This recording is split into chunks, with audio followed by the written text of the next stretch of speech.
Give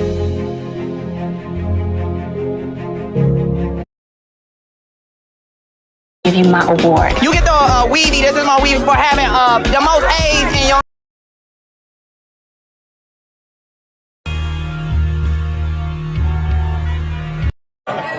You ain't got a husband no more. I want to hump on your lane. Bust the bus. Bust. You ain't got no husband no more. Ain't no fiancés around.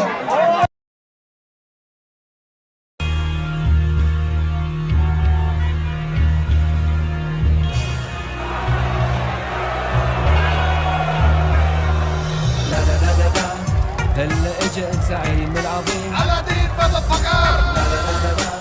الشعب يقول اني حاكم كريم. ايوه اسعد دوبس حاسي كيف مكتوب يا زولوان جنرال علاء مركب كاديلاك. America, the birthplace of AIDS. That's why niggas will never be bigger than Drake ever in life. Niggas will never be bigger than Buddy. Buddy gonna do it right. Buddy fucking with everybody.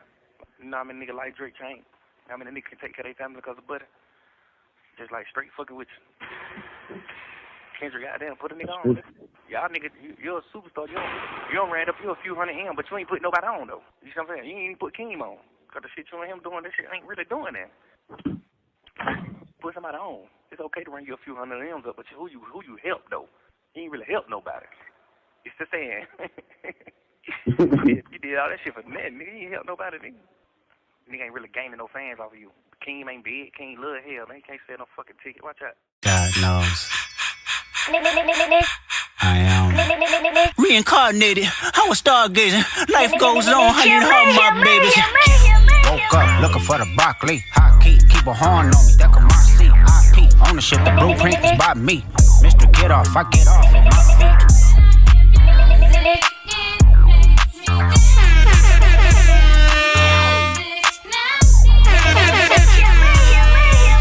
Couldn't try me in the tri-state. Buddy pass, bet I give him splash till he hydrated. Bounce out, know he spook town, eyes dilated. I got the money and the power, both gyrating. I feel good, get the fuck out my thighs. Look good, but she don't got no ties. I walk in, walk out with the size. Man, don't let me know what the prize. What the fuck? I got hits, I got bucks, I got new paper cuts, I got friends, I got foes, but they all sitting ducks. Hit his turf and get cut, double back like a deluxe. 50 deep, but it ain't deep enough. There you go, falling from a money tree and it grow throughout the month. Spit a movie at the camera, speed it off, yes, us. I feel good, get the fuck out my thighs. Look good, but she don't got no ties. I walk in, walk out with the size. Man, don't let me know what the prize. Squabble up, squabble up, squabble up, squabble up, squabble up, squabble up, squabble up.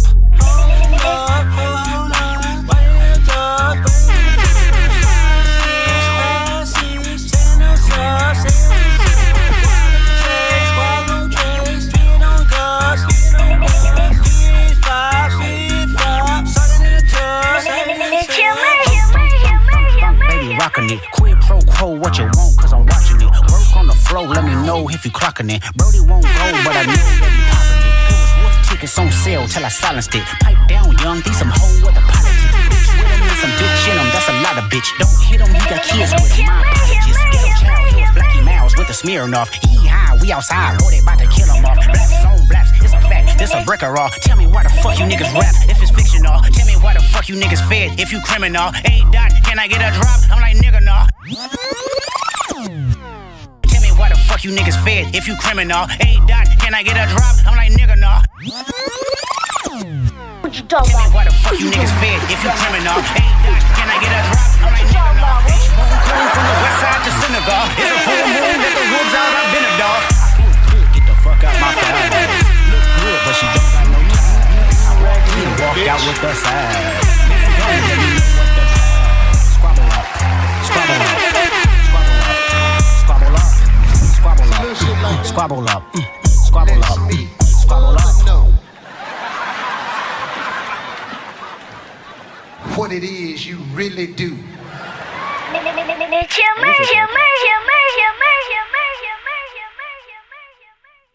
At least I try to, right?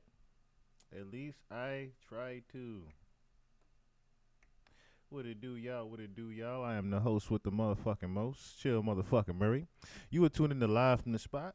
Shout out to everybody tuning in, not tuning in. You know how we do and how we rock. I am back with the mic. I am not with that. I am not with the camera mic. I had to fix the mic. If it sounds low, tough titty. Tough titty. I could not deal with the sound of that microphone from last time. I just couldn't.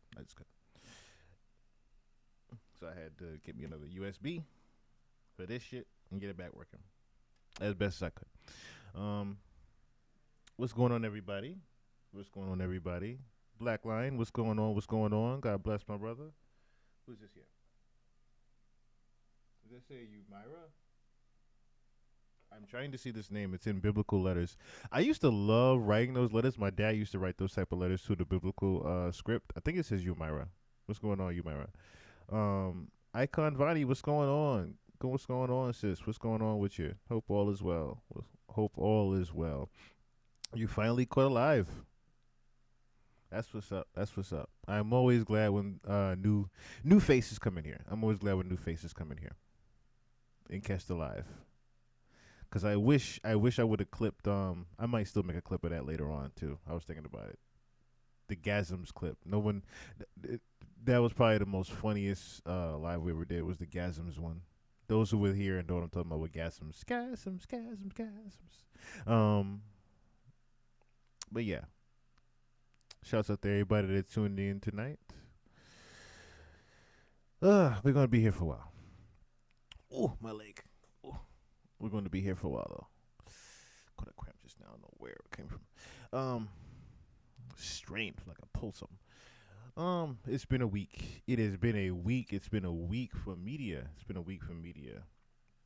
It's slow news weeks. I know August and September. Leading into September, I should say. It's usually slow. It's usually pretty slow. So this Young Thug thing happening is probably the biggest thing that's happening besides the Epstein files, which is kind of dying down. I wish it wasn't dying down. I wish it was just I wish the people that were saying that they were going to just say, hey, fuck it, we're not going to wait for the government to release the files, we're going to just do it ourselves. I wish those people would just go ahead and just, say, hey, this person was here, don't make a fucking announcement out of it. I don't want to hear no more fucking announcements. No more fucking announcements. Just say what you have to say. Say what you have to say and meet it. Say what you say and mean what you say. That's how I am. So, let me open up the live. I think I should open up the live. Yeah, let me do that. Let me open up the live. That way I can see. Why is it still connected to my thing?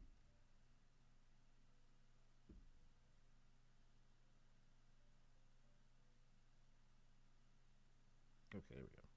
It was still connected to my whatchamacallit, because the number that's on here that says people are here is usually wrong.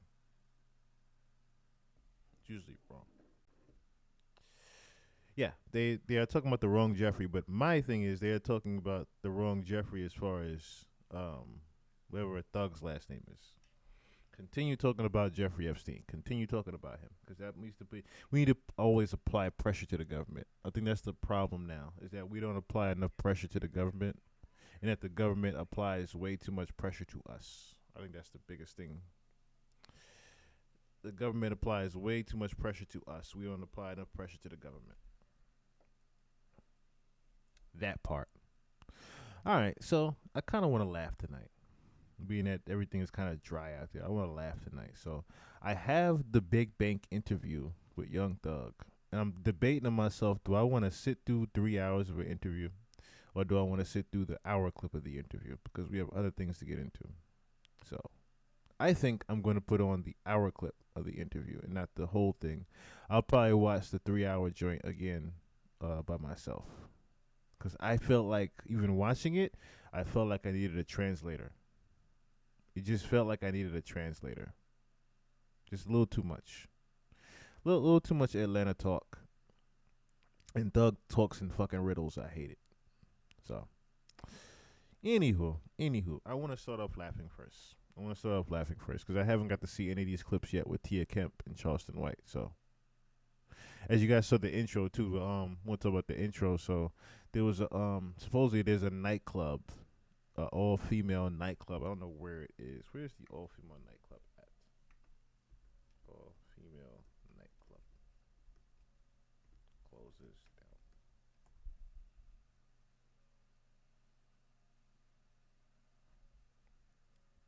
Yeah, so supposedly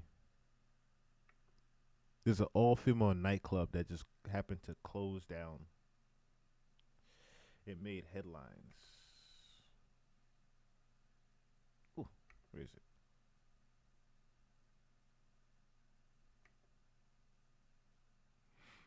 Oh, my camera's off. On this page.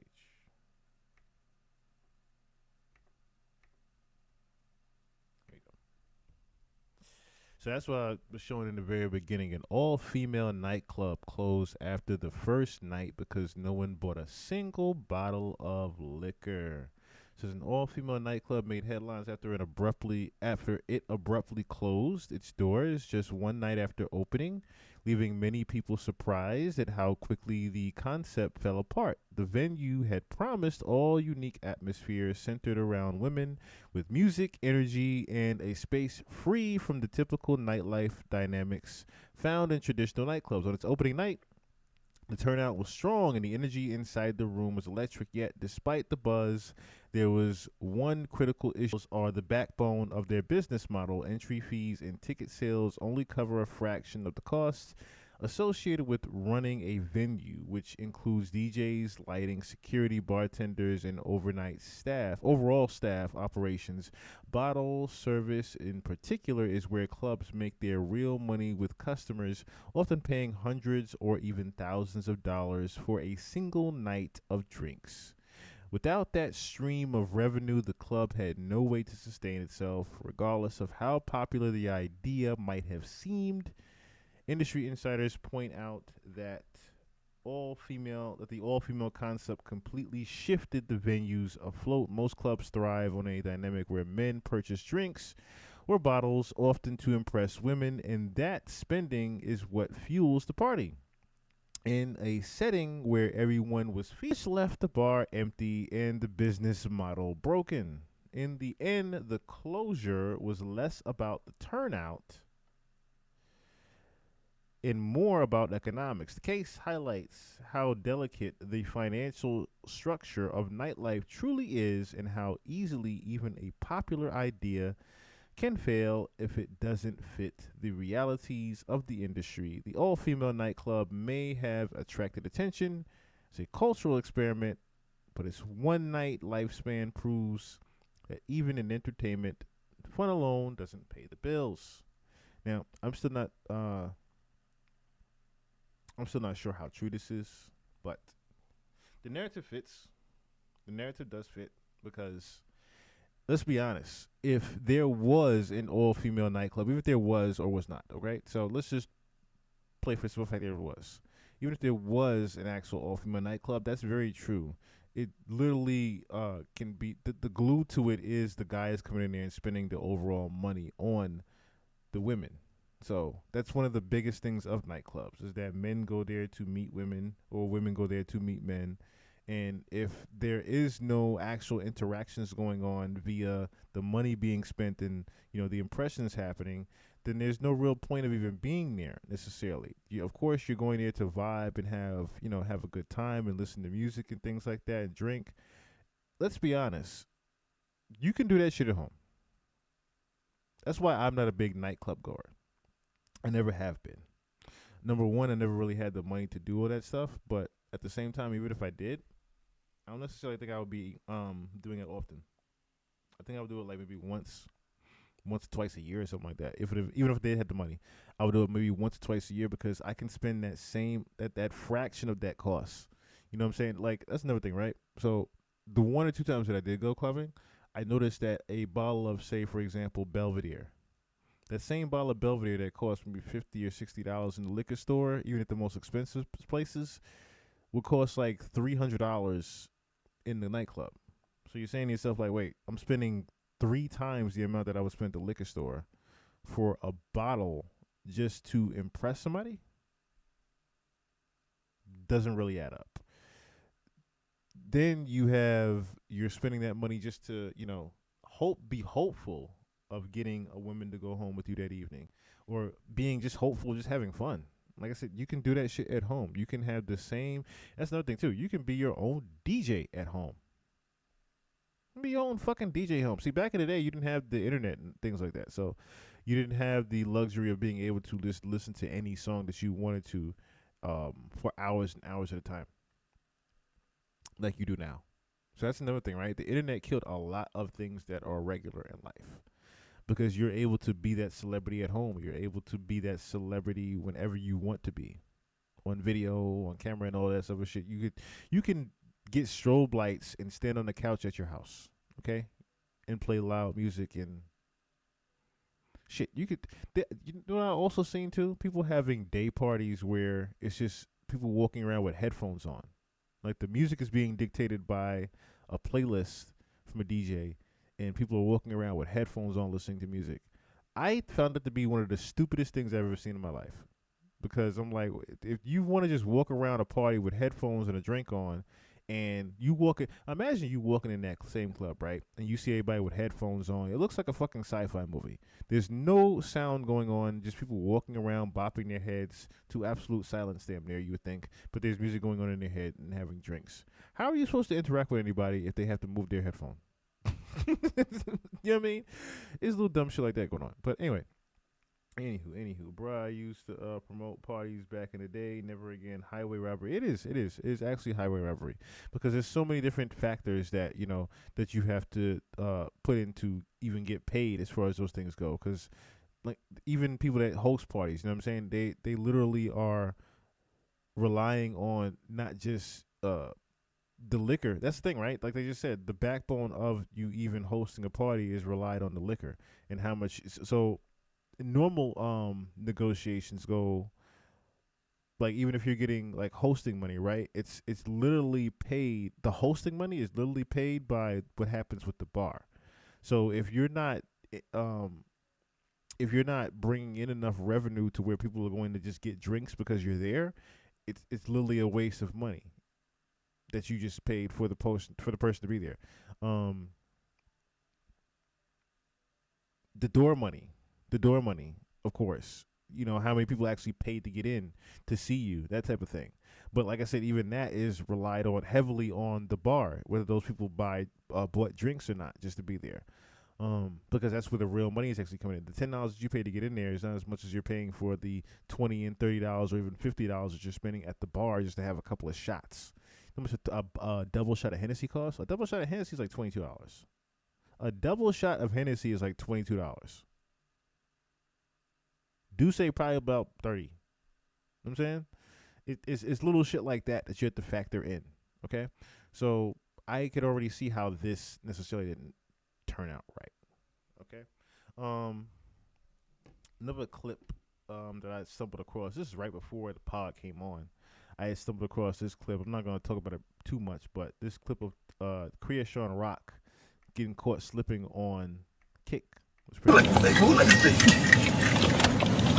me see. You alright? Yeah, we go.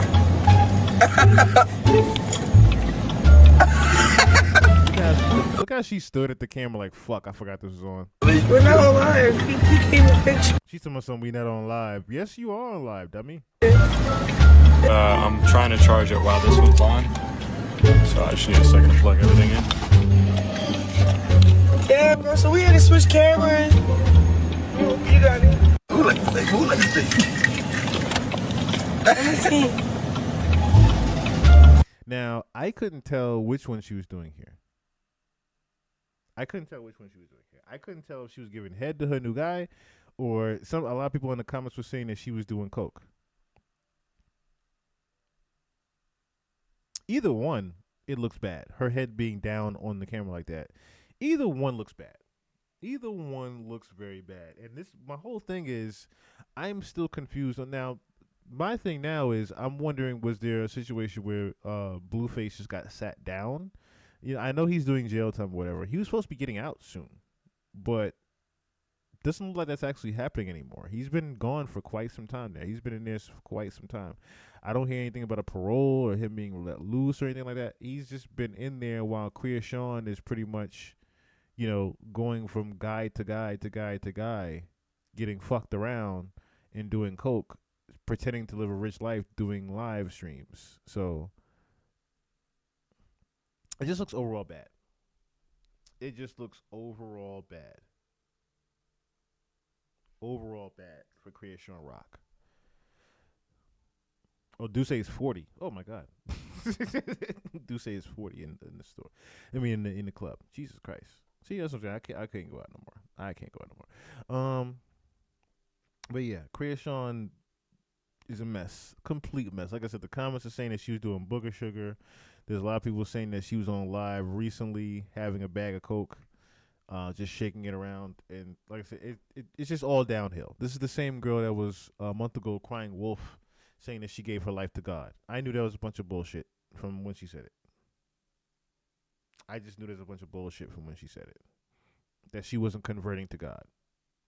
Because every time, like, same thing that happened with Lil Nas X, right? Every time they say they're going to convert to God, something happens to where they get pulled back in and they stay in Hollywood. Majority of people that say they're going to convert their life to God and they're in L.A. still, it doesn't actually happen. Doesn't actually happen. All right, so let's get into this now. Because, like I said, I want to laugh. I don't want to laugh tonight. I don't necessarily want to be dragged down with conspiracy theory tonight. I want to laugh. So, in other news, Young Thug's life has pretty much went to shit. It's pretty much went to shit. What I mean by that is he lost his girlfriend recently.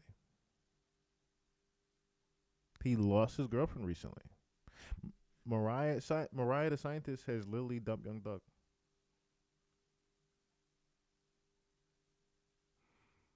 Mariah the Scientist has even dumped Young Thug. I don't blame her. I don't blame her at all.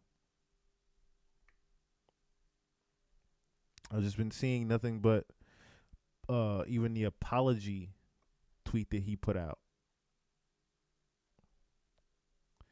wasn't necessarily enough to keep her around. Let me see if I have the. Oh, here it goes.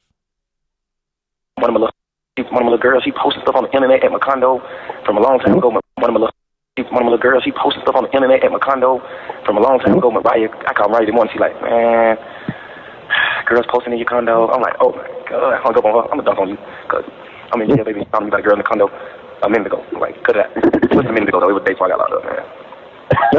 But it's been a month and a half. Whatever happened, it has been a month and a half. You can cut it out. So whatever happened. Whatever happened, it's been a month and a half. It's been a month and 15 days. So what else you doing, man? Well, it's been a month, like 18 days or something like that. Like, whatever happened, I ain't doing it with her. So, what do?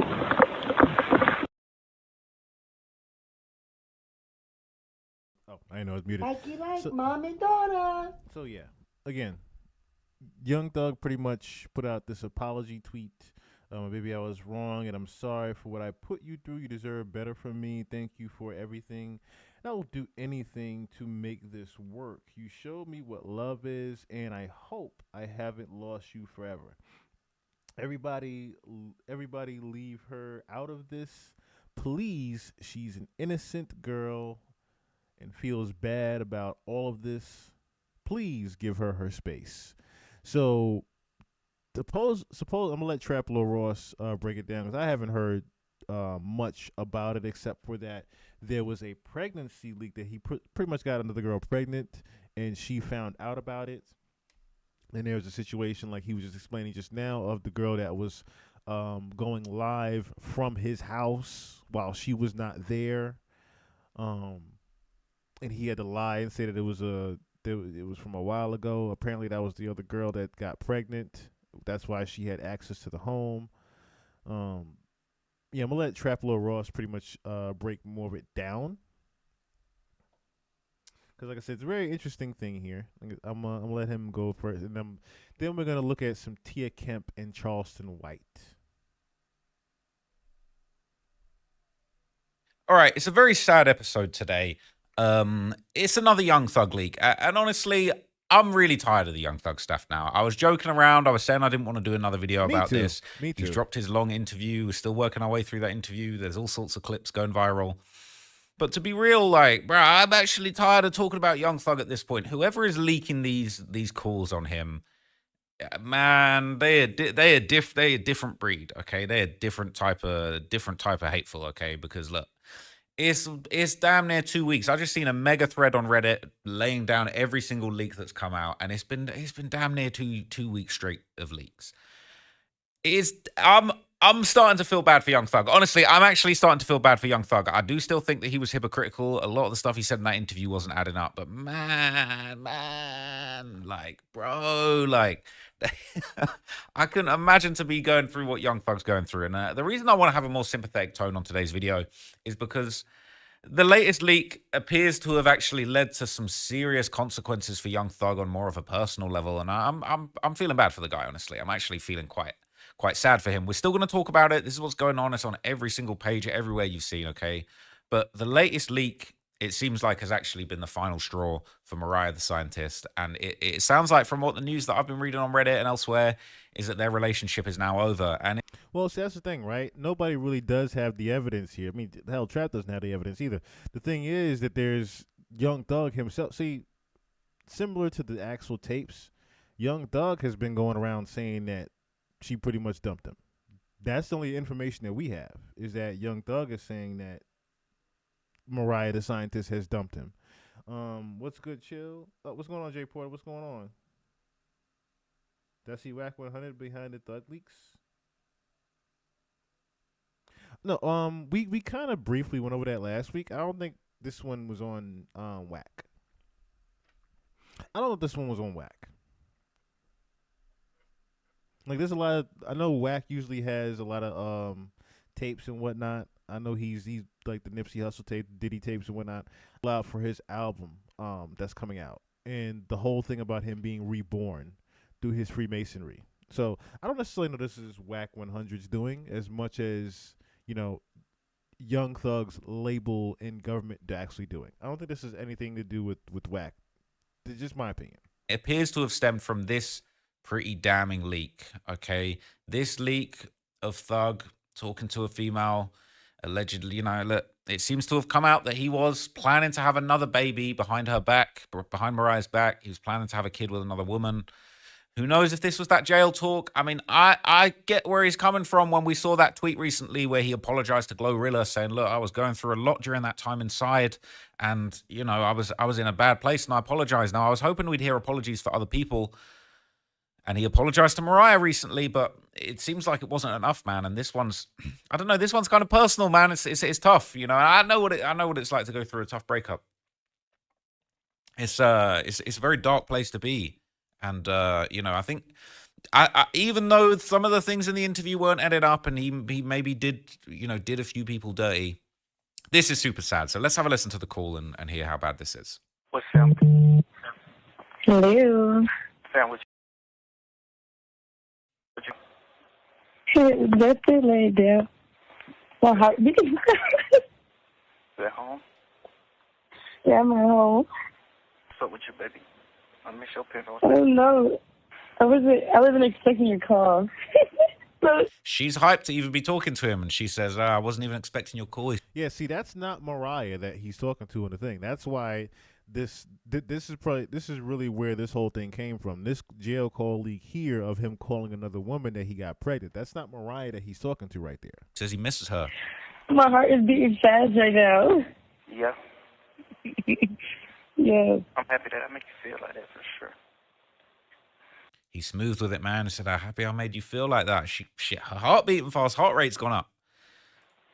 Crazy. I wonder what the fuck your heart gonna do when I see you. Oh my God, I don't know. Know what I would do. He getting some fan love from in jail. You know, I don't know. You know, I don't know the full backstory about this woman who's on the other end of the phone, but you know, it sounds like they met before, and he's saying, "Hey, what are you gonna do when I see you?" He's smooth. Oh my gosh. You said what? I wonder what your shit gonna do when I see you. I have no idea. Oh my gosh. It's ridiculous. She's gonna be excited when he pulls up. That's all I'm hearing. Why do you think it's ridiculous? I like it. I mean, it's good, but, like, it still happens. Like, what? For like 2 years. Yeah, it's definitely been 2 years. So they ain't linked up in 2 years. Crazy. Yes. When you plan on having kids? At what age? You getting straight to the point, Sam. When you plan on having kids, what age? When you get out? Tell you. She said, "I'll have them when you get out." So I'll tell you. When you come home, I have kids. Yeah. Mm-hmm. Okay. Monday. Maybe more. Yeah, today Monday. See, okay, I can't lie to you, yeah. As I was getting to the end of that call, I was thinking, this ain't that bad. Mariah ain't got to feel too bad. He ain't actually family planning. He just trying to talk slick. But then he hit the "I love you" at the end, and that kind of made it a lot more real. That made it a little bit more of a serious violation if you got another relationship going on, man. And look, people in the comments, they're kind of, you know, they're understanding why I'm feeling bad, man. Whoever is leaking this stuff is also releasing them in perfect damage order because it just keeps getting worse. So the next one got to be with Jericho. Everybody talking about the leaks, but he kept it P. If he kept it P, there wouldn't be anything to leak. They're saying Thug didn't use his time in solitude to take accountability for his actions, and now he's not happy because he's... You've been longing to hear a woman say that to you. I feel you on that one, Malcolm. What's going on with your brother? losing the people who matter to him the most because of his poor mentality. Agreed, but you're going to find his sympathizers saying, well, he thought he was doing life, so he was just frustrated. Like what your frustration got to do with you stepping out on Mariah before going to jail. Oh, man. So I guess the implication is that, you know, maybe this secret relationship, maybe this is the first time it's hit Mariah's ears, man. So I got her giggle crazy. Imagine holding a man down in jail for years and he does this. And he has the audacity to call out Future's womanizing ways. Woo. Mm-hmm. Yeah, I mean, he was just on every minute. And then I will get into it. Was there more to call? No. So there's not more to call. Anyway, all right. So yeah, that's really the proof of why they broke up. Is pretty much that jail call right there. That's literally what caused Mariah to dump Young Thug. Is not only the pregnancy leak in the rumor of the girl being pregnant, but him talking to her while, say for example, you have as a guy's in jail and has multiple women, right? Say he's a pimp or something like that locked up. And Ron G, what's going on? There's multiple women calling in, and your main wife listens in to one of the calls and hears that you got one of your hoes pregnant. That's literally what this is equivalent of to. So I can understand and see why Mariah would even dump him. And I could definitely see a woman like Mariah, from what I've known about her in the past, she didn't even want to really release the information that she was even dating a Young Thug. So just because of how private she is with things like this, and she hasn't really necessarily made her own response yet, I can definitely see that there is some type of breakup going on. Whether or not, and someone said this too, whether or not they're going to get back together remains to be seen. But there definitely is a breakup that happened. If you pay attention at the culture vultures views they got to capitalize off of our culture, I can't say the same about us. Yeah, okay, I can see where your point is on that one. I can definitely, you know, I can definitely see where, like I said, Mariah would dump Young Thug over this situation. And if the pregnancy is actually true, I can definitely see Mariah not going back to Young Thug. That's just my honest opinion. I can definitely see her not going back. I definitely want to just have some laughs, like I said, with Miss Tia Kemp here real quick, because she's been calling, her and Charleston White have coined a new phrase, Ratlanta. Calls. So you're right. One,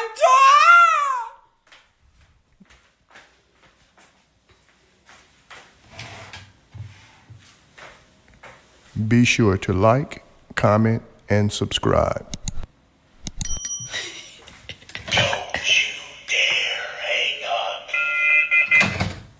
Something is seriously wrong with Tia. Why is this so stupid?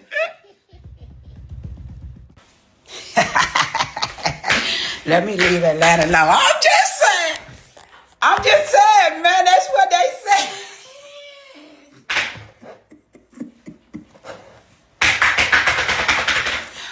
I'm so happy I'm from Florida, bro. Damn, they doing y'all dirty, bro. They say Ratlanta. Ratlanta. Let me roll me a jizzle. I'm going to teach you a little first grade lesson. Rat rhymes with what? Bat.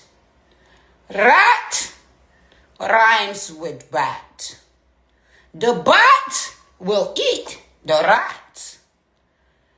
Cat rhymes with bat. Cats will eat rats. Rats can't eat cats, but cats will eat the rats. The bats don't eat the rats, but the rats can't eat the bat. The rat get eaten by the bat. The rat get eaten by the cat. What's crazy about that whole analogy that she's using right here is it's so true. The pussy can definitely eat the snitch. the pussy can definitely get bigger and remove the snitch out the way. Same way with the bat representing the bloodsucker, right? Representing the government and the feds. They're the bloodsuckers of Young Thug, pretty much. They pretty much can eat this rat. The cat and the bat eat the rats.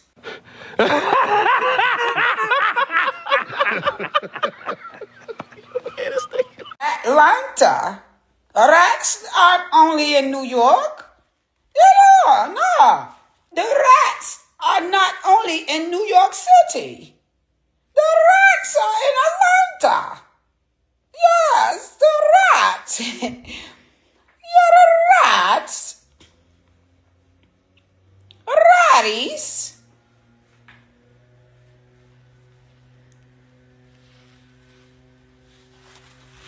Say hey Dior. Hey Dior. Hey Dior. Hey Dior. Hello Dior. Hello Dior. Hi Dior. Hello Dior. Hey Dior. Hey Dior. Hey Dior. Hey Dior. Hi my Dior. Hello Dior. Hi Dior.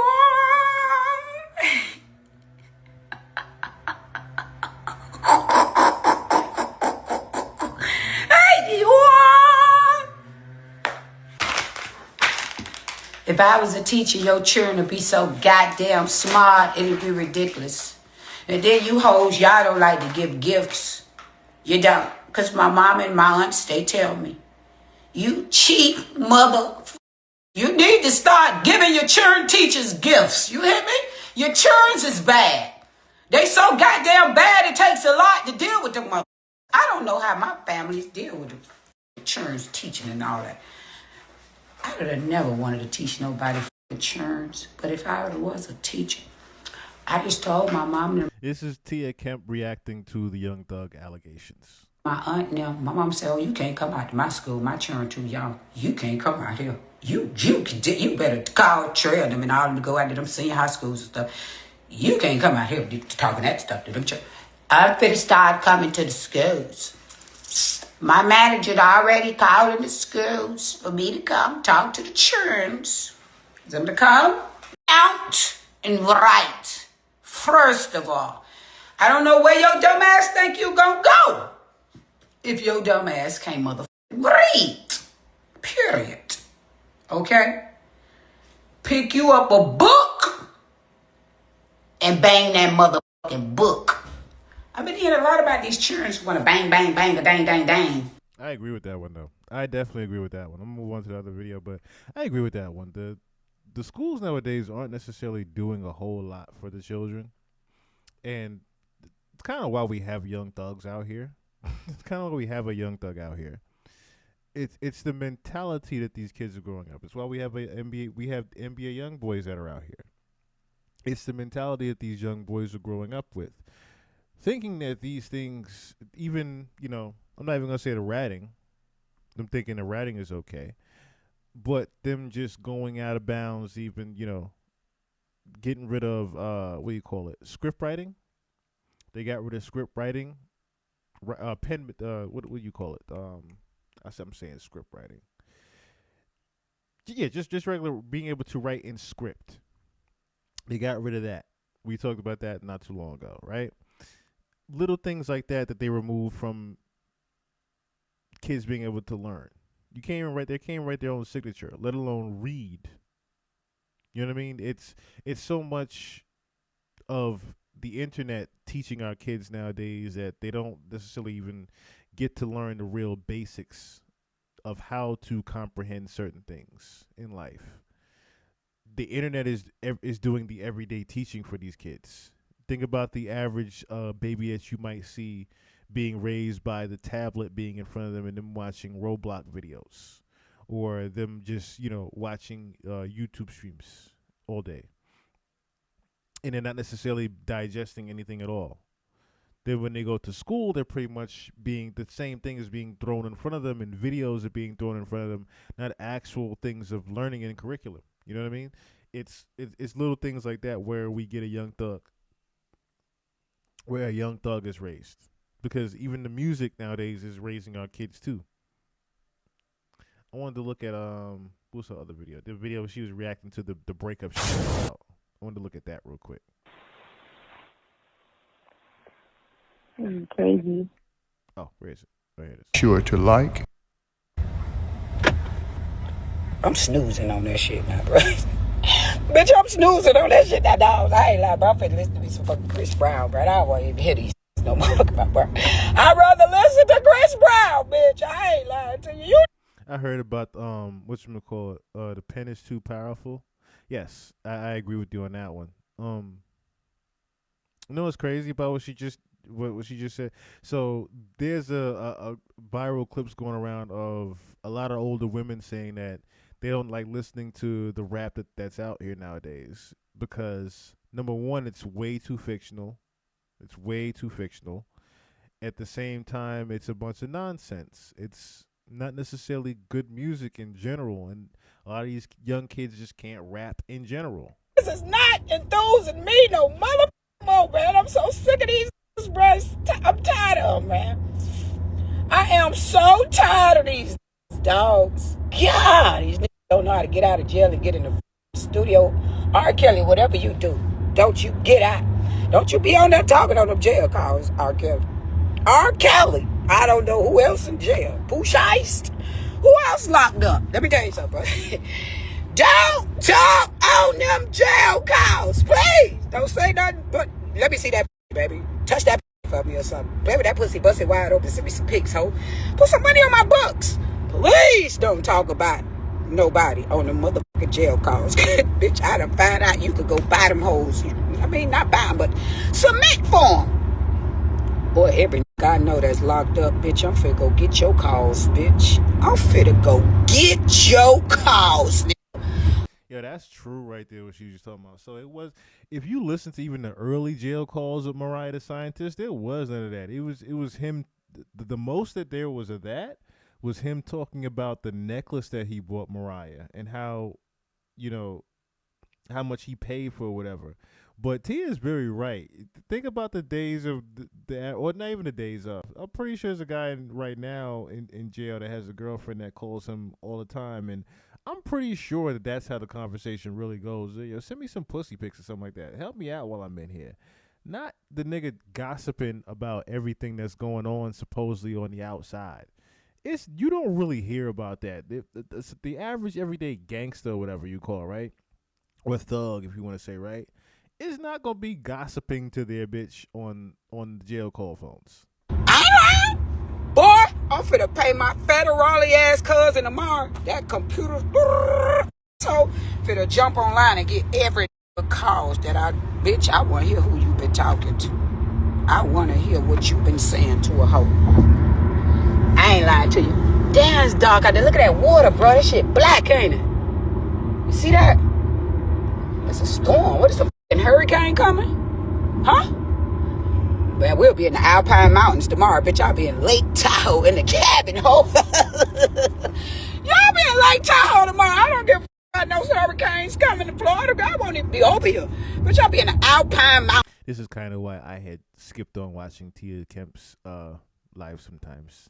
Because she goes in different riddles and goes around what the actual subject is. But like I said, I had heard that she had made some reaction videos that were pretty funny. They're not too funny. All right, so let's go to Charleston White. Oh, the hip-hop industry is quiet. I'm not finna be quiet. I've been on you ass. Listen, I done got back focused. Unc is back focused. I know I done got off trolling and things, but I come to be the hip-hop villain. I done started being, I done got, now I'm on these. I've been waiting for, listen, this has to be my year. Say, listen to me, y'all. Listen. This has to, let me get in front of my nation. I need to speak in front of the podium. I need to talk to the nation. Let me pull the podium out and talk before the, I got to give a what they call when the president gives one of the State of the Union addresses. The Union, what's going on with the connection? But listen, y'all know I'm finna kill these, right? Y'all done tried to make me everything that I'm not. Now y'all took a video, order in the court. Jeffrey, sit your lanky ass down. Long ass girl boy, gangster, tough ass. Somebody sit Jeffrey. Woody, shut up. In this courtroom, Woody, you go tell everything you told them goddamn police, or we putting your ass back there where you crying on the phone. Do you hear me, Woody? DA, listen, we not just in this court. That shit y'all did over there in Fulton County, it ain't going down. I'm telling you now, Woody. You bring your stupid ass in here acting like you can't recall. Hold on, I'll be right back. Excuse me. Say, forgive me, I got beside myself. Where my glasses at? We finna have a real trial. And you finna go to jail, thug. That lifetime probation, I'm violating it for the years. I'm gonna make your ass cry. You remember when you first went to jail? You must forgot, thug. I ain't forgot. Order in the court. We are now, judge don't like nobody, is on the bench. All right. Thug, for the end, we putting your ass in jail, boy. You ain't finna run around here still representing King Slime with 40 years probation. You got 1 foot in, 1 foot out. Now, I'm finna find you in contempt. You hear me? Say, let me tell you something. Jeffrey, you thought we forgot about that video when you first went to jail? And you said you had a dream that you and your daughter was driving down Rodeo Street in Miami, but you was in jail at the time? You remember that prayer hand you did? And everybody was saying, oh, the Lord be with him. The Lord be with Thug. The Lord be with Thug. But Thug, you had other women coming to see you. You had Mariah Sanchez signing that list. You had that boy David Haney, baby mama, crying on the phone because you putting that slime dick in her with no rubber, that girl. And they say you's a freak. They say the boy's a freak. And you freak good, they say. Them hoes say you freak good. Freaky. Who remembers that one? The Devin Haney phone call leak. That one should have been enough for Mariah to say, hey, something is going on. When Devin Haney's wife was calling in and literally crying on the phone with Young Thug over their relationship. Because, yeah, Thug pretty much had her in tears. In tears. In tears. I haven't heard Devin Haney say anything about it. Kind of crazy. Skinny version of Uncle Ruckus, even the eye. Yeah, he does have the lazy eye like Uncle Ruckus. He does have that. But little things like that, bruh, like this is what said. Karma is such a thug. Karma is such a thug. That's why you wear them dresses and put fingernail polish and them little bit ass skirts with that hoverboard. And you made that video. You thought we forgot. Them in Atlanta scared of you because they say you can fight. Nah, they say you can fight. They say if you take them veneers out your mouth, they say your teeth were so bad. They say your mother. They say you never been to the dentist before ever in your life till you got with that boy baby to the baby side. Till y'all shot up that boy bus. Say for then you had never had real dental work. What they say up under them veneers, your teeth so goddamn rotten they need all of them snatched out. And I'm not bullshitting. That's what they say. Got some money? They say, boy, when you didn't have no money. They say, boy, Thug was a rough, slimy, grimy, ashy, black, ugly, dusty, skinny, mean. You see all them adjectives that went in front of your name would make you dangerous. All them adjectives that would make you dangerous. Order in the court say, somebody tell Woody he gonna take this stand. All that goddamn shit about he don't know and they brought him in the order in the court. Say, y'all stay tuned. This they say to you, I'm on y'all ass. I'm on y'all ass. Say, judge, tattletale don't like nobody. Now listen, I'm finna give a court order. I'm finna give a court order right now. Now I know Brian Steele came in here and they asked if Thug, if Jeffrey can still work with Warner. I'm taking that out the court order. I'm Brian Steele, shut your ass up. Cause you only been winning against mediocre attorneys. Brian Steele ain't went up against no real mother. He didn't go up against Fannie Willis. It's a gang unit detective. Brian Steele ain't shit. Brian Steele told you, Jeffrey. If Brian Steele was the man, Jeffrey, why didn't you listen to that white boy? You got a white lawyer. And he told you, don't take the plea bargain. I'm sitting here scratching my head saying, man, why are they taking the plea bargain? We say we done got this far. I'm sorry, excuse me, court. I'm sorry, excuse me, court. Excuse me, y'all. Excuse me. Say, forgive me, I got beside myself. I try to remain professional up here, but sometimes I can't. I'm human, forgive me. But listen, you done had number 48 more hours till the trial was over. What made you give up like that, though? Now, I heard your song. Now, I'm talking directly to this stupid-ass defendant who could have beat the case. But now, you got scared and folded. Yak Gotti stood tall. What's this other name? Don't nobody mention this name.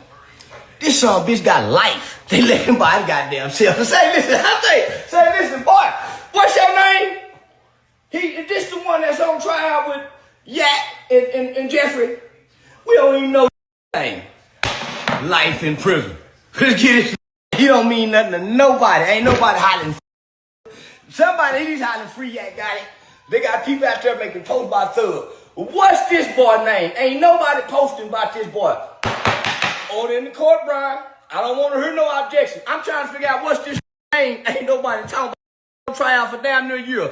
This is the longest tryout in the history of the United States. This bigger than OJ's tryout. What's this name right here that don't nobody know? What's this name I just gave a life sentence to? Don't nobody know? Somebody get him back in my courtroom. Somebody find out what's this name got the life sentence. They left by itself. Cause I'm mad at all you. I'm mad at all you as the chief judge of the nation. Y'all tried to shame this community activist. The nice guy. I'll show y'all who he is. Brian Steele, y'all better tell Woody, he better shut his goddamn ass up. I don't give a damn about him being autistic. Somebody better tell that Woody he finna go back to Rice Street back there where he was crying on the phone where they don't let him watch TV at. I don't give a damn about him being special needs. We don't consider special needs people special needs in here. Everybody equal. We treat an autistic like they are cum laude graduate. Being stupid because he was dropped on his head. Give a about that. He's a criminal. So back to what I was saying. See, y'all was hard on this boy right here. And this boy right here was just trying to help y'all kids. This man right here was trying to help y'all kids. I know who he's talking about now, so I was just looking it up. So YSL, there's a couple guys, right? There's YSL defendant Christian Eppinger. Not sure what his rap name was. And as he was in the YSL RICO case, he entered a non-negotiated Alfred plea Monday, but he still received 75 years. Then there was the other one that got the 3 life sentences after being convicted. Jaden Merrick, he's 22.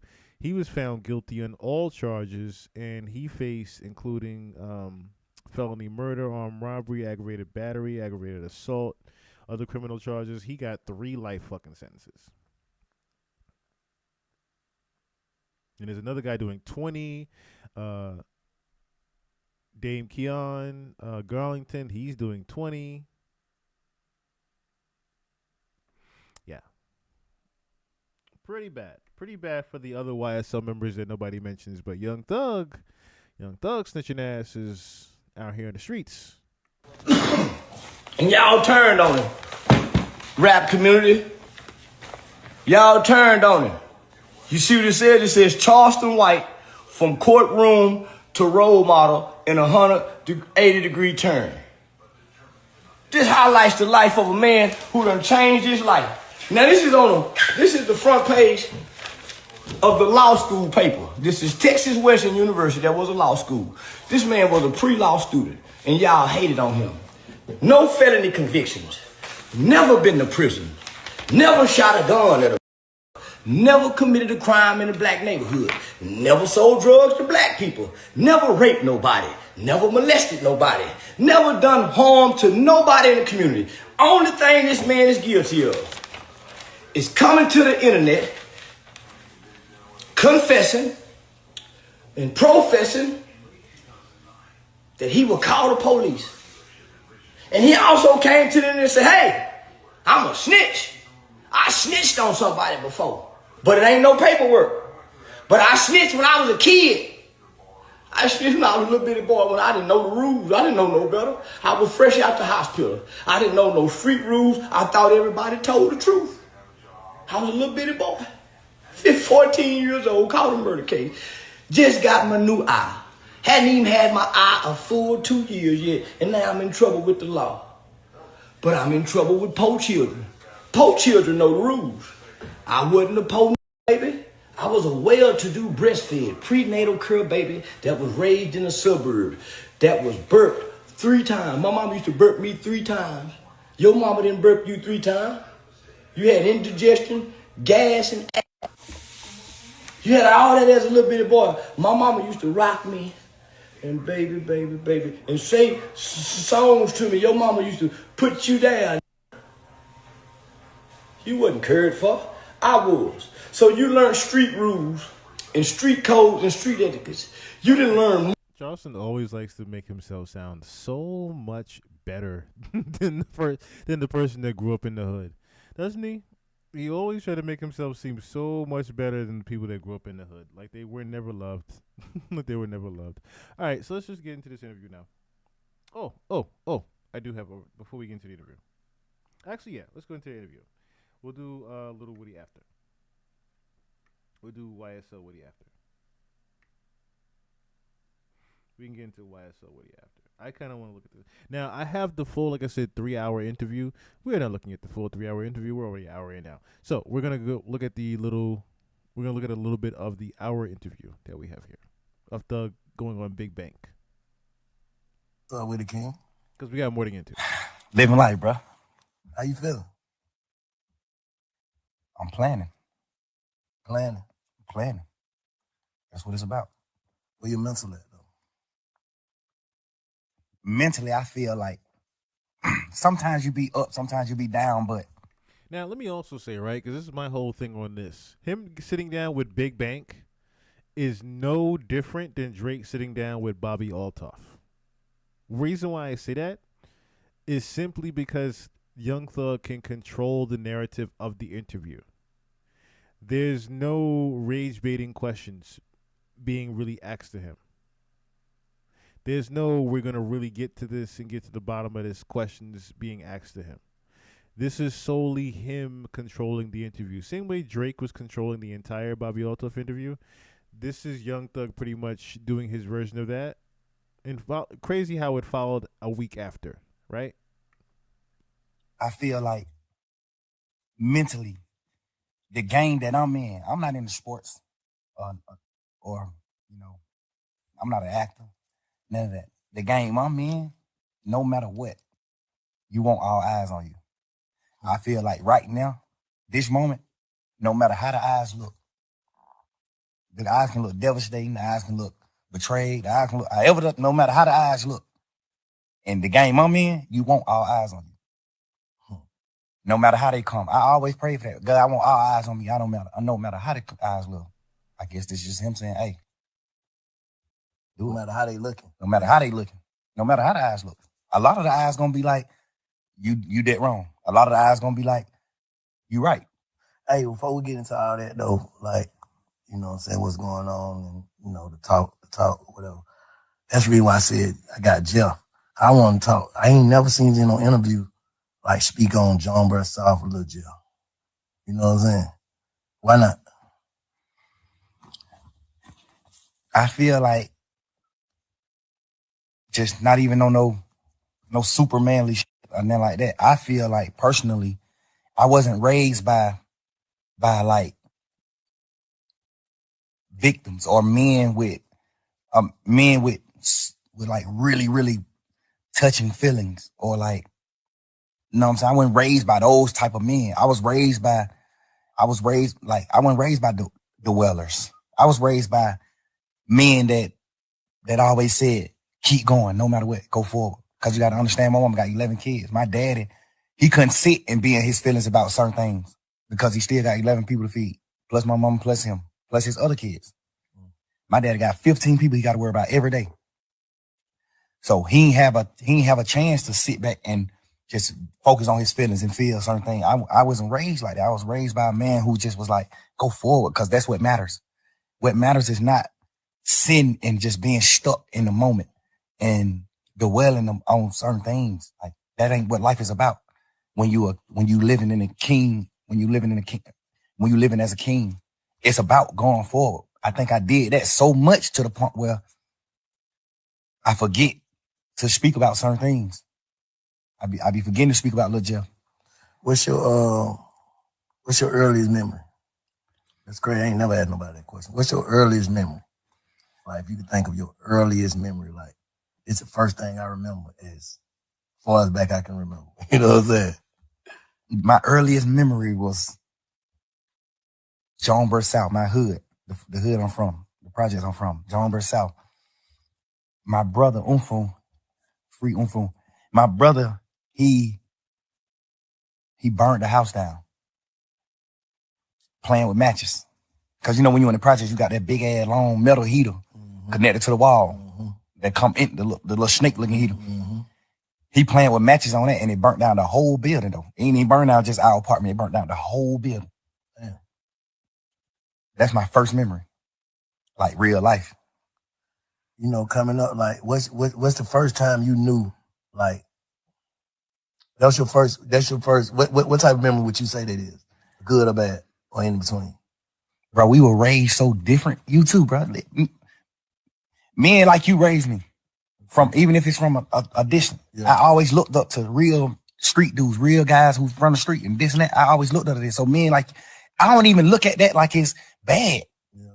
I look at that like a fun memory. Like, damn, that's how fucked up we are, bro. That's how we raised. Like, that nigga burnt down the house. I don't even look at it like it's bad. Damn. I looked up to him for that. Like, damn, but this nigga know how to set a fire. But that nigga know how to set a fire. At 5 years old, he know how to set a fire. I'm asking him, how the hell you set? How you do it? Like, that's just, I'm telling you, that's just how we were raised, bro. That's just how they feel. That's how we was raised for real. So I know you got some crazy memories. I was just saying, when I asked you the question, I was just trying to think of mine. My first one, but I can't. But I often say, what's your first happy moment? In life? Yeah. My first happy moment was when my mama moved out the projects to a house. When my mama moved into her first house instead of apartments, I was like, damn, bro, we got a house. The house was smaller than the apartment. My mama had got a 4-bedroom house. The apartment was 5-bedroom. You're saying not feeling so confined no more, like around a bunch of people. Now we got rid of some grass. Like, I got grass, I got a yard, I got neighbors, like houses. Like, I'm waking up, get on the school bus in front of my house instead of the project. It was right across the street from the project, though.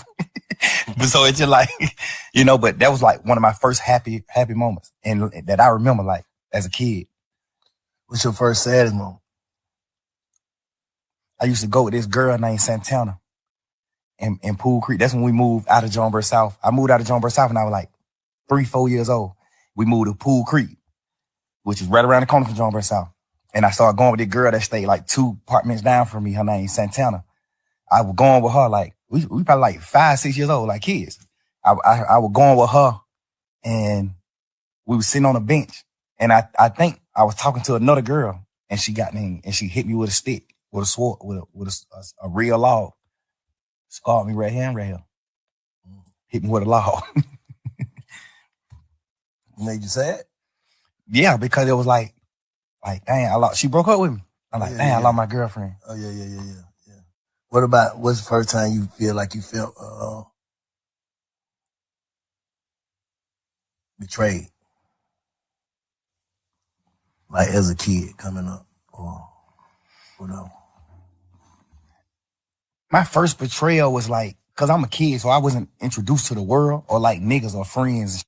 You know, you confined to just your household and the apartments you live in. Mm-hmm. So my first betrayal was probably like my other family members, like me hearing my auntie say, you know, she don't want my mom kids at her house cause we just too deep.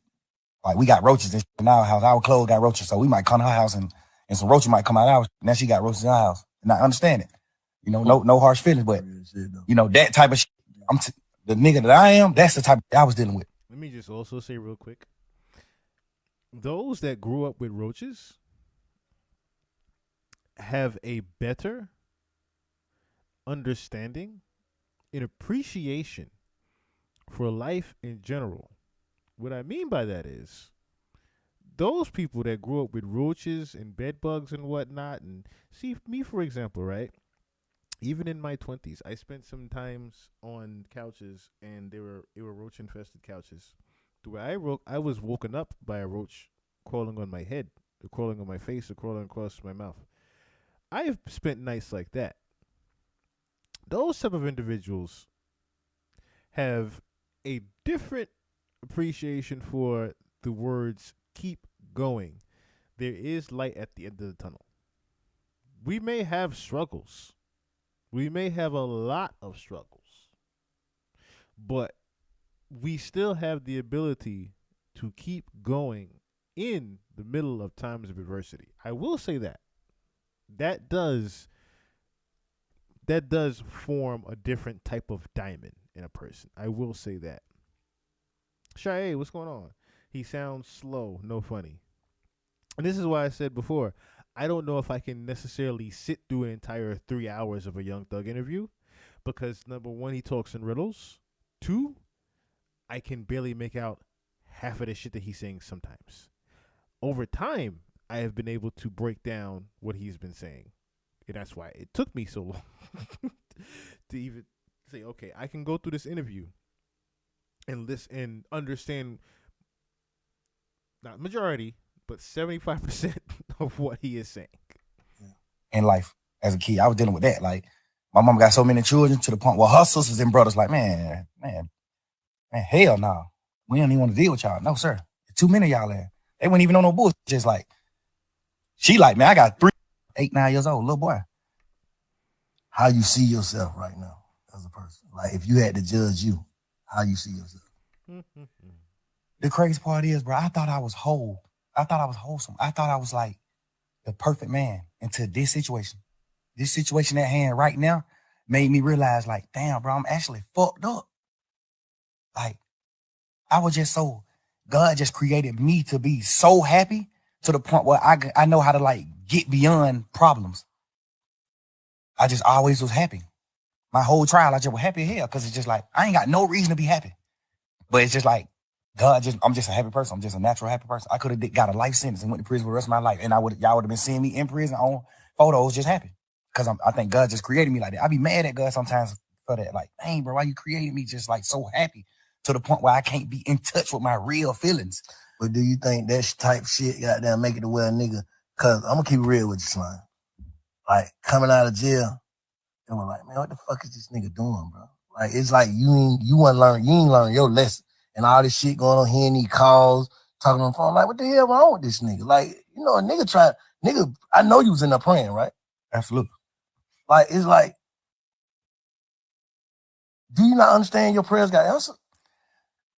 Yeah, you understand that, but you also listening to people tell you, like, well, you the wizard. You ain't going to prison. And then you got to understand, man, I was in jail 3 years, bro. Like, I was praying 3 whole years. At some point, I started thinking, like, the prayers ain't working. You got to understand that, too. Like, I'm going through shit every day. I'm looking at my best friend, them do it. Okay. And see, here's the thing, right? And this is where I say to myself, he needs to cut it. A bullshit? A bullshit? A bullshit? A bullshit? Because even though you are praying in there, Doug, we cannot forget the video that we went over last time I was talking about you. You are a Freemason. Nigga, you knew you were getting out before you even got arrested. They do. I'm looking at this. I'm looking at certain shit. And it's making me feel how I'm feeling. Like, I ain't never been a nigga to pillow talk. I ain't never been a nigga to talk about nobody else in my life on the phone with nobody else. I've never been that type of nigga. These last few days, I've been sitting around like, what the fuck was I thinking? Like, what I was doing? I appreciate you saying that. I think I was just so fucked up and I just felt like it was just over. Like, I'm just sitting in jail 24 hours on 23 and 1. I'm in a cell 23 hours.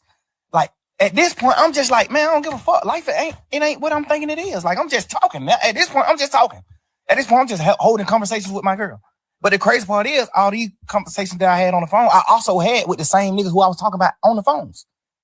So that's why it don't seem weird between us, me and them. Because I done held these same conversations with Wham. I done held these same conversations with Savage. How I feel about him. How I feel about Wham. How I feel about this. How I feel about every situation. We talk like men. We brothers. We talk. They tell me how they feel about certain things. So we all align. We won. We what we are. But you got to understand, like, my standpoint. I'm locked up. Nigga, I'm on the phone talking to my girl every day. This is the only person I'm talking to on the phone. This is the only person that I can talk to. Like, I can't even talk to my family because they just like, how they is, it ain't good for my case. They can be on the phone. They don't understand certain things. So if I be on the phone with them, they might say the wrong thing on the phone. So now I can't talk to them. Now I can't talk to Bank. I don't want the police to get on Bank. Now I can't talk to Wham. I don't want the police to get on him. I don't want the police to get on Savage. I don't want the police to get on Pluto. It's just so much shit in my mind to the point where I'm just like, I'm confining myself. I mean, not confined. I'm like trapping myself to just communicate with one person. And then I might go to court and just get body slammed by the motherfucking judge, bro. And then I just got to come back to the jail. Now I'm on the phone with somebody that I love, whoever it is I'm on the phone with. And they like, man, goddamn, or goddamn, they say, this nigga right here been up pulling up on bro. This nigga pull up. Of course, I'm just like, bro, I just got body slammed by the jail. I'm just feeling how I'm feeling, bro. I'm just saying what I'm saying. Like, I ain't even tripping on that. I'm just saying what I'm saying. And I done told all these niggas these same things. But looking back on it, how you feel? You just said, goddamn, like, damn, you feel like you was tripping. I feel like I was tripping, but I feel like, because I ain't never did shit like that. I ain't never pillow talk with no girl ever in life. I ain't never in my life held no conversation with no girl about no another nigga ever until jail. And I've been trying to figure out, like, why the hell was I even doing that? And then I just had to, like, think back to when I was in jail. Because I did a long time in jail. So I know how to think right back to when I was in jail right now. So you've been reflecting? Hell yeah. And that's another thing I don't even want to do. That's why I don't even respect the phone call shit coming out. Because all it do is make me think about when I was in jail, going through fighting for my life. All it do is make my girl think about those long ass conversations on the phone. We praying and we doing shit and hoping that I can get away from this shit and come out of it. Like, that's the weird part about this shit that's happening. Like, this shit, all this, y'all, this shit just like a fun moment in the memes on the internet and trying to just like tarnish my existence and just my real nigga shit, my real nigga life to like, just to have fun with it. But not knowing, like, but this shit traumatizing the hell. This shit goddamn make me remember when I was in jail. This shit make me remember those dark ass days and moments I had, bro. This shit make my girl cry. She ain't even tripping about what we saying on the phone. Nigga, we said, whatever I say, I can say twice. I'm a grown man. I'm a man, nigga. Whatever I say twice. And I done said it to every nigga. They know that. So I ain't tripping on that part. I'm tripping on just like the world not knowing that. I'm tripping on the world just, oh, but look at this. Oh, hey, y'all, here go another phone call. Here go. It's just like, bro, y'all ain't understand what's going on. Let me say this. If you knowing that you told these people and you was on the side, how would you look at that? If you was from the sideline, just listening to Slime on the phone, on the jail phone, talking to Savage, talking to your girl, just about like everything, how would you look at that? If you didn't know, like you said, you done told the same people this, how would you look at it? It depends. If I was on the sideline and I never been in that situation, like no jail shit or fight for my life, I probably would look at it how people looking at it that ain't never been through shit. Okay. They probably looking at it like, man, you some bullshit. Why the hell you talking about? But if I was a nigga that had experience. See, that's where I call bullshit again, because it's like that has nothing to do with it. You're adding variables to the whole sentence that he just asked you. A person that hasn't been through shit. Doesn't matter what a person has been through. It does and it doesn't. But you're still adding variables to what he asked you. This is where I was already saying to myself, okay, Thug has zero accountability. This him doing this interview with Big Bang does not show that he has accountability of what happened to him. Or should I say accountability of what he was charged of, or even accountability of the tapes being leaked. The jail calls being leaked, excuse me. All this tells me is even him answering that way, of saying, yeah, I would look at it like that if I ain't never been through shit. No, that has nothing to do with it, dog. If you are the man of morals and principles that you say you are, morally, you should say, I was wrong for gossiping. Point blank, period. You were wrong for gossiping on the phone about other men, about other women, and the shit you were doing. You were wrong about it in general. Take the accountability now and say you were wrong. Certain shit, I would look at it another way. Mm-hmm. But, and me personally, I'm a smart man. I know how to think. So if I see somebody else going through this, I'm the type of person to be like, man, I want to know what he think. Like, I want to hear what he was feeling. Like, why you do this? Why you said this shit on these phone calls? Why you was saying this shit on these phone calls? Because everything on the phone call came from questions being asked. Or they just putting out your part. Who you think putting that shit out? I don't know. I be looking at it like some of the niggas that's like mad that I'm pushing grown man business. I'm pushing. We ain't telling on nobody. We ain't no racks. We ain't doing it. It might be people that's like, it might be stemming from that. Cause do you think you inviting that energy though? Yeah, 100%. Overly. Yeah. Overly. But me just knowing how this world is, even if I wasn't inviting the energy, it still happened. It still would happen. Anyway. You can't just say that. I know it. You can't just Because you got to think, before the world even seen an interrogation video of me or anything, jail calls I had already got leaked. Jail call got leaked when I was in jail. Interrogation shit was already out too, though. Huh? Right. I'm just saying, all this shit was happening while I was in jail. But I'm saying, So I I don't can't think it would be, me personally, bro, this shit for me to use slang. I don't think it would be, it's like right now, yeah, interrogation shit came out too, and there was some shit in there. We're gonna talk about that. There was some shit in there like, damn, Slime, why you say that? Like, what the hell wrong with you? But at the end of the day, I'm saying niggas wouldn't wanna be like, yeah, man, fuck that nigga. If it didn't come with, you gotta think, bro, if people's out here in the motherfucker like free Slime to the death, like, can't wait till you get out. But then when you got out, it was like, he ain't learned. He's still the same. He want to go back.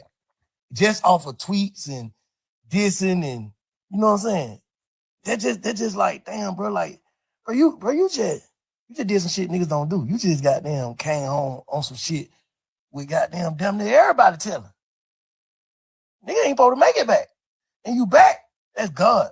So it's like, damn, it's like the universe too. What's making it like, yeah, spank him. I think, personally, no matter what I came out of jail and did, it still would have came out one day. Me personally.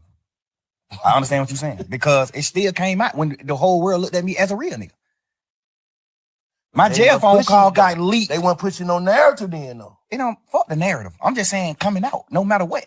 I feel like no matter what, it still would have came out. I know it would have. You know what I'm saying? I feel like it still would have, no matter what, bro. No matter what I would have got out of jail and did, it still would have came out. Just because it was public record. Because at the end of the day, when the first shit came out, when the first few jail calls came out, or me and my girl just talking this shit, when those first few jail call came out, nigga, my team got in touch with the Cobb County people and stopped all of it. Like, shut down the whole system. Now you can't go get none of that shit. Okay. So what they tell you? Somebody been had it. They got it back then. And they just waiting to release it. Strategic. No matter what I would have came out doing, it still would have got released. What about like? Because you can't go on the internet and get it right now. You can't go on Cobb County website and get it. It's been shut down for a year and a half. What about like contradicting shit? Like they say, you tweeted that you told Sean to take the take the plea. Yeah. But on the call, you told Savage. I ain't told that nigga that. Like, so that's like credibility. Like, damn, Slime, you said this, but this, you tweeted this. Well, goddamn, what one is it? Yeah, I understand that. And the thing is, when just say I'm in jail fighting for my life, this just for people that don't know the law. Okay. I got co-defendants. I got 28 co-defendants. I got 28 niggas on the case with me. We can't have contact. We can't talk to each other. We can't be around each other. When I go to court, they got me on a whole nother motherfucking side of the courthouse. They got these niggas on different sides of the courthouse. Nobody is around each other. Because we co-defendants. We get another charge if we talk to each other. We can't talk to each other. Mm-hmm. So when I'm on the phone, a nigga like Savage, he know what he know about the law.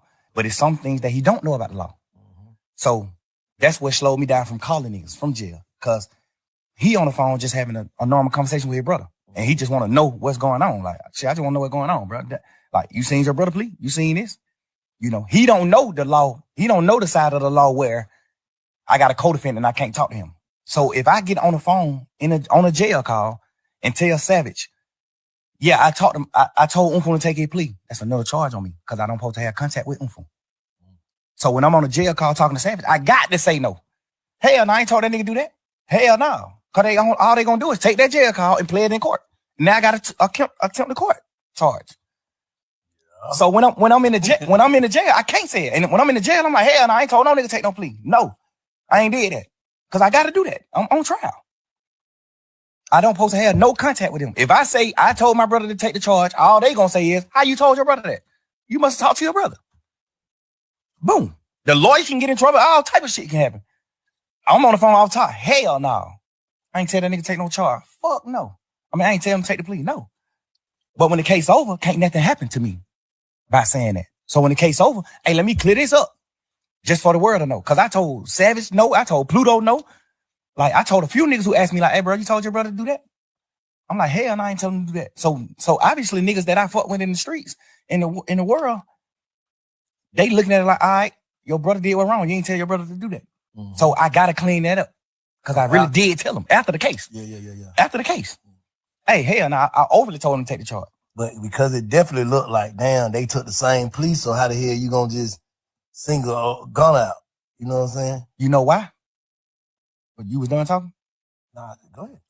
The reason why I differentiate his plea from their plea is that's like you telling your son to do something versus you not telling your son nothing and he do something. Mm-hmm. I told my brother to take the plea. We had a week and a half conversation, talking a week and a half. Every day in court. My first time seeing the nigga since we been in jail. We crying each other, all type of shit. I'm like, bro, get the fuck on.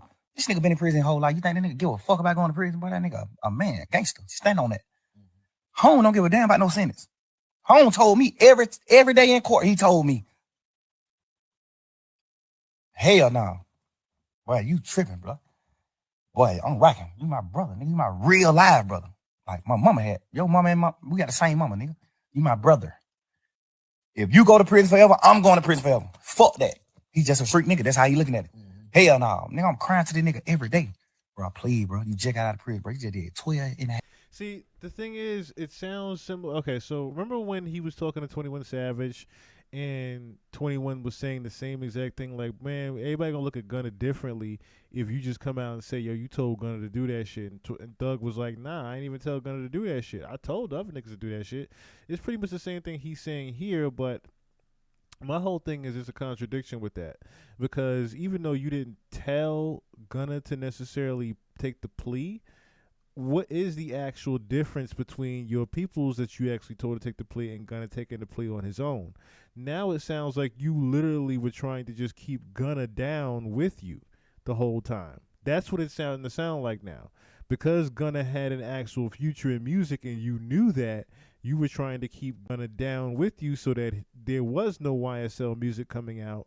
There was no successful career going to be developed with Gunna. Now it sounds like you were literally trying to keep what people were saying before, the whole snake in the grass thing, with you literally trying to sabotage Gunna's career. That's what this is starting to sound like. Because why would you tell your other people? You just confessed it right now, right?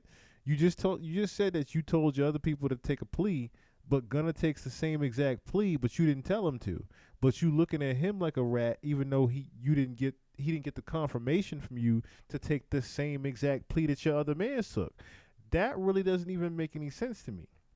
Because like I said, why would you tell your other people to take a plea and Gunna is sitting here taking the same exact plea, but because you didn't want him to do, because you didn't give the okay to do it, all of a sudden Gunna's a rat because you didn't give the green light to take the same plea. That don't make no fucking sense. Because his lawyers came up with the plea beforehand and you didn't give the green light on it. It's fuck Gunna. But he did the same exact deal that your niggas did and you? That don't make no sense. Hell yeah. Get the fuck on, bro. Please, bro. I'm on the phone with my mama. Nigga, my mama crying every day, man. Both of my son, man, bro. Y'all come back to me. I don't give a fuck what happened. Y'all need to come back to me now. Woo, woo. I'm telling my brother, go on. You got to get back with mom, bro. I'm going to be all right. I'm good. I'm a man, bro. I'm standing on mine. I'm going to be all right. I need you to go, bro. Why that nigga crying to me, boy? Bro, you understand what you telling me to do, bro? No. I'm a man. That nigga just had a life sentence, nigga, for not telling. He not a rat. No matter how you gonna look at nothing. This nigga just did a life, that nigga just had a life plus 10 prison sentence for not telling. They got this nigga on the phone. Life plus 10 for the crime. Yeah, for not telling. Yeah. Nah, they know he didn't do it. They know he didn't do it? They know he ain't do it. He got a life sentence. You know that that motherfucking judicial system here, bro. They know, they got the nigga who did the murder on the phone 2 days after he did the murder, talking to somebody on the phone like, man, y'all niggas stop playing on my money. I just had to step on the nigga a few days ago for playing on my money. They got him on the on a wired phone call saying this. They know who did the murder. They know who committed the murder. When we had cameras at the house, when the murder got committed, my brother was in the house. Unfun was in the house sleep when the shit happened. They got cameras from like other people's houses and shit of my brother leaving out the house after the murder. His best friends them was convicted of doing the murder. And they was in my mama car. Nigga, my brother still in court every day of his motherfucking life. Still to this day. Told the judge, I don't know them. The judge like, dumbass nigga, we got phone calls with you and them on the phone. We got a phone call with you and them the night of the murder. They just talking about other shit, just talking about going to the club, fucking with hoes, all that. And the nigga just like, shit, I'm gonna pull up. I'm gonna come get you. The nigga dodging coming to my house because he know my mama gonna ask for her car. So he like, man, you gotta walk around the corner, get in the car. Like they on real phone calls on each other. My brother still in this motherfucker fighting every day, saying, I don't know them. They lying on me. The judge just sought it to him just because of that. Like, oh, you playing game. They offer that nigga immunity. They know he ain't do it. They offer him immunity. Hey man, you tell exactly what him, cause they saying, one of the niggas saying, you brought the gun to them. One of the niggas saying, it's three of them. One of the niggas saying, Unfun did the shooting. One of the niggas saying, Unfun didn't do the shooting, he just brought us the gun. They like, why y'all didn't just come to the house and get the gun? Cause we was in his mama car. And if we would have pulled up in the driveway, his mama would have made us leave her car. So we called Unfun and told him, hey, come around the corner and meet us and bring us the gun. We finna go to the club. They just like, hey, bring my file, we finna go to the club. Bro got them supposed, I don't know if he did it or not, cause he still ain't told me to this day. I don't know if he did or not, take them the gun. But when he take them the gun, they ride off and gone, and like they finna go to the club and do what they doing, but they end up, well, that's what the court say. I don't know the case. The court said that they robbed some Mexicans and one of the Mexican bucked and they shot him and the Mexican died. I don't know if that's true or not. I'm not saying it's true, but this is what the case was. They saying my brother took the gun to them. And then one of them killed the Mexican, which we don't know if that's true or not. Cool. Goddamn. They got one of the Mexicans that didn't get shot. One of them got killed and one of them, they let run away. The one that ran away said, my brother is that nigga probably about 5'7", 5'8", red as a motherfucker, real Mexican, Chinese nigga. The Mexican that didn't get shot said the third guy that walked up was a tall black man with a ski mask on. They said, how you know he black if he had a ski mask on? He said, I seen his hands. His hand was black. So my brother, off top, everybody know that ain't him. They know 100% he didn't do the murder. He just got a life sentence because he wouldn't tell. They granted him immunity. Didn't take it, man. Fuck y'all. Grant to what? I don't know what happened. I don't know nothing about that. I'm telling you, bro, just man to man. I can't put no rat on him. I can't. I'm telling you, I seen Shawty stand up and Shawty was 17 years old. Shawty was a kid. Shawty stood up in the paint, bro. Shawty got a life sentence. So let me ask you something. Did his plea say the same shit Gunner plea said? Like, is it the same? Like, did he have to agree to the same shit? Guess what you wouldn't believe, man? I ain't never seen you plea. I ain't never seen bro plea. I swear to God. Just handle your business. Just go home. I told him, cause he had did 12 years on the murder. And then his lawyer got him a new trial. Like, they fucked up in trial. The lawyer got him a new trial. So now he out of jail waiting to get tried for the murder again. They ain't gonna never try him for the murder again because they know it ain't nothing he doing. He ain't do that. So he wasn't gonna never get tried for it again. They were gonna just like goddamn keep resetting the trial date for the rest of his life. He would never go to court again. That's what the lawyers say. Like they ain't finna do nothing with that case. They can't beat him. So I told him, well, if you do take the plea, make sure they add your murder case in the plea. Make sure they dismiss your murder case in the plea because you still got to do a new trial. I'm saying they did that.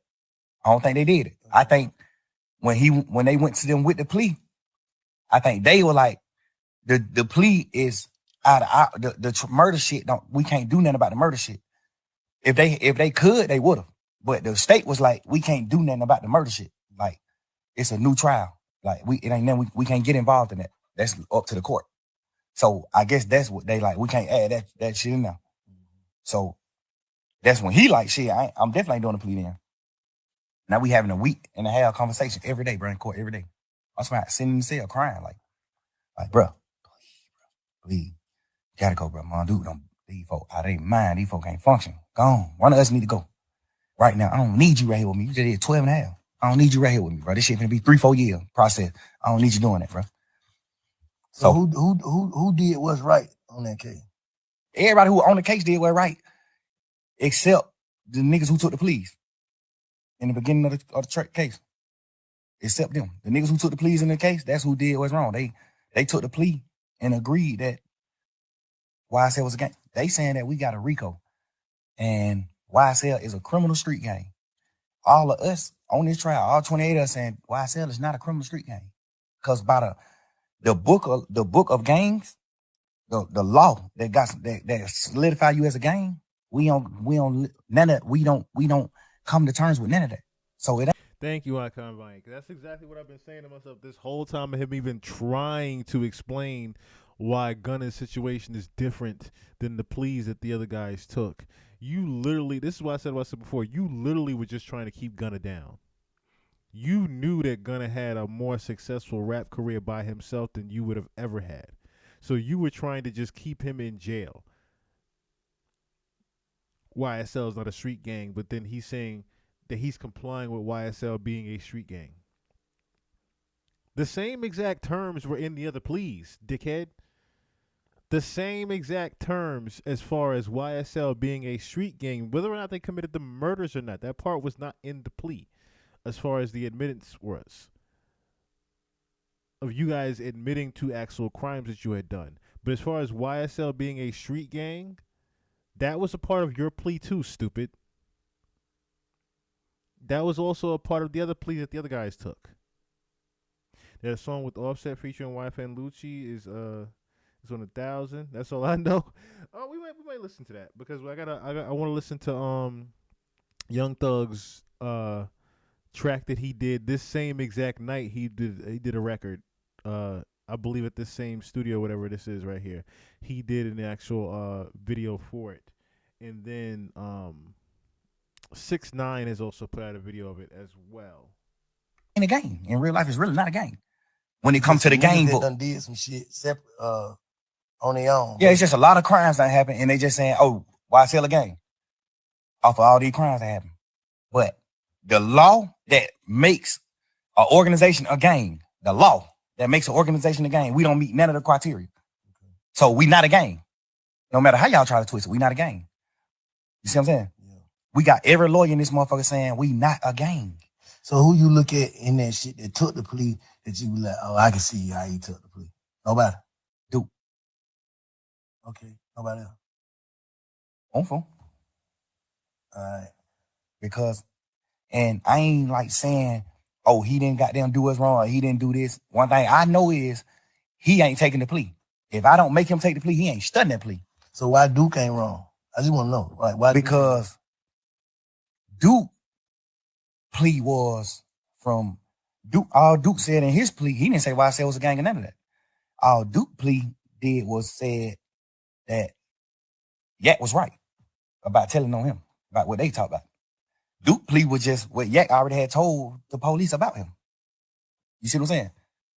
Hold on. You said Duke just agreed to what Yak said. Yes. So Yak, you saying Yak threw Duke up on the bus. He just see what I'm saying? It's the same. Big Bank even caught it. Like, it's a contradiction. Like, why are you getting mad at Gunna for taking the same exact fucking plea? It all said the same sting, stupid.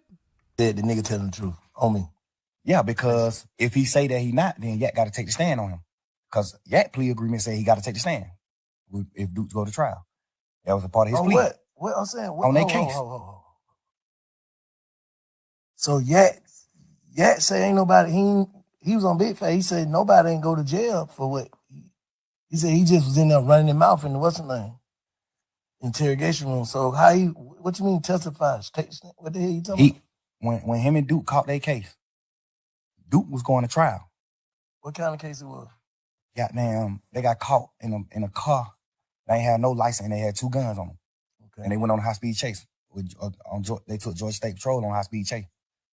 So when they get locked up, this is what their charges is. Theft by receiving stolen property, which is the guns, and well, I think it was one of the guns. Oh, I don't know. I know they had theft by receiving and then no license because they were driving. They was in the car. But they had a license. Stop playing. That's what He told on a gun and some license. Stop playing. That was the original charge. Oh, what the other? When the police came, when the police came and talked to Yak, Yak told him what actually was happening. What was happening? Like, he told them Duke got jumped on at Magic City by some ops, by the opposite, and he came to Magic City to get Duke, and they were going to retaliate, go commit murder, go possibly commit murder. They were going to retaliate against the people that just jumped on Duke. That's what Yak told him. Hold up. So, let's slow down. They get locked. They on the way to the op hood. This what I don't know, cause I went there. This what the police is saying. They got caught with some guns and no license, and he turned that into what? He told them what really was happening. Cause the police just like, why? These two, they ride past the state patrol. It's two young niggas with hoodies and ski masks and all that old shit ride past state patrol. State patrol get behind them. They go on a high-speed chase. They go on a high-speed chase. They wreck the car. They get out the car, run. Well, one of them get out the car and run. One of them stay in the car. That automatically make it fishy to me. Okay. Yak stay in the car. Duke, when they crash, Duke get out and run. Okay. And toss one of the guns. Got away. Nah, he got caught. He ended up getting caught. Okay. Yak goddamn. Some people told me that Yak ran too. But some people told me that Yak didn't run. Yak stayed in the car. So if me and you go on a high-speed chase, right, and we both know what we doing, we know what we're going to do. If the state is right, we know what we're going to do. The police get behind us, we go on a high-speed chase, crash the car. We get out the car and we run it, man. If I get out this car and run and Bank stay in this car, the only thing on my mind is Bank finna tell on me. Or Bank finna, even if you ain't finna tell on me, I'm finna think in my mind, Bank finna tell the police it's him. Cause what you stand in the car for? He must got out, basically. Like, he must got out. He must know something I don't know. If we supposed to run, basically what you saying. Like, if you don't run when the police is chasing you, you the one driving. You take them on a high-speed chase. If you don't get out and run and you get out and let Duke run, you got something you finna tell the police. Not even if you finna tell the police, hey, I don't know, officer, I'm an Uber. We just ran, this nigga, I don't know what the hell he got going on. He just hopped out and ran. You finna say something? Like, I don't understand why you not finna run. Yeah. Which is not bad. And that ain't really bad to me. Because if you can spin 12, you can spin them. If me and you go on high speed chase and I hop out and run and you don't, all you can say is shit. Man, I know that young nigga from the hood. I don't even really know his name. Man, that young nigga told me to drop him off at the girl house, man. I was on the way home. I was finna drop this nigga off at the girl house, man. When goddamn y'all got behind me, but I know I can't go to jail, boys. But the young nigga got a gun, but I know I can't go to jail. So I just went on a high speed chase. Like, you can, it's ways you can flip it and then and make it good. Like, all right, cool. I understand why you sat in the car. If you can flip it, you can flip it. So I ain't gonna say he sat in the car because he was gonna tell, but I'm gonna say it's weird that you sat in the car. Like, so what? All right, fast forward. If you sat in the car. All right, fast forward to what the facts. You say he Duke got jumped on at Magic City. Okay. Call yet. This supposedly. I don't know. Allegedly. Yeah. Duke got jumped on at Magic by some opposites. He called Yak. Yak come get him from Magic. Him and Yak get in the car and on the way to the ops hood. They on the way to the ops hood to retaliate, to go handle their business. Like, niggas just jumped on him, he finna go handle their business. They ride past the police next to the ops hood. They on the ops street when they ride past the police. The police get behind them and turn the lights on. They go on a high speed chase, they crash. They get out and run, they get caught. They in jail for driving no license and firearm in the car. This the charges. Mm-hmm. The police come question Duke. Duke don't tell Duke, like, man, suck my dick. No. The police go question Yak. Cause I think Yak was in some more trouble too. So the police go question Yak. So I guess that's his way of being like, shit, but I gotta try to get myself out of trouble. I'm in deep trouble. Like, even though Duke got this little bit of that case, I got the same little bit of that case, but I got more shit. I'm on probation. I just got out of jail. Yak got a deeper rap sheet. So but I thought he said he took the charge. Though I thought Yak took the charge. He said goddamn, ain't nobody go to jail but him. Like, he don't want this time, and Duke Duke went to jail, bro. No, I'm saying, like, convicted. Basically, like, Duke got some probation. Duke got convicted. He got probation. 6-month probation. I think he got a year probation.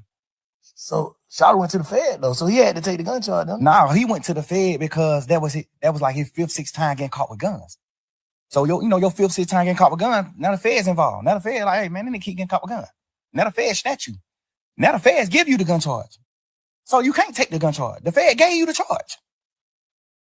The feds gave you the charge. You didn't take you running around saying you took the gun charge for Duke. Now you didn't. In your interview, you said the gun was my gun, but I gave it to Duke. Everybody know in a court of law, if you say, hey, this is my brick, but I gave this motherfucker to a bank, whoever is in possession of this brick, that's who brick it is. That's a fact. Whoever in possession of this gun, that's who gun it is. I don't give a fuck. You can tell the police 1,000,000 times this your gun. Duke get caught with this gun. This motherfucker is Duke gun. I promise you that. That's how they go. So the feds snatched him. When the feds snatched him, his charge in the feds was the gun charge. It's because he had more than one, but like yeah, the feds just were on him. Like we on him. He keep getting caught with a gun. He done beat murder charge, all type of shit. He done beat murder charge all day. So the fed already on him. He get caught with take the stand. Why? I'm saying. Oh, so Duke didn't go to trial. That's why he no. The thing about it is, I don't know if it's true or not, but Yak told Duke, man, just take the little probation shit. And I feel like he told Duke that because he didn't want his interview to come out. Because if Duke go to trial, you got to take the stand. It's a part of your plea. So you tell Duke, man, take the probation shit. Ain't nothing but a year probation. Take that shit, man. You tripping. Go on forward with your life, man. So Duke take the probation thinking like, shit, my brother took the charge. I'm gonna take the probation for even being around it. They just charging Duke with it. So they give Duke a year probation. Duke take the probation.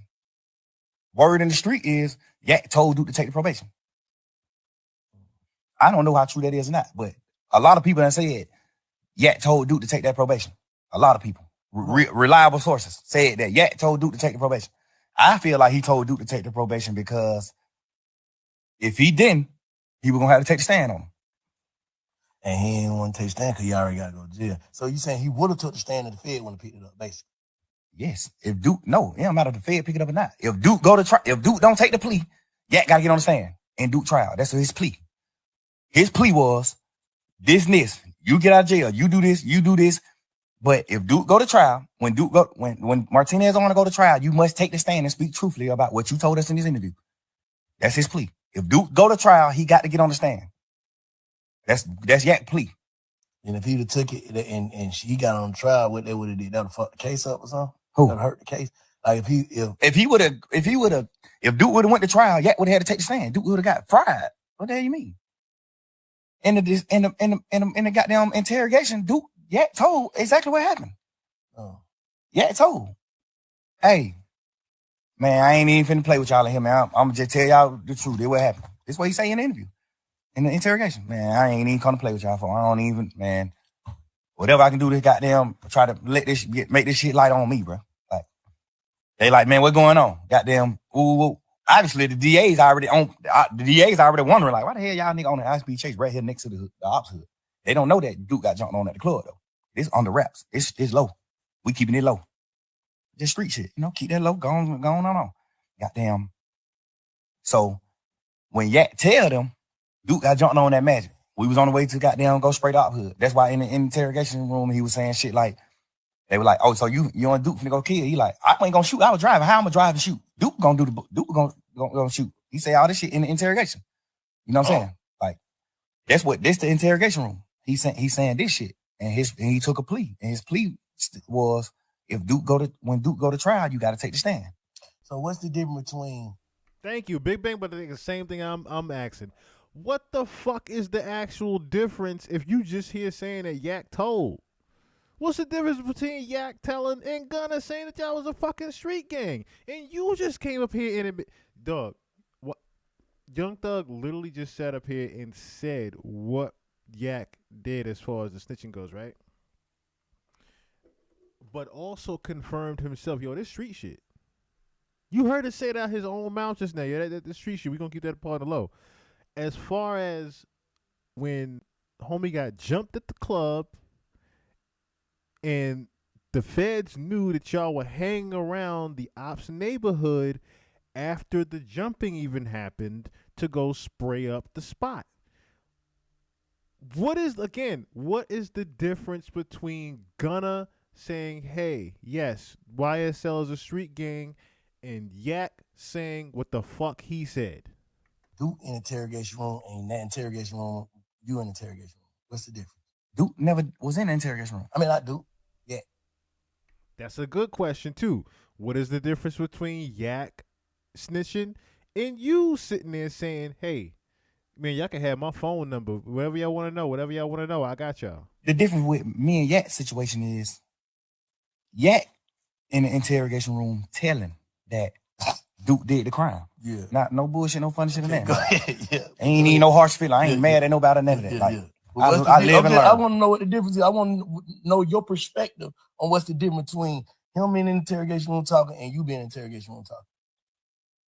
The difference is he told that Duke was locked up for these crimes. He told the police what Duke did. Like you told on Duke. That's the difference between his and mine. I didn't tell on Roscoe. I try to free Roscoe. But I'm saying Roscoe didn't shoot. But you did tell on Roscoe. You told him that Roscoe sold Wayne weed. You told him that Roscoe sold Wayne weed so that y'all would not be getting looked at like y'all was in an actual beef. That's what you told the feds. You told the feds that Roscoe was selling weed and Roscoe sold Wayne some weed so that the feds wouldn't look at y'all as you and Wayne beefing. That's literally what you did. On top of the other shit. At the bus. Yeah. We be serving these niggas when they come to Atlanta. He ain't shoot at this bus. They ain't beefing. Yeah. That's what I'm telling the police. Yeah. Any street nigga in the world gonna understand that. Any street nigga in the world not finna say, "Oh, I read it," or "I did what wrong." No nigga. But what about the niggas who feel like you don't supposed to mention other niggas' name in front of the police though? The police mentioned the names. I just gave them my stories. Okay. The police mentioned their name. I ain't bring no nigga name up in the interrogation. The police mentioned these nigga names. I brought Guap name up, but I brought Guap name up to talk about my. No. You ain't gonna get around it though. See, here's the thing, right? And let's be honest, because we all heard that interrogation audio. The feds didn't bring up, the feds did not bring up the Birdman situation. The feds didn't bring up the Lil Wayne situation. You brought that up on your own merit. A lot of those things you were mentioning in that interrogation room were brought up by you and only you.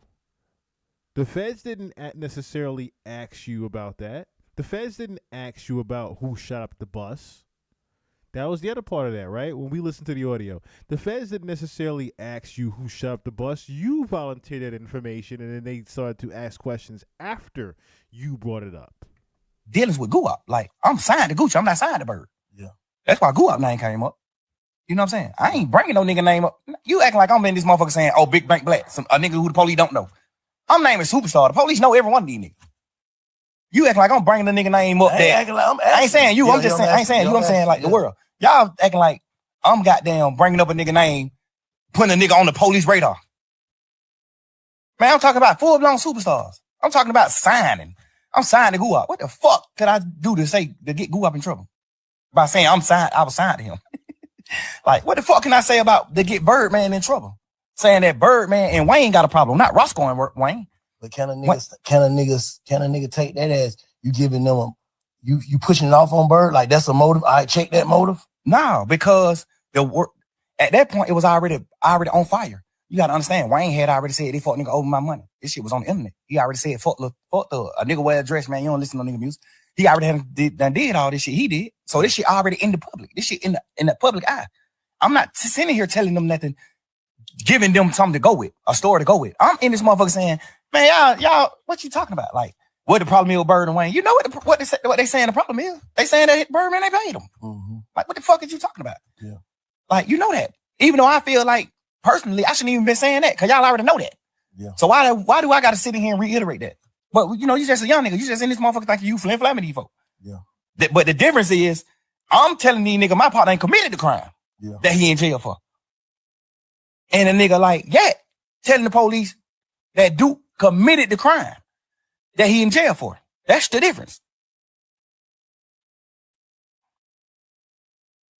Yeah. Me asking you, do you understand the difference?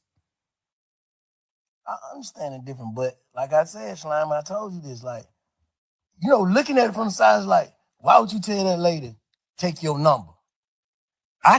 If you look at the whole interview, and I'm gonna put not the audio, I'm gonna put the video out so you can see the actual video too. I told the lady to take my number on some flirtation shit. Like, we just flirting. When we first come in the room, I was flirting with all this shit on video. When we come in the room, I'm flirting. Now, see, here's the thing, right? You just heard. I'm gonna run it back in case you didn't catch what he just said. So you can see the actual video too. Why would you tell that lady, take your number? Listen to this. I told, if you look at the whole interview, and I'm gonna put the not the audio, I'm gonna put the video out so you can see the actual video.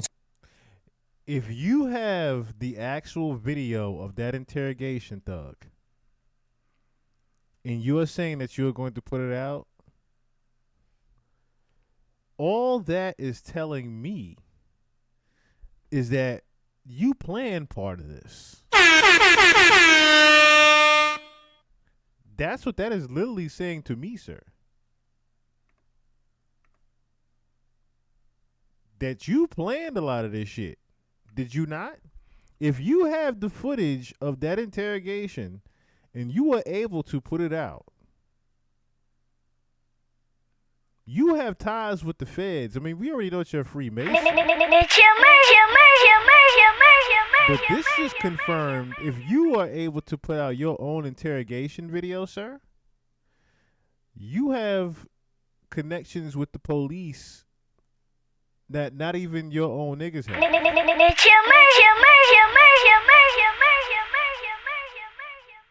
Because who in the world puts out their own interrogation video? Look, Law and Crime can do that type of shit. Other networks, as far as, crime-based channels can put that out. But I've never heard of a rapper putting out his own interrogation video. Just to try to confirm something and save face. I have never in life heard of that. Hell, I've never in life heard of a rapper getting a hold of his own interrogation video from 10 years ago and saying, hey, I'm going to put this out. Who the fuck do you know?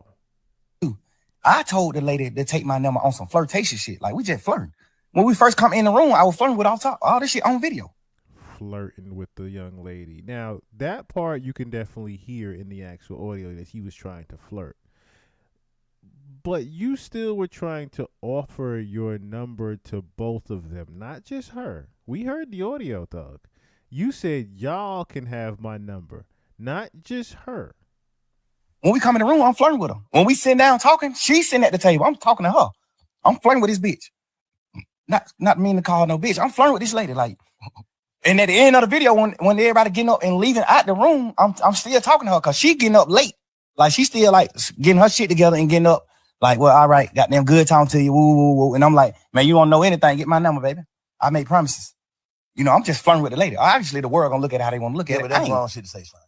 Just looking back on, don't you feel like that's wrong shit to say? I feel like that's the wrong shit to say if I was saying it for the reason, if I was saying it for another reason. I'm saying hearing it. Hearing it. Obviously. You hearing it? What that shit sound like? Back like, damn, I understand that. Right, I understand what it sounds like. Yeah. Because I'm mad at niggas for saying shit like that to the police. But the difference about me is, what in that interrogation did I tell the police for you to think that I'm saying, if y'all want to know anything else, get my number? I didn't tell them nothing for me to even say, if you want to know anything else, get my number. And don't tell nobody. What the fuck did I tell them in the interview for them to even, for a fan or a nigga who looking at the interview? What did I say in the interview for you to even look at this interview and say, and not say he playing game? Man, niggas are playing. Who shot the bus up? You let him know who shot Lil Wayne bus up. Did you not? He talking shit. He ain't even tell them shit. Like, yet, you told. They said who killed Nut. You said Shannon and Woody. You did? Yes. So at the end of your shit, when you say, when the police say, well, all right, man, you got anything else you want to say? He say, hell no, I'm locked up. Y'all got me locked up. Y'all gotta let me get out so I can goddamn get around and then I can have something else to tell y'all. That's a difference than me saying it because I didn't tell them shit in my interrogation video. I'm in this motherfucker talking shit with him. Y'all blood? Hell nah, man, we fake bloods. We just say that shit in music, crazy. Nobody ain't no real blood. Wayne and us ain't real bloods. We just talking shit in music. I didn't tell them nothing to get nobody in trouble. So why would you look at the end of that interview when I said, take my number, I make promises, baby, don't tell nobody. Why would you look at that part of the interview and say, Damn, but he was finna get him his number so he can get him information. What information did I get him anyway? The first, you get what I'm saying? I get exactly what you're saying. If I'm spinning the police, and at the end of my conversation, I say, get my number if y'all want to know something. What make the smartest nigga gonna be like, bitch ass nigga, you ain't telling them that. What make y'all young niggas feel like y'all can spin the police though? I don't understand that though. I don't understand that. Man, but them bitches is smart, bro. Bro, it's just like movies. Big Bank asked a very good question here. What makes you dumb motherfuckers think y'all can spin the police? What makes you young motherfuckers think y'all can spin the police when they already know half of the shit that y'all telling them? It's just Big Bank. I give Big Bank that one. Cause that's some OG shit he just asked him. What be making you young niggas think y'all can spin the police when they already know half the shit y'all telling them anyway? Just coming up in that game. When you a real nigga, bro, I feel like I'm a real man. I feel like I honor and I love every nigga who I love. Yeah. So I'm willing to do anything to help a nigga that I love. And sometimes you can make the wrong thing. You can do the wrong thing trying to help a nigga that you love. Yeah. And when I say do the wrong thing, I ain't doing nothing wrong in the interview. The only thing I did, well, I feel like I did wrong was even talking to them. The interview, fact. Right. No, but I'm doing the interview out of I'm purely trying to save my mans. How are you trying to save him when you literally just said at your own mouth the only thing you felt you did wrong was talking to them in the beginning? So how are you saving him if you are telling them and offering them information, dog? When I first seen the shit on the internet, I was like, oh man. But I was like, man, because they mixing it. Because I ain't even watch it. I just seen 2-hour interrogation video, Young Thug. I didn't even watch it. Slime like, man, you got. Little man like, man, you gotta listen to it, man. Right. Please just listen to it for me before you jump out there. Please just listen to it for me. Please, please, please. I listened to it. I said, if all I'm listening, I'm like, yeah, you not playing game, but why the fuck is you in there, Slime? Because we just young nigga, and I'm thinking, my man's Roscoe already locked up for shooting at Lil Wayne tour bus. I know that. I know Roscoe got a trial coming up. I know that too. So basically you saying ain't no way you would tell him because you ain't even in trouble. I'm not even in trouble. Soon as they come in, they say, you ain't in trouble. We ain't talking about nothing that's dealing with you, none of that. We just got some conversations that we want to have with you. What click in my mind, this my turn to help my man. This my chance. We just young niggas, bro. We high hell, we on drugs. I'm just thinking in my mind, but this my opportunity to help my man. You ain't supposed to be in there. Eat no hot one. Who, me? I ain't blown the sandwich. Oh, for real? They get niggas who tell that type of food. They get niggas like me who I ain't finna tell them nothing. They give me the blown sandwich. I ain't give them nothing. They gave you blown sandwich.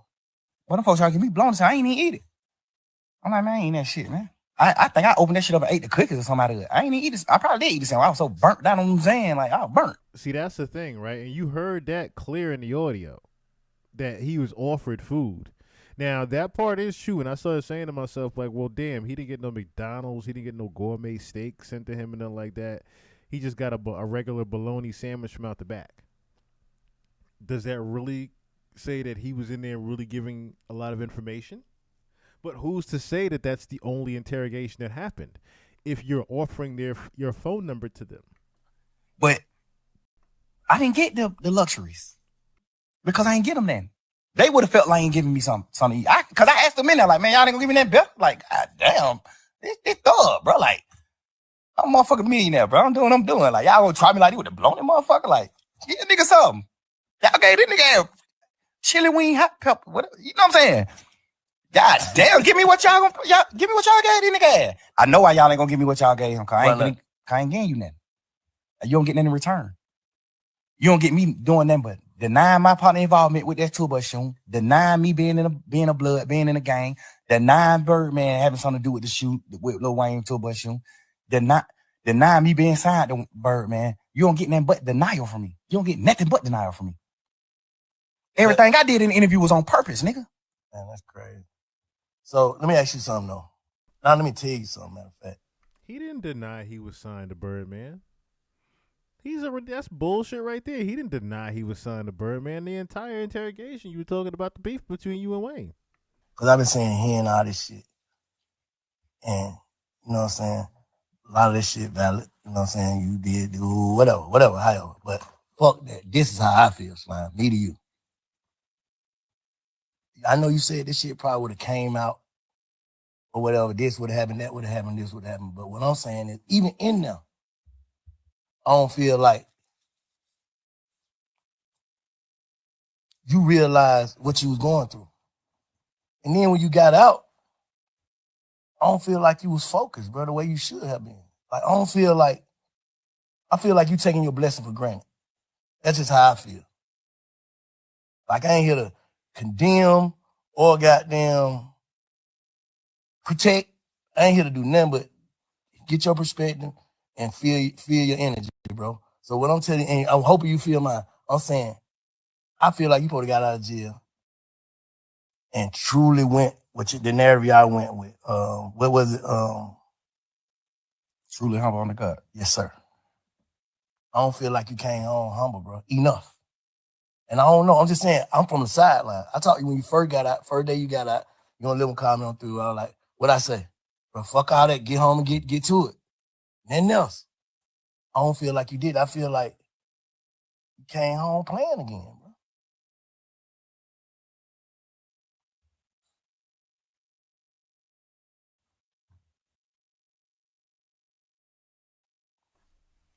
I don't need, me personally, I don't know. That awkward silence right there. I respect Big Bang for at least saying that to him. I don't think Young Thug expected him to say that.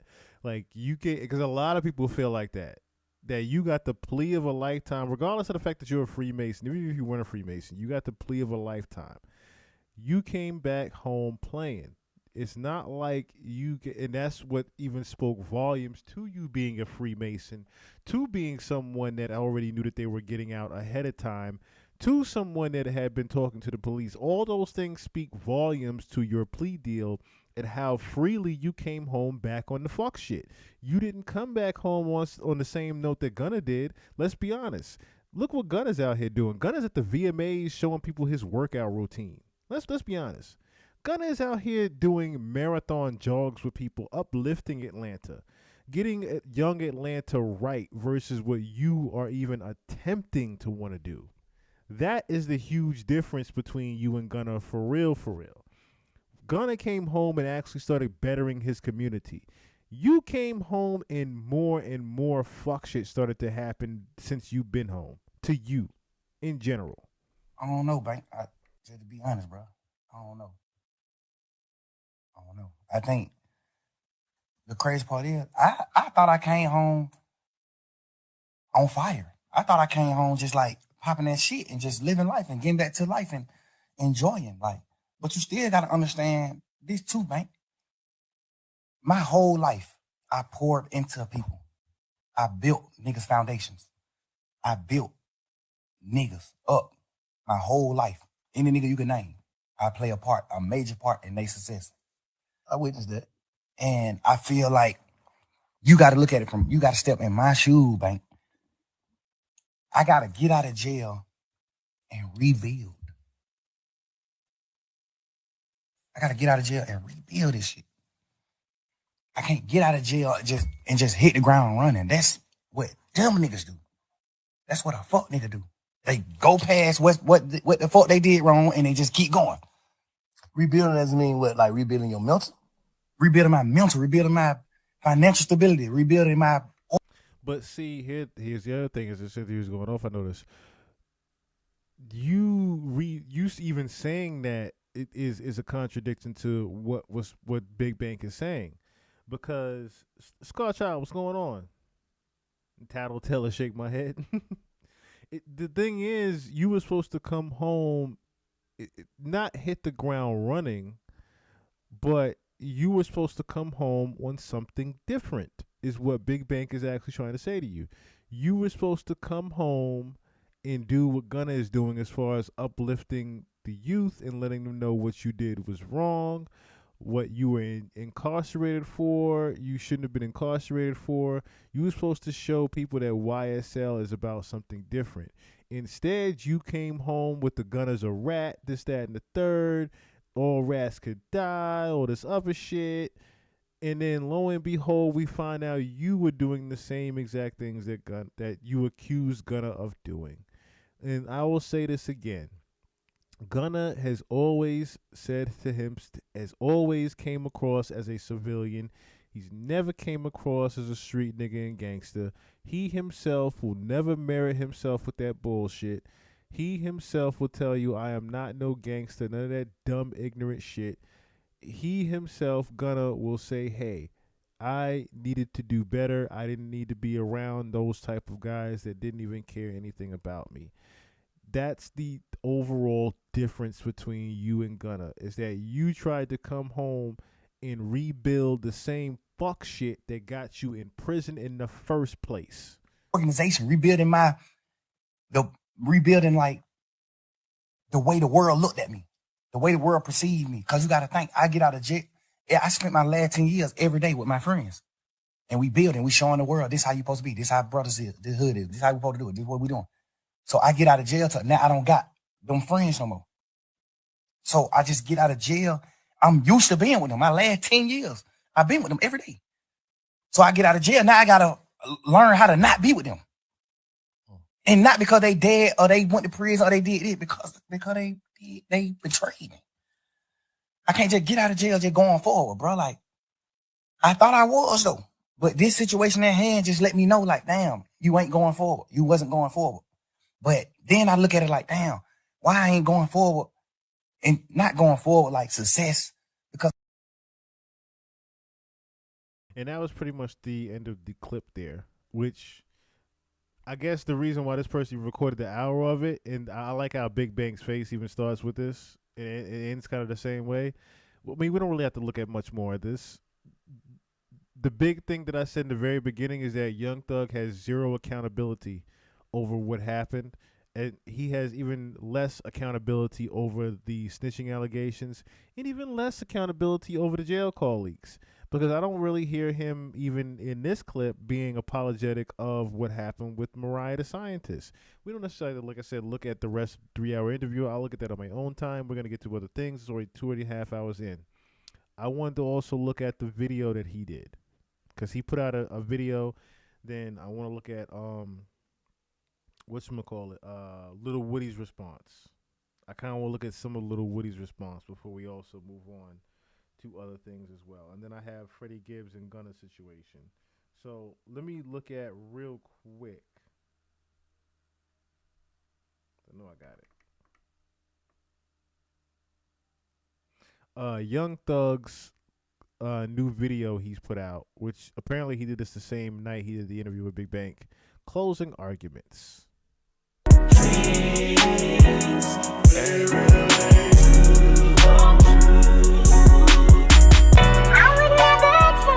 Yeah. See, you can't compare no nigga to me, bro. You know, niggas real rats around this motherfucker. You dig what I'm saying? Yeah, nigga, I did what I did.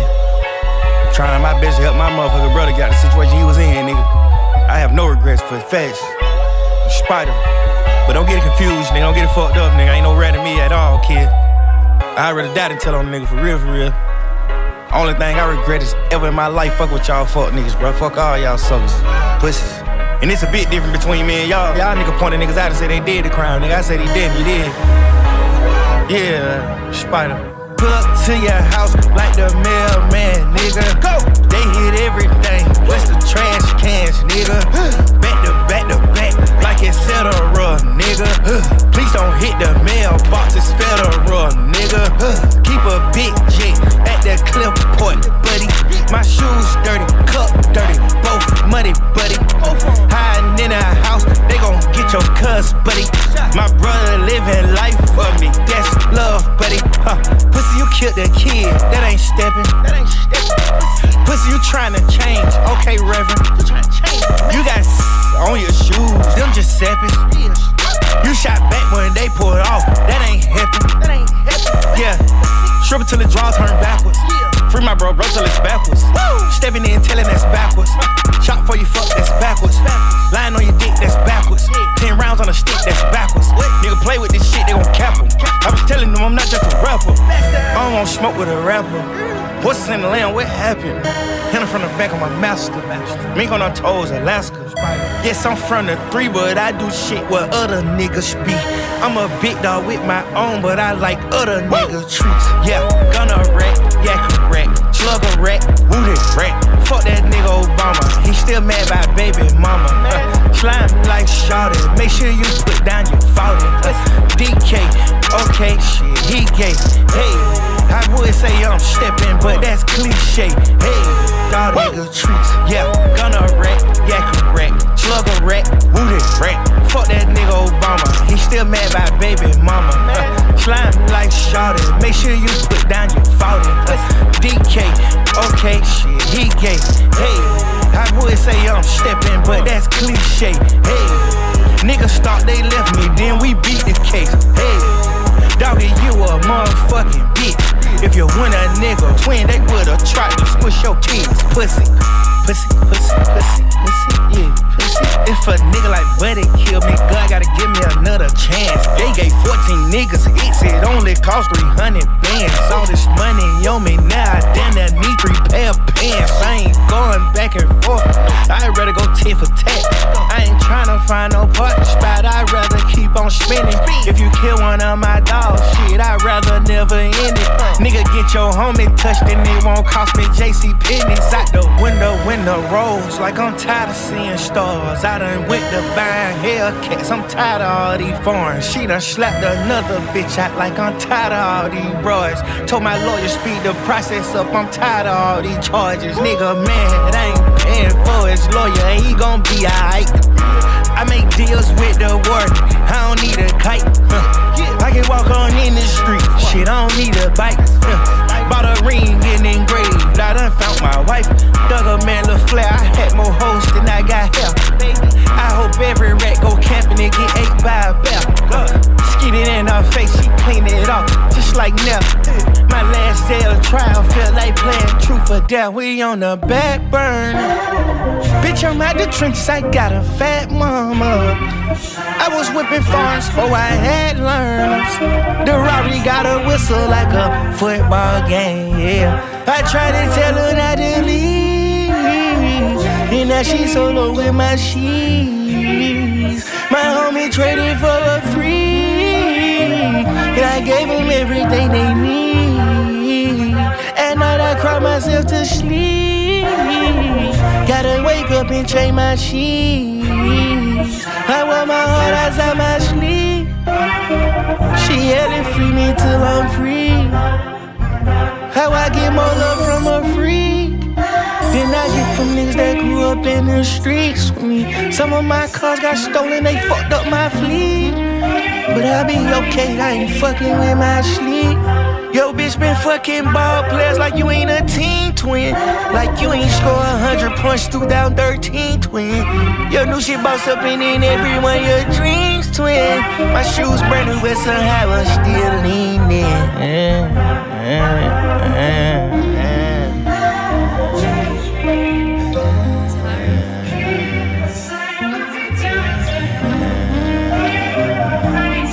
Okay, I was wondering if I was the only one that heard that. Jay Porter says still garbage on the mic. Yes, absolutely. Leo Cohen took his hands off him now. He don't have any more ghostwriters. Not necessarily Leo Cohen. Who is the owner of Kevin Lyles? I was gonna say Kevin Lyles is not necessarily behind 300 Entertainment anymore, where his head label was.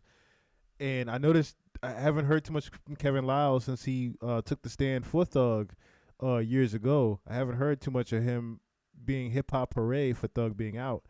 And yeah, I am in agreement with that as well. I think Gunna was writing for him. I think so too. I am starting to think so. I think Gunna was writing for a lot of YSL because you could literally hear that in the record right now that he does not have the writers that he used to. He doesn't have the same ghostwriters or reference tracks that he used to or none of that shit. Now, I am not necessarily a Young Thug connoisseur as far as his music. Maybe he already sounded like this ahead of time or whatever have you. At the same time, it sounds like rubbish. Also, like I said, you can hear even in the cadences and the melodies, he doesn't have the same flair that he had before he went to jail. Now, that could be him just rapping how he does post-jail, but then when I hear him doing the R. Kelly I Wish shit, did y'all hear that? Did y'all hear his I Wish? Let me see. I didn't. Let me see. Because he previewed it.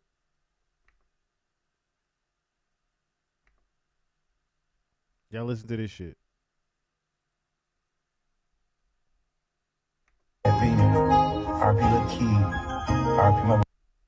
Listen to this shit, y'all. I shit you not. This was him in the studio. Wait, why did I just do that? This was him in the studio recently previewing his I Wish record.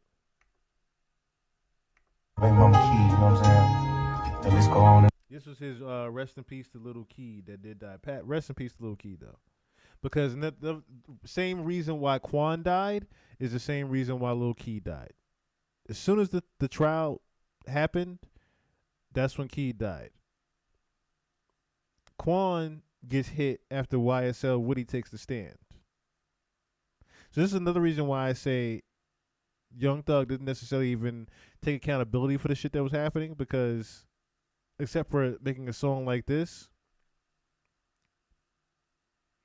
Oh, and remembering his deceased baby mother, who was also killed during the trial. Nigga, we done been through a whole lot of shit together. Been running these streets and being down for whatever. And now that you're gone, I got a whole lot of shit to tell you.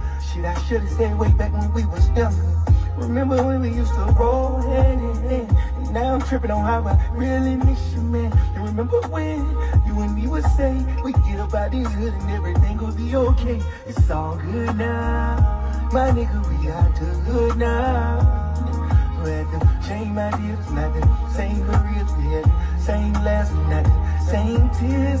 You my homie, my sconey, my broly, my nigga. You never placed no bitch before me. Man, I swear to God, I love you for that shit. Why you had to get it? Whoever's out, what time was it? You were supposed to get older when you trees. Lord have mercy, this sounds horrible. If it wasn't for the wheel that God had made, I turn back there's a time to take your place. Sitting here sipping on this Hennessy, just thinking about what you meant to me. My nigga, you gon' always be my nigga. Even though you home, I'm still missing you, my nigga. I'm feeling like the timing was wrong, my nigga. Now you smiling down saying, carry on, my nigga. Sometimes my nights can get long, my nigga. Sometimes I feel God did me wrong, my nigga. It's like even somebody that was going through something as far as their nigga dying or their homie dying in the hood, this would be the last thing that I would pick to listen to. This would be the absolute last record that I would go to. If anything, Keed is saying to myself, damn it, Thug, you the one reason I got killed in the first place. Just to be honest with you. I can't even laugh saying that. Keed is probably looking down and saying, nigga, you are the reason I got shot in the first place. His baby mother was probably saying the same thing. You are the reason I got killed in the first place. Let's just be honest here. And this shit sounds horrible. Kyle hiding in bail with his buddy Russ. Or Kevin. Kevin hiding in bail with his buddy. Yeah. Oh, Bali. Kevin hiding in Bali with his buddy Russell Simmons. Yes. Yeah, Kevin Lyles probably done moved. He's probably moved. He's probably gotten out of the country as well. This shit sounds ass. But, of course, there are other rappers that are ass that could not wait to make their appearance and try to make a comeback off of other people's misfortunes.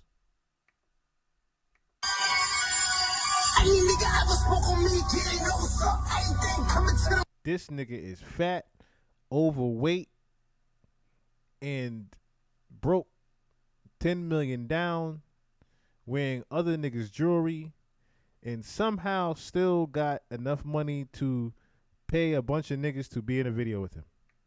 like minute jiggers up. Niggas been pussy, been cat, there's not talk. Saying what I did, chest out, there's not up. Saying what I did, and you saw how I stood. They say niggas wanna kill me, and I'm still living good. Rappers dying every day, and I'm still living good. If I really want to, I go back to my hood, like what happened. Put you with the thug track, got it fucking happened. Like months running, all you niggas got stabbed. I've been talking about these rap niggas, they be capping. Different between me and niggas, I don't dump action. I'm really with the stabbing. Sipping chalk, lift them up, refreshing and clapping. You don't like sun, walk home, get a napkin. Rappers don't honestly the same time rap. You gonna wanna do this, gonna wanna do that. Niggas shoulda, coulda, woulda, shut the fuck up, you a rap. You did what you did and you can't take it back. So it comes up to the world, nigga, what the fuck is that? Itsy bitsy spider without the water spout. Down, keep your hands and you write his names out. I give you my number, tell you what you want. Don't tell the world, just please let me out. The itsy bitsy spider without the water spout. Down, keep your hands and you write his names out. I give you my number, tell you what you want. Don't tell the world, just please let me out. Get back, nigga.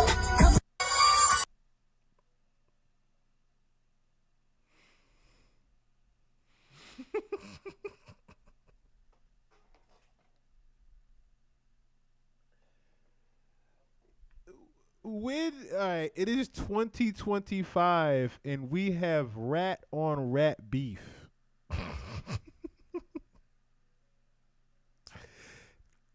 Jesus hit the reset button.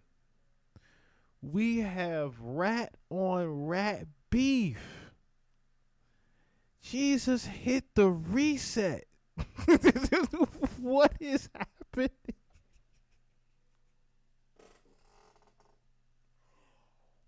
Oh my God. What is happening? Bad rapper versus bad rapper. That is all. Oh my God. Rap has gotten terrible over the years, hasn't it? We are a far cry from the 90s era that we grew up from. And I remember in the 2000s, we were all seeing this hip hop is dead, and when Nas said hip hop is dead, when we saw the tombstone and hip hop going into its casket and being lowered into the ground 6 feet in the early 2000s, I'm pretty sure a lot of us would never thought that this was going to be the day. We see rat versus rat beef happening. Oh my goodness, this is hilarious. This is a different type of, like, I'm speechless. It's gotten so bad that 6ix9ine, the rat of all rats in rap, has decided to make a comeback diss track on Young Thug. It didn't sound bad as Thug's. I wish. It didn't sound as bad as his, closing arguments. I'll say that. It didn't sound as bad. At least his made sense. At least he's a little bit. Hey, if y'all saying that, because I saw some comments saying that Dave Blunt's diss track to 50 was good, or it was okay. Listen, my ears just must be old. I just must be getting old. That's as far as I'll go and say. I just must be getting old. This is why I stopped listening to a lot of music out there. Because I just don't get it. I just don't get it. I just don't get it. This is why a part of me stopped rapping, because I'm like, yo, if y'all thinking this shit is hot and people know it's not, like, I just don't get it anymore. I don't get it anymore. I'm not in. I'm not hip. I don't know how this is hot. I don't even know how he had some actors in the background with him. Like, he was even saying in the record that he came home still on the same shit that he left before. To my 6ix9ine now. That was another thing. 6ix9ine, they were they put graffiti rat shit all over the floor of the building he was supposedly staying at. But my whole thing is, like I said, I don't think Thug is still in. Thug. I don't think 6ix9ine is still in Brooklyn. Let me just be honest with you. That I know 6ix9ine is not still in Brooklyn. I know he's probably in Florida or some other place. That's another thing, right? They said that too, but most rats, when they rat until they get, protected custody and then put in Florida. That's probably where he is. That's where I'm thinking he is right now. He's probably in Florida somewhere chilling on protected custody. I highly doubt he is in the streets of New York somewhere running around 6ix9ine. I highly doubt that. If he is there for an appearance or something like that, or a business meeting or some shit like that, if he has any, cool. But I doubt he is just running around New York City right now freely. I highly doubt that part. Other thing with that is, like I said, this is just hilarious to me to see 6ix9ine and Young Thug of all people going at it. And then, like I said, 6ix9ine is trying to resurrect his already in the absolute ground career through Young Thug, who just snitched by saying, "Hey, I snitched and I still came home with my shit." What? What is happening in hip hop? What is happening in hip hop? I don't understand it anymore. All right, so do we even want to really hear YSL Woody? We're at 3 hours in. You know what? We're gonna skip YSL Woody. I kind of want to get off this because I was gonna listen to YSL Woody and his thoughts on this, but I will just show this one little clip because I highly doubt. Yeah, we're gonna go to Freddie Gibbs and Gun in a second, but I highly doubt that because when I saw this, I was like, who hit him? Because the truth needs to be heard. You know what I mean? Y'all thinking this shit, but we all. So this is Woody's IG. The truth, no, I'm not okay after everything a nigga been through. My intentions have never been flawed. Even when I knew shit, I held my composure and carried it around like it was nothing. Niggas hurt my family for me having y'all niggas back because your mother and sister mattered to me. I made sure they slept well at nights. You talking about snitching when the world seen the effort a nigga put it. The effort a nigga put in to get y'all here, knowing you didn't deserve it, nigga. I put you first, and when I needed you, you was hiding, and my nigga Boo stepped up and saved me from y'all controls. Oh, suffer, bro. Save me from y'all. Just because it's your time to suffer, don't mean we should forget about our suffering. Get my big homie in prison doing 1,000,000 years. Shit, nigga, what I'm gonna get out of it following you, nigga? Listen, man, ain't enough filters in the world you can put on to disguise what this looks like. Y'all think Thug ain't gonna tell? In the interview with him at Big Bank, y'all don't think if 12 can lock him up right now, y'all don't think Thug gonna tell them all the information he know? I just want yes or no right now, and give me in the chat. If the police come lock Thug up right now after listening to his interview, y'all don't think that nigga gonna tell? Ain't enough filters or glasses in the world that can hide you looking like this. Let's be honest. Ain't enough filters in the world can hide that somebody done got to your ass. You sitting up here saying it was a dirt bike accident and all this other shit. I'm seeing Fox 5 News saying there was a dirt bike accident. I don't believe it was a dirt bike accident. Give for anything. Y'all tell me y'all can't sit on here and like my live? That's why I'm be going live. Because y'all so selfish. You feel me? Nigga ain't asking y'all for nothing. Just like the live. That's it. Just like it. Show support. Y'all already on here. Oh, it was a part here that I really wanted to, before, I think, where is it at? Where's it at? For real. You gave your family all that hope just to let them down. Block that nigga. You know what I mean? Come on, man. Really real, bro. Right is right, wrong is wrong, my nigga. We always wrong. We were kids. We didn't know better. We just thought this way it was, that way it gonna be. But at the end of the day, bro, look what we doing, bro. We supposed to be building each other up. We supposed to stuck together. We supposed to all came out this situation and understand. We know what we dealing with. But instead, look what we do. We do the opposite. We do exactly what people expect us to do. We go at each other. I said it from the start. We can't let this situation break us. Cause that's how they gonna win. That's how they gonna win. But instead of you coming back. Okay, so here's a video of him with the accident. I feel like someone had got to him. I didn't know there was an actual video of it. Like I said, I saw the Fox 5 news clipping of him talking about the dirt bike accident, but they didn't actually show what actually happened to him. But, I mean, hey. YSL Woody, this IG video is YSL Woody pretty much, like I read in the beginning, right? Of him, where's it at? Where's that? This right here. So YSL Woody pretty much was trying to say that, you know, everybody is saying that he's snitching. You heard Young Thug saying that he was snitching or whatever, right?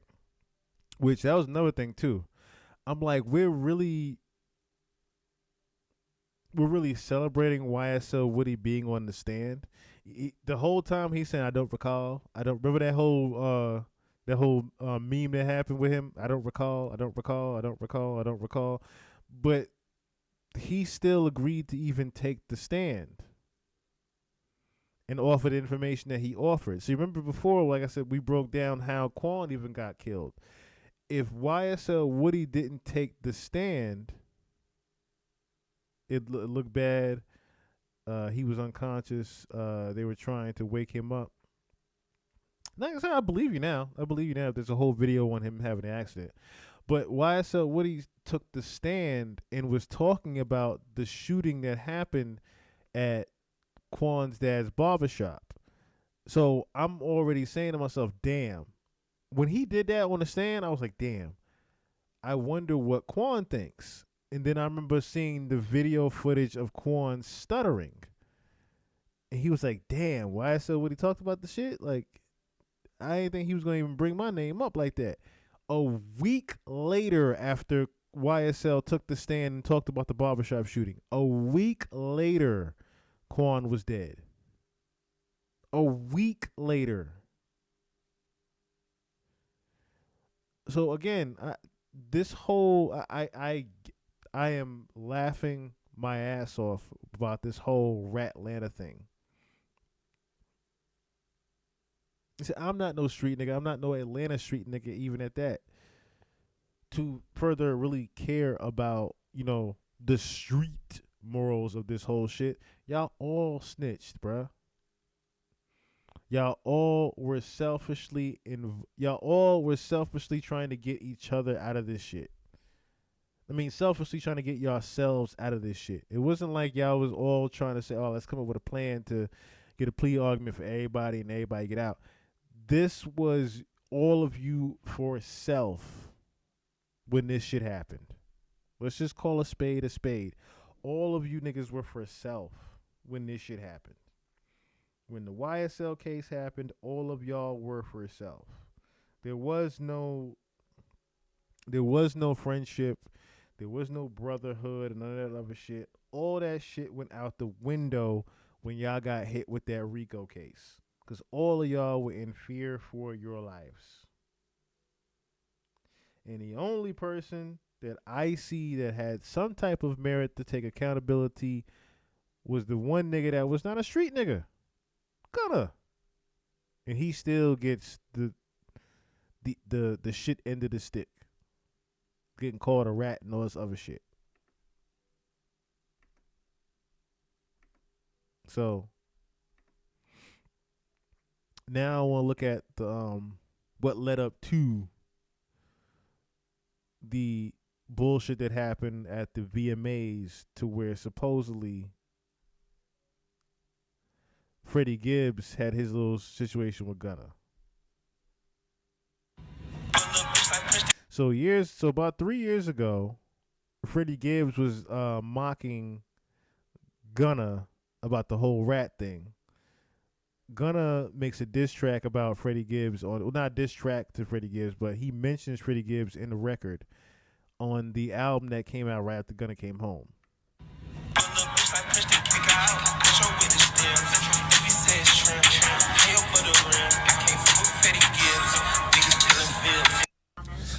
I can't fuck with Freddie Gibbs. Niggas eating ribs.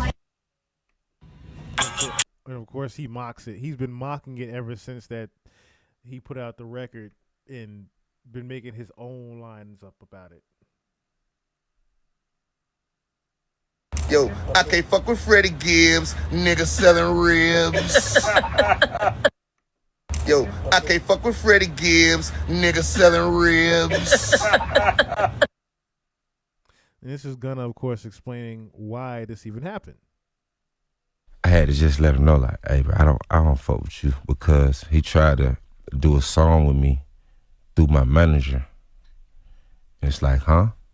Wait, what? Oh, you tried to do a song after he made those comments about you? Right. Oh, wow. So he made the comments a long time ago. Long time ago. Mm-hmm. Maybe years ago. Years ago. And he thought I forgot. You must be a Virgo, man. That stayed on your mind. Like, all right, I'm No, he's a Gemini. I'm a Gemini. My manager a Virgo. Mm-hmm. And I just don't forget. I don't. If I got a problem with you, and from 5 years ago, it's still, you know, it don't change. It could be 10 years later. I'm gonna get you. It's just like that. Like that's how I like just treat things. Like I don't want to fuss and fight and argue. Just we'll settle. It's okay. It ain't no. I had to just let him know. I like how he even gave the civilian answer to it. He didn't necessarily say that, yo, we gonna do this, that, the third. We gonna see you when we see you. He just said, I'm gonna get you. Man, he said beforehand, look, I'm just gonna do a diss track on it.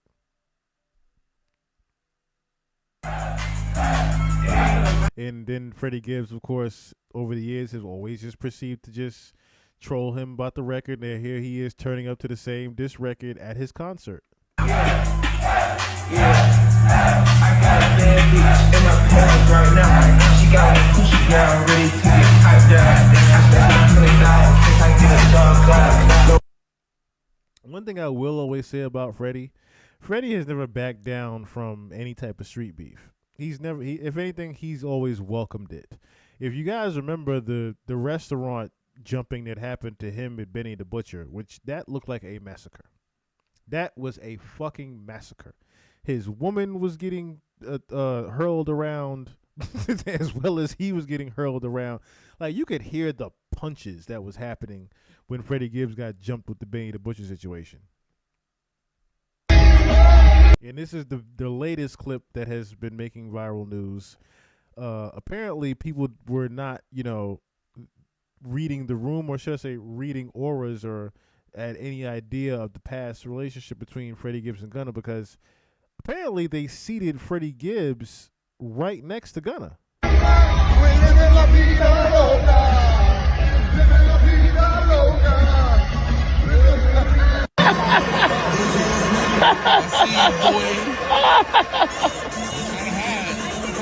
Oh shit. Oh shit. You gon' squeeze academics titties, that fat bastard. Gunna diss me and took a plea, he a rap bastard. Show up at your funeral, big Fendi, bitch, 10 blickies. P on city girls like P. Diddy, bitch, get with me. So yeah. Alright, a lot of this Rat Lanta news, that's because his father a cop. Whose father a cop? Gunna? I didn't know that. Gunna's father's a cop?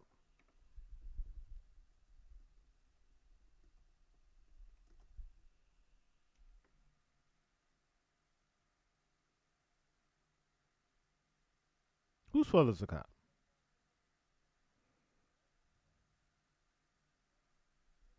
Young Thug's father's a cop?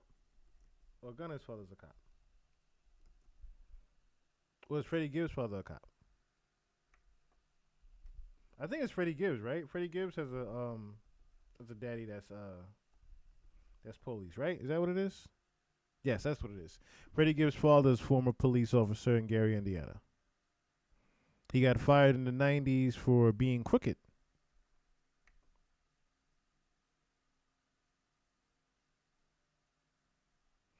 Okay, so his father was used to be police in the 1990s, and he got fired for being crooked cop. Okay. I could definitely see that why he boasts around the way he does. Because once you're law enforcement, you're always law enforcement. You still have the connections, of course. So I could definitely see where you're getting at there. All right. So in more funny news,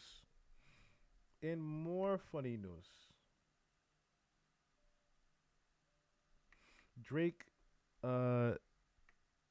did Iceman episode 3 happened last week. I think it was last Friday. I didn't get the report on it, but let's look at some of Iceman 3.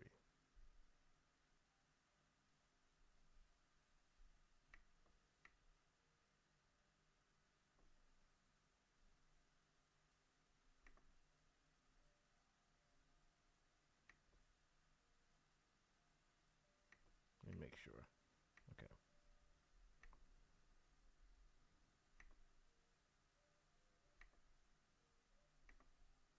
Let's look at Iceman 3 real quick. Iceman episode 3.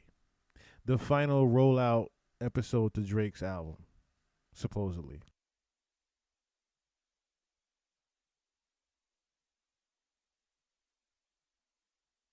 If this ain't the most awkward silent shit that he does, and I'm getting sick of it, like he's got to stop doing these symbolic pictures. Like he's doing too much to try to appeal and be like Kendrick Lamar with the symbolic backgrounds and whatnot. Like it's just getting annoying now.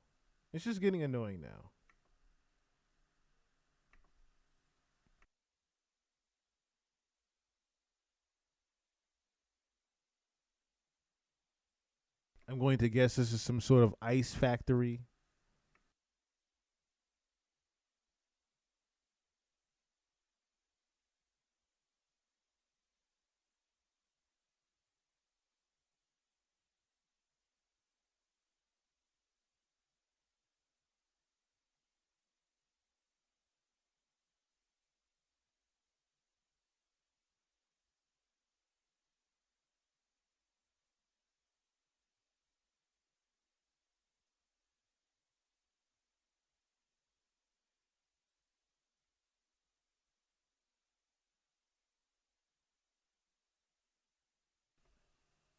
Yeah, these are very annoying.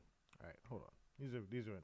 Vorrei parlare. Here we go. Cosa sei? Ma tu sei la frase d'amore cominciata e mai finita. Non cambi mai, non cambi mai, non cambi mai. Tu sei il mio ieri, il mio oggi, Proprio mai. il mio sempre, inquietudine. Adesso ormai ci puoi provare. Chiamami tormento, dai, già che ci sei. Tu sei come il vento che porta i violini e le rose. Caramelle, non ne voglio più. Certe volte non ti capisco.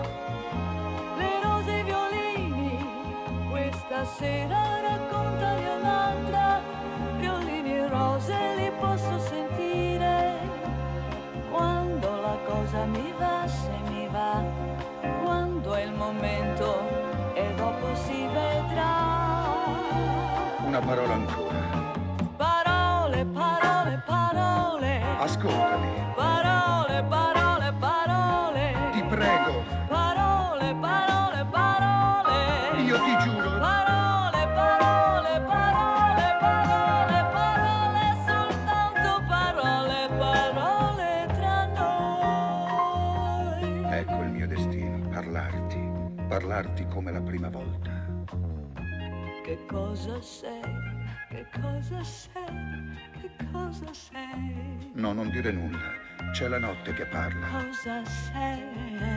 la romantica notte. Non cambi mai, non cambi mai, non cambi mai, Tu sei il mio sogno proibito, proprio mai. è vero, speranza. Nessuno più ti può fermare. Chiamami passione, dai, hai visto mai? Si spegne nei tuoi occhi la luna e si accendono i grilli. Caramelle, non ne voglio più. Se tu non ci fossi, bisognerebbe inventarti. La luna ed i grilli normalmente mi tengono sveglia, mentre io voglio dormire, sognare. L'uomo che a volte c'è te quando c'è, che parla meno, ma può piacere a me. Una parola ancora. Parole, parole, parole. Ascoltami. Parole, parole, parole. Ti prego. Parole, parole, parole. Io ti giuro. Parole, parole, parole, parole, parole. Soltanto parole, parole tra noi. Che cosa sei? Parole, parole, parole. Che cosa sei? Parole, parole, parole. Che cosa sei? Parole, parole, parole. Che cosa sei? Parole, parole, parole, parole, parole, soltanto parole, parole tra noi.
I'm already saying to myself, what the fuck does this have to do with Iceman?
I think he's in Italy. I believe he's in Italy while he's filming this.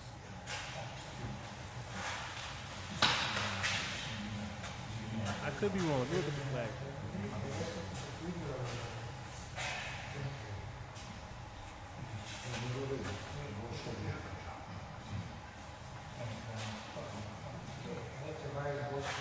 Yeah, it's Italy. He's in Italy. Let's see the Italian flag there.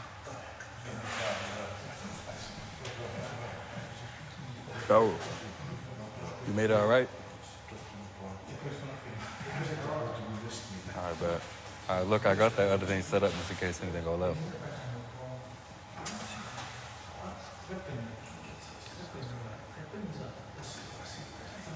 All right, bet. I'll see if I see you. Love, Twist. All right, love.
guess the subliminal behind this, or what he's trying to act like, he's the Iceman that puts bodies on coals, so the mobsters came and paid him for doing a hit.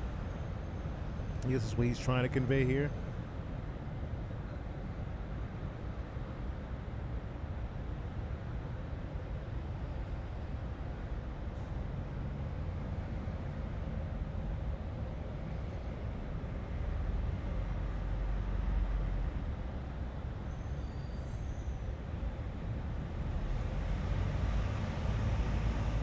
Joe Budden say that, you know, it's important for Drake to be out here because he feeds a lot of families by putting out a lot of the music and making the exciting moments and things like that. And without Drake making any music and putting anything out, the music scene and everything is kind of dead right now. I kind of agree with that, except for it wouldn't be like that if music wasn't so devalued and, you know, so fictional nowadays. It's no more substance being put into the front of the ears of the masses. So when you have a rapper like Drake who isn't able to just continue to just make the regular music that he's made in the past because of his behind the scenes allegations, of course it makes it very difficult for those exciting moments, as you say, to even happen anymore, because Drake is not exciting anymore. He's got to the point now he's just so he was oversaturated because he was listened to so heavily.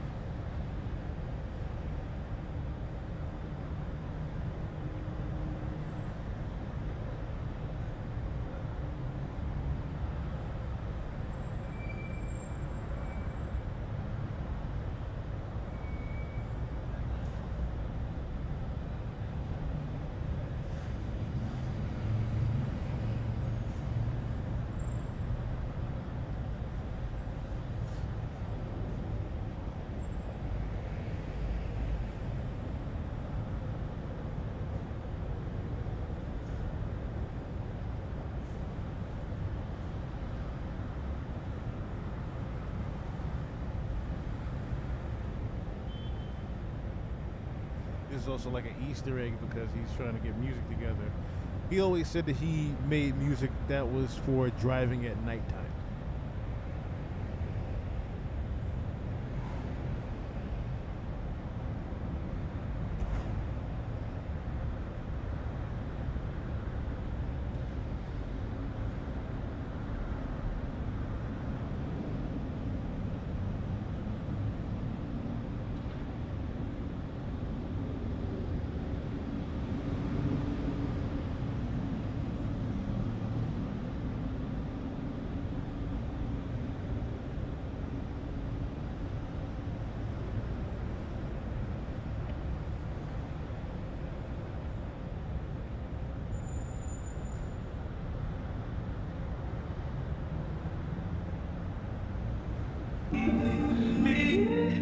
It's late, so come on, it's late, so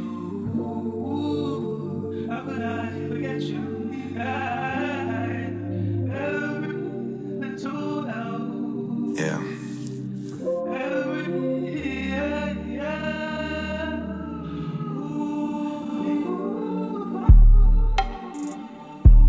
Look.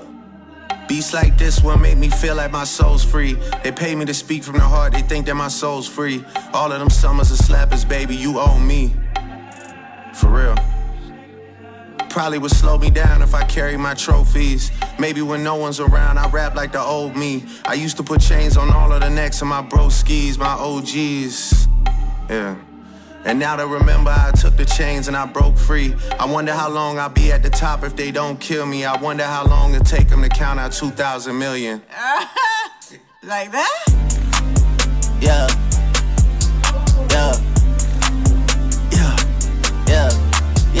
And I made way too much in a week. Must be 250 at least. Like the money just grew off a tree. Like the money just came in illegal. Yeah. What? That's just how I feel. Yeah, that's just how. And I love when they talking away. They've been talking since 2008. I do tricks with the money and fame. Give it to you, then take it away. That's just how I feel. Yeah, that's just how. And I went bought a whip for my brother. Same body but two different colors. And I might just tell I get another. Small price cause he kept it 100.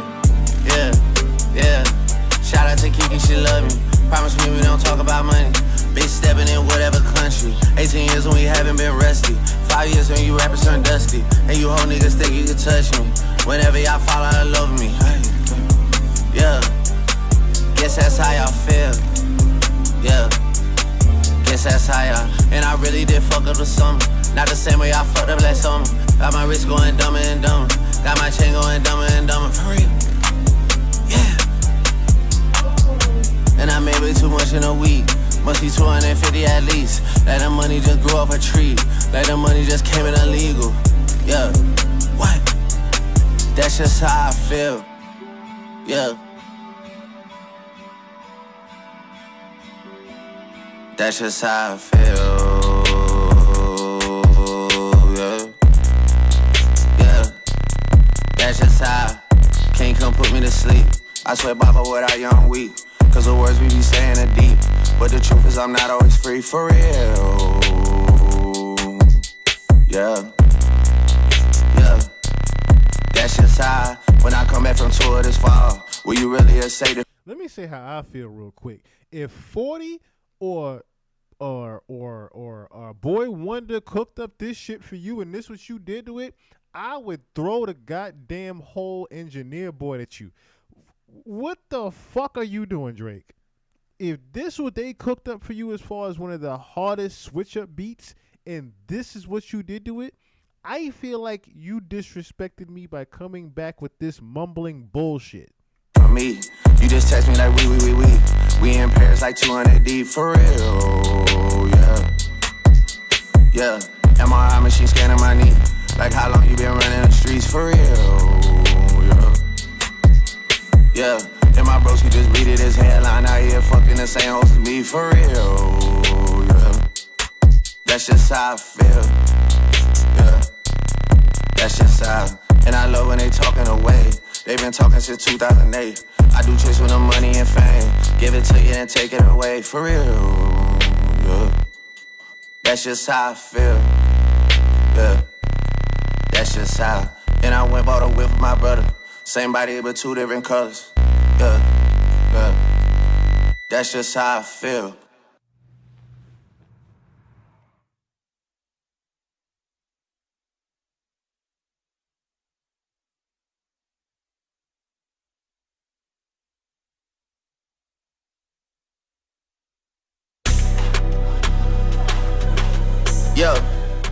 Yeah, okay. Yeah, let me pipe it up. Let me lay Como, cigarette boat, cashmere socks, cashmere coat. Last year was funny, niggas had.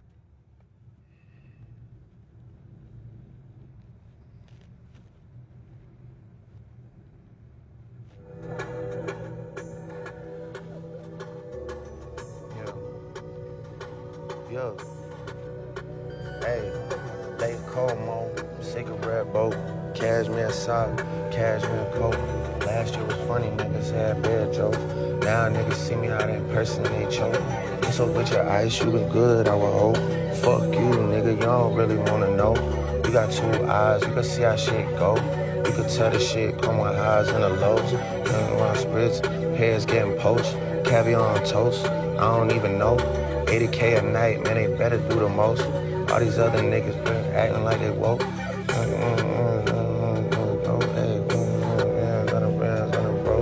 I ain't even know how bad they wanna see me go. I ain't even know. Damn, I ain't even know. They wanna see me go. Wanna see me broke. Wanna see my motherfucking kids down on the floor. Down on the beans, on the rockin' out that soul to the low. Damn, I ain't even know.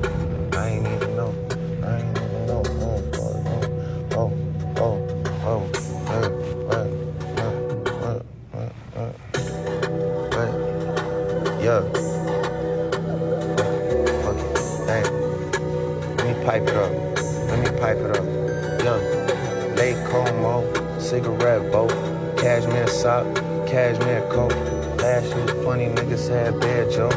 Now niggas see me out in person and they choke.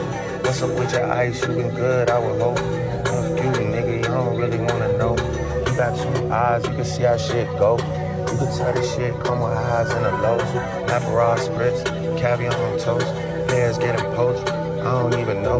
80K a night, man, they better do the most. All these other pussies, they pretending like they woke.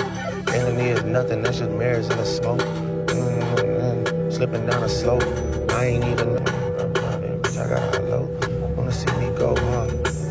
Oh yeah, y'all wanna see me go. Crying there when he said those lyrics. Yeah, I wanna see me go. I know it's not just me that caught that. It looks like he was starting to tear up about the "they want to see me go" part.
Naz, what's going on? We mean it's the audio. You don't hear the are you saying you don't hear me or you don't hear the actual like record from Drake?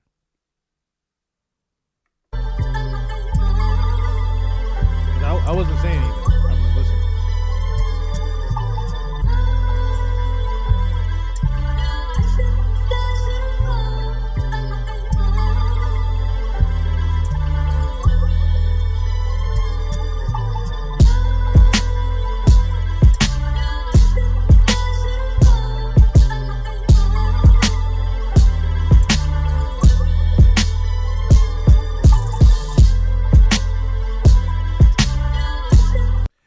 might want to I'm about to say you might want to just restart YouTube. If that's the case. Just restart YouTube real quick.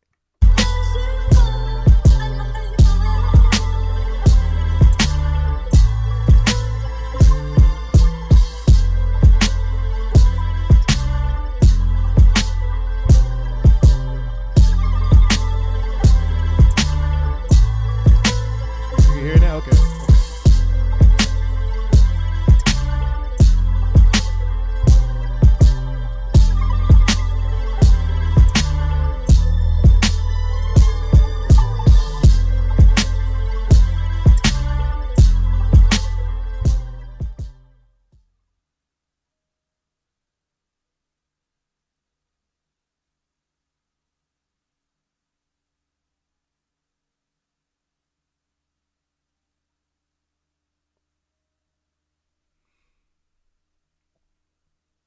We're gonna also look at Kai Cenat's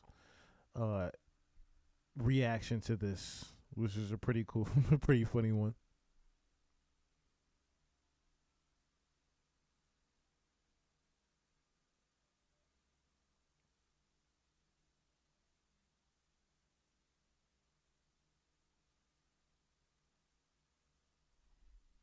So I noticed. It was sent to me that the beginning song was called "Empty Words." The whole thing set the tone for this whole Italian mobster background that we have here with Iceman 3, episode 3. And it's also speaking to, I mean, you could already tell that a lot of the records, as well as things he's saying, even the intro record that was done, a lot of that speaks to, I mean, the same thing happened with the first two, right? They were speaking about the past year, the trials and tribulations and the beef that he's had with Kendrick Lamar, but not only Kendrick Lamar, but all the other people that have supposedly turned his back on him. I'm getting this whole Italian mobster hit thing, but it's more from the scope of he's looking from the perspective of the guy that was in the mob, but now the mob has betrayed him. So he's pretty much on the outside looking in still and trying to plot how to pretty much take down the mob.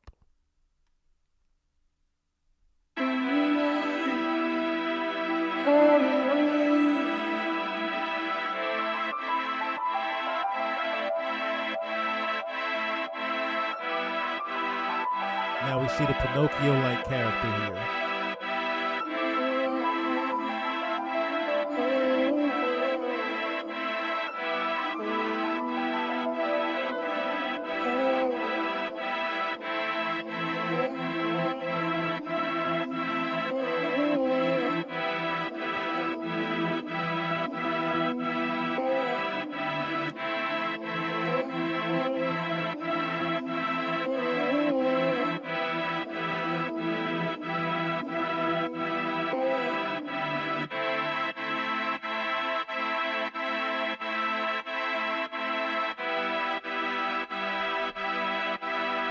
So don't forget, as these characters, as Pinocchio is actually walking in here, do not forget of what we broke down last week on how Pinocchio is actually referenced to sex traffickers and little boys. Don't forget that part as well.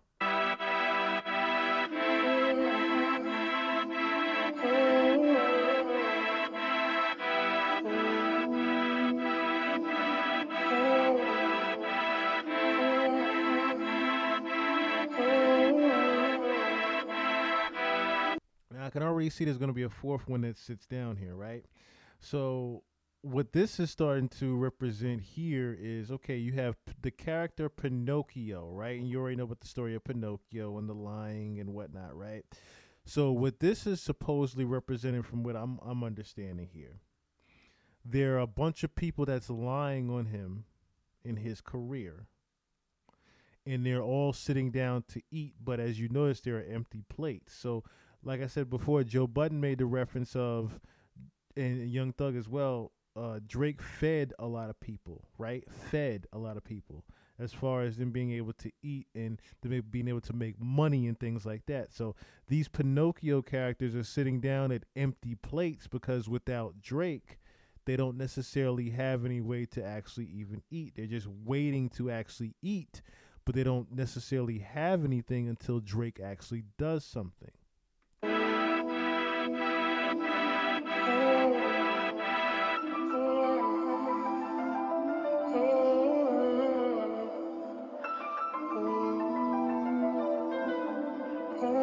Here comes the fourth one now.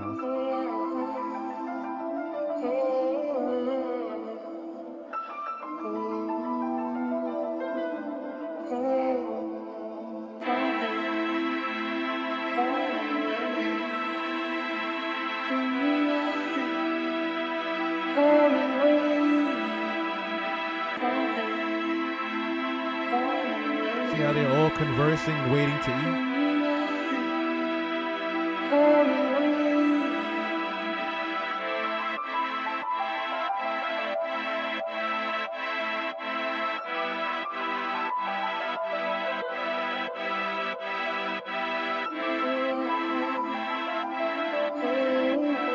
But all they're getting is a piece of ice.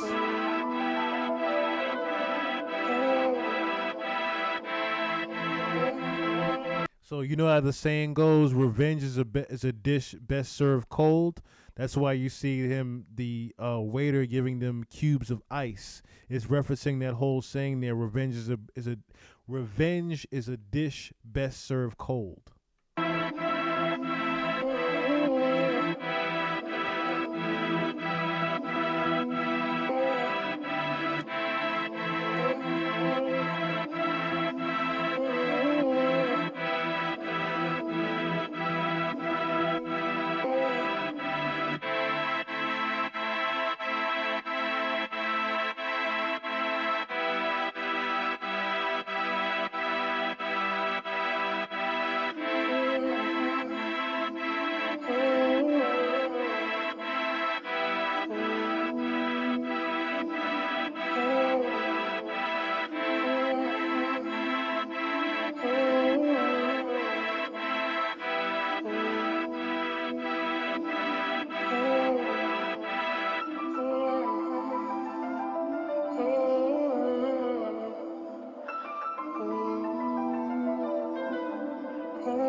See, now the words legacy come up now, so they're all trying to pretty much eat off of Drake's legacy, being that they don't necessarily have him to eat off anymore. They're just eating off of what he's already done.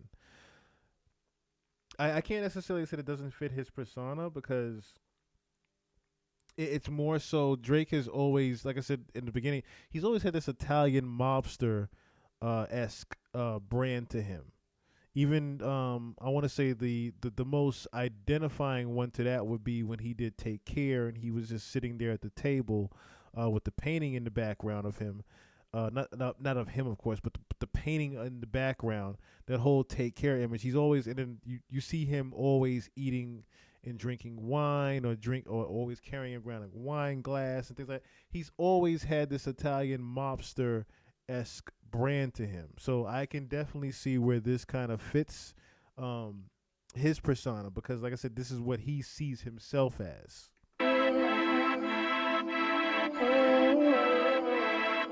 See, now they're all getting up from the table because they don't have anything to eat off of.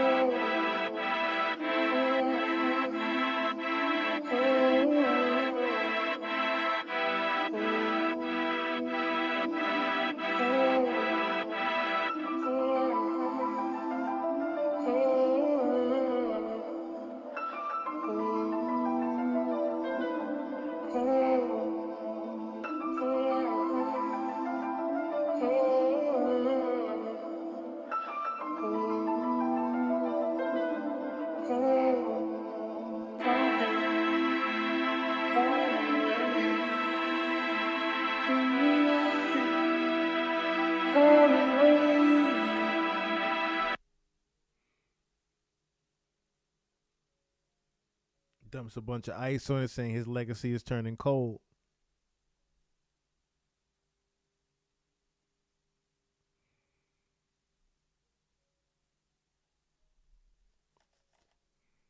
Speaking of which, you know who's been real quiet lately? J. Cole. J. Cole's been like a mime lately.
So the whole Pinocchio thing is more so representing people that have lied on him.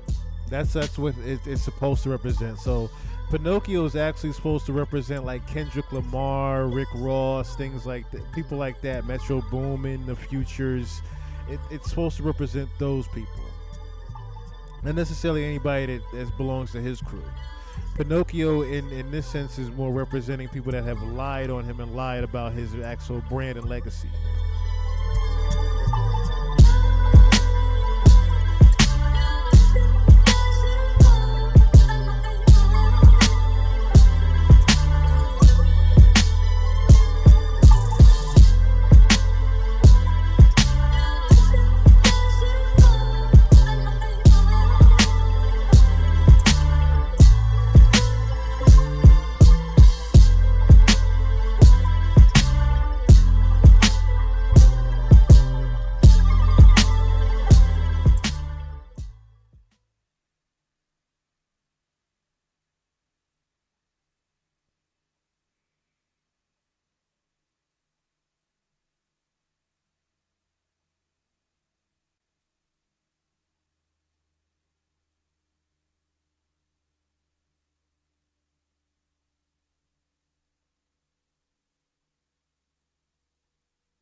Did he put Bobby in the video and we just can't see her face, or this is a regular random girl?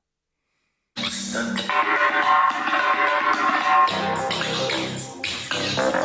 my baby straight up, that doesn't mean that we're breaking up. That just means that I took the Pamela pill and we're breaking it up.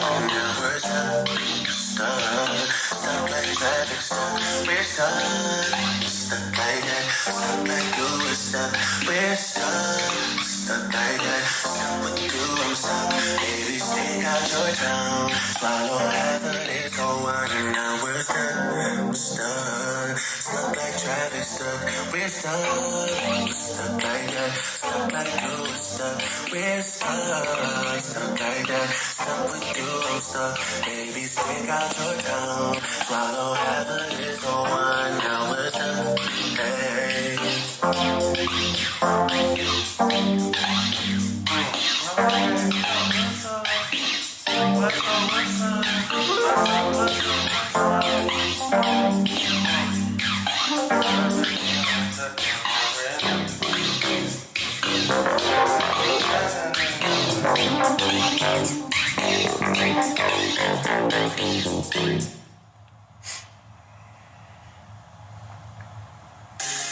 I would hope that's like a draft. I would hope that's like a draft. I don't know if that's even a finished version of that record. I would hope that's not a finished version of that record.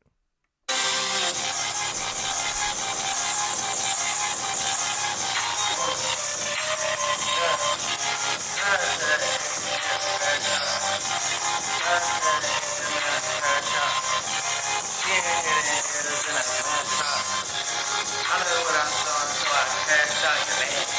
Hey, Cindy, your bag. Your bag. I know what I'm doing, so I cashed out. Molly make her. Man, Molly make her dance with her ass hot. Damn. Oh, Daddy make her. Chris Tucker make her. Jump out to Jamaica. Damn. Molly make her dance with her ass hot. I like what I'm from, so I cashed out. Yeah, Cindy, your bad. Cindy. Hey. Cindy. Yeah. How much do you want to send me? Yeah. Okay, I got that. Yeah. Molly make her dance with her ass out. You talking about drugging girls? Yeah, drug.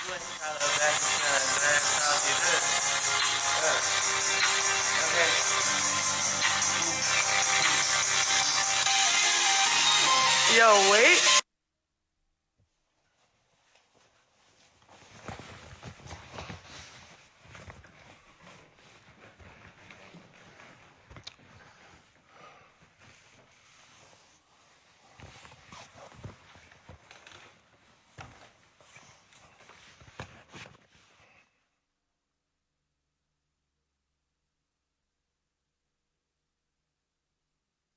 I'm just as confused, my dear. I'm just as confused watching. Just as confused watching. Because now it's awkward silence of her just sitting there watching him on a projector till he comes out. That's a crazy door. It's a crazy kind of door to have.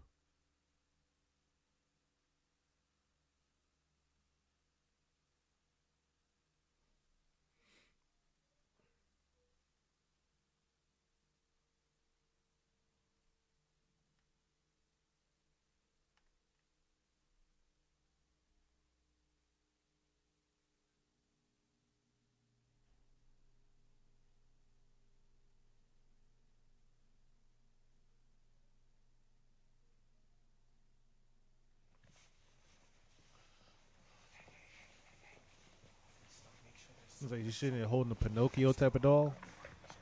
Sure. Yeah, the little car. Okay, so back to the car, and then we roll.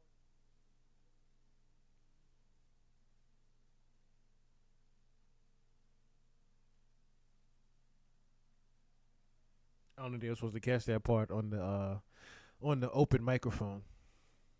of him going back to the car. Or should I say the camera panning back to the car before he gets in it.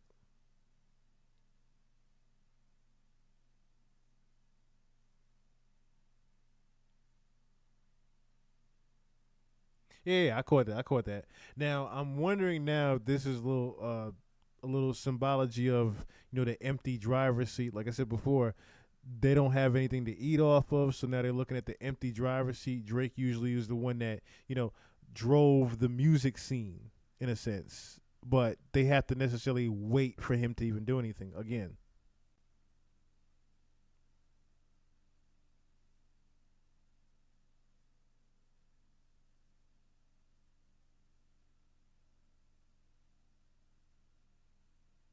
Because for a while that was Drake's career, right? You didn't necessarily hear too many artists moving without knowing what Drake was doing. And then everybody else followed suit off what Drake was doing for the past 10 years, I would say. 15 years, it's been like that, to where if Drake doesn't necessarily move, the rest of the music scene doesn't either.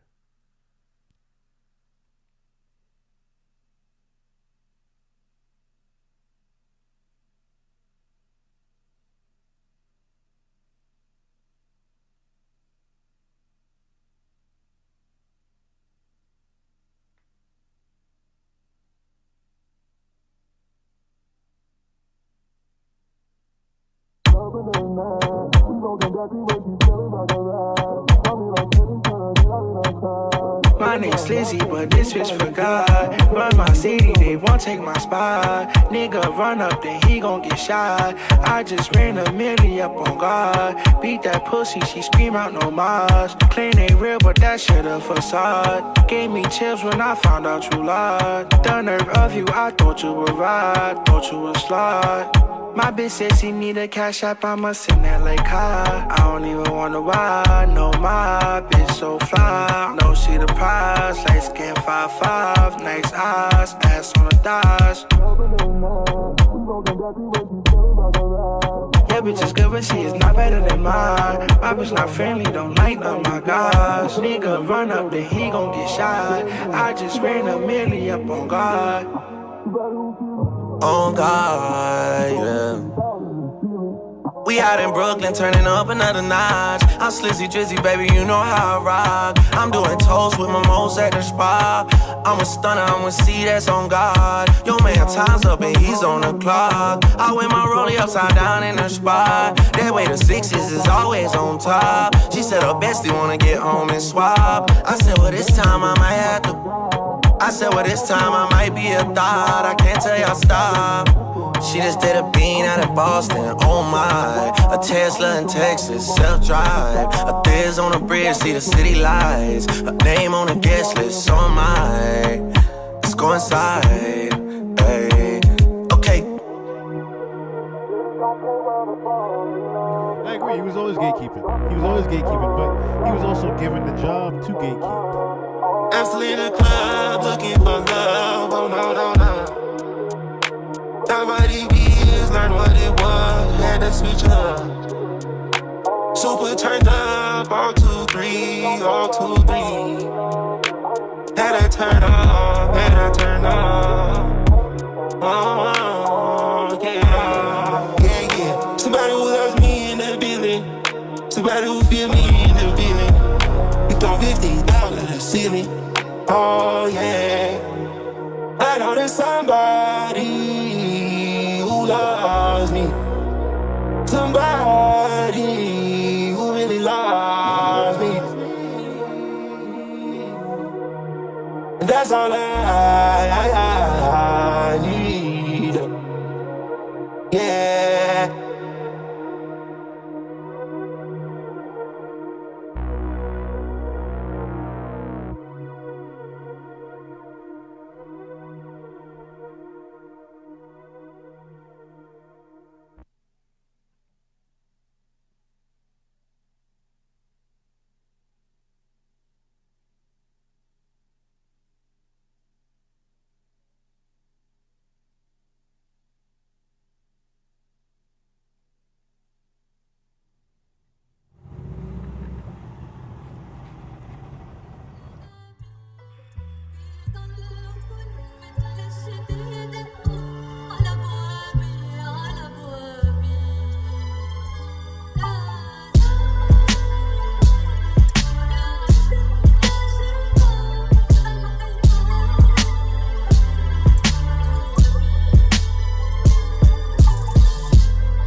Pinocchio showing up in different places. It's just representing Pinocchio pretty much, or the people, I should say, that talk about him and make lies about him.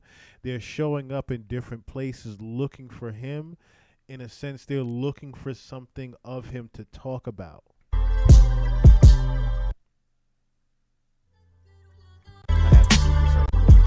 It's annoying me how many times there's just awkward references and whatnot. I'm like, I get it already, Drake.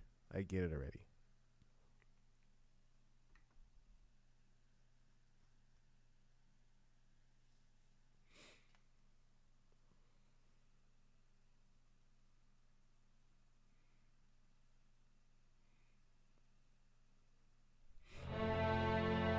Recitare mentre preso dal delirio non so più quel che dico e quel che faccio eppure d'uopo sforzati va.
Yes, actually he is. He is gonna have the whole Italian theme to his.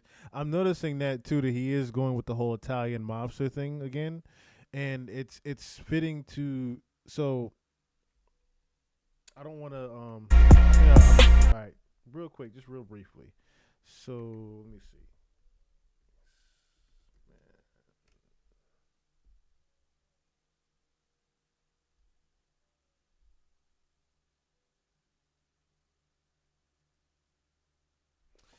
Just want to look at something. Okay, Iceman history.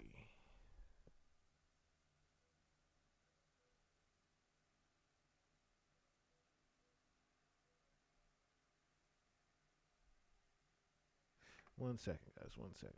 I didn't know there was a guy called Otzi either. Otzi the Iceman. I didn't know about this either.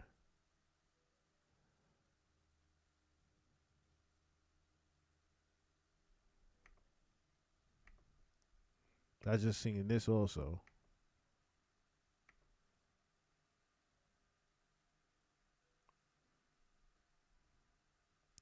I'm about to do a little bit of homework on this, it looks like. So apparently when you look up Iceman Italy, this comes up. And this is supposedly Otzi the Iceman.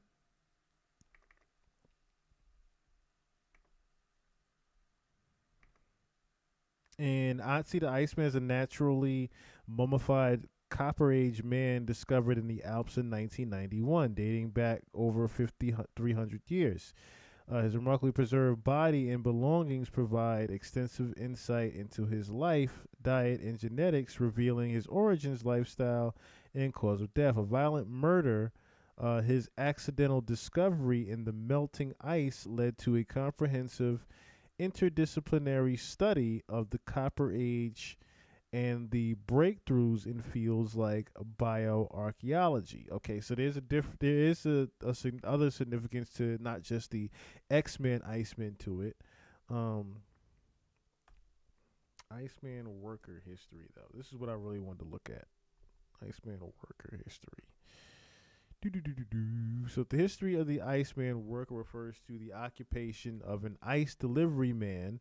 As you can see, Drake is portraying an ice delivery guy from the late 19th century to the mid 20th century. Delivered large blocks of ice for households and businesses, use in ice boxes before electric refrigerators became common.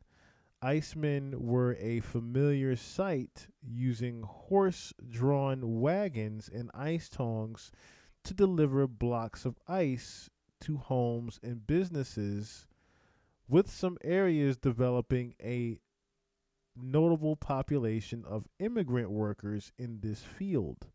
The demand of ice was high, transforming diets and industries. Now, I was trying to figure out, or should I say, I was trying to find, let me see. So I think the original Icemen were in Italy, from what I remember.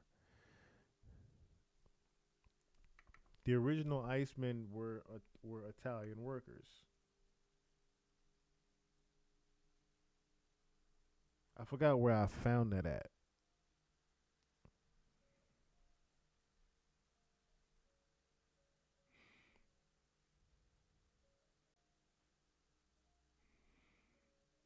But that could also be why he's even going through this whole Italian thing, is because look what it says here. Italy's Bolzano is home to world famous Otzi the Iceman. So that's really why he's in Italy doing this whole Italian thing, because it's actually where they found Otzi the Iceman from.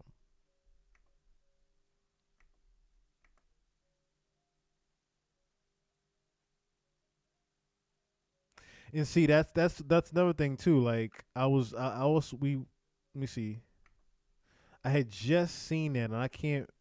Let me see if I can find where that is right here. The Hitman part. Everyone wanted to be the Iceman. Where did I just see that at? I just saw that reference too. I had just seen that while I was looking this up. I had just seen that about the mobster hit guy.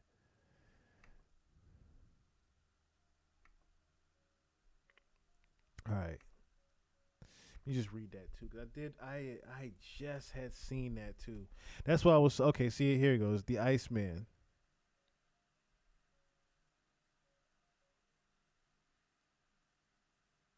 And remember, I said in the beginning too, like it's giving off this whole Italian mobster that used to be in this whole hitman that used to be in the mob that's now looking on the outside in, and now that the mob is turned against him, he's pretty much using his same capabilities that he already was trained with to now try to take down the mob. That's what it feels like now here we're looking at Drake.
sorry.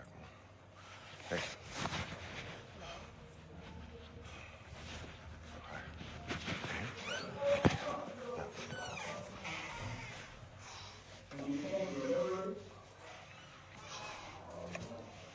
But it's like, how do your brain forgot? Let's go. Come on. I told her to get into it with me. Let's go. Let's go. Let's go. Let's go. You already knew what it was with me. Let's go. You know. Let's go. I need to make a song. I need to.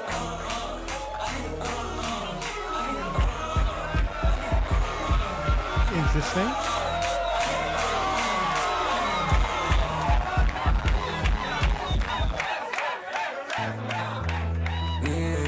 Come out and play. Show face, some way. Just think.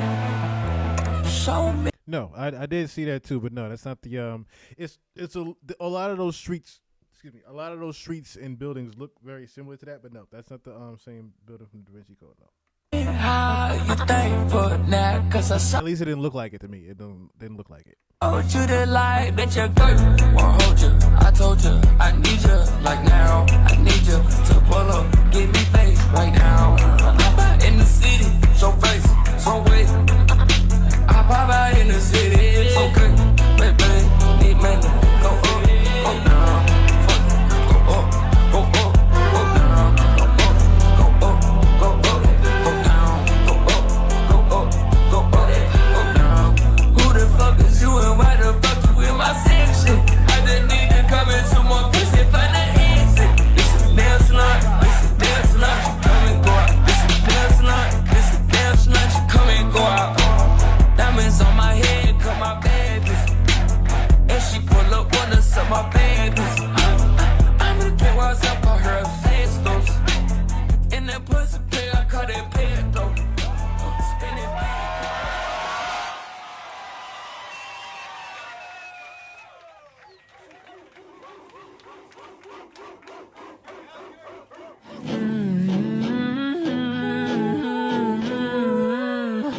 When they're out searching for my body, I don't know who they'll find. They've taken everything from me, chew me up and spit me out. Big dog loves a crowd. We'll tell them to search my house. I bet they find you face down. Yeah. Shout out to her ex, he a crash out. Took too many pills, he a crash out. She done hitting heels in a glass house. I like what I saw and so I cashed out. You're bad. Hey Cindy, you're bad. You're bad. I like what I saw and so I cashed out. Yeah, yeah. Molly make her, what? Molly make her dance with her ass out. Damn. Hey, hey, hey, yeah. Daddy Mac a maker, crisscross a maker. Jump out to Jamaica, yeah. Jump up out the bed, she bout to jump, ayy. Jump up on the flight, she bout to jump, yeah. Jump like John Moran, she bout to jump. Little girls trip, little photo dump, yeah. What? Just like Nikki said, money make her come. What? Give me quickie head, girl, I'm about to run, gotta run. Girl, I'm picky and you my number one, yeah. Molly make her dance with her ass out, yeah. With my money bout to faint, it get passed out, ayy. What? Molly make her dance with her ass out, ayy. Yeah, Molly make her dance with fiber on the jacket, baby. Jesse Joe my pants, baby. Just like Biggie said, I just need one chance, baby. Just like Drizzy said, I just need one dance, baby. Baby, baby, baby, baby. Yeah. Shout out to her ex, he a crash out.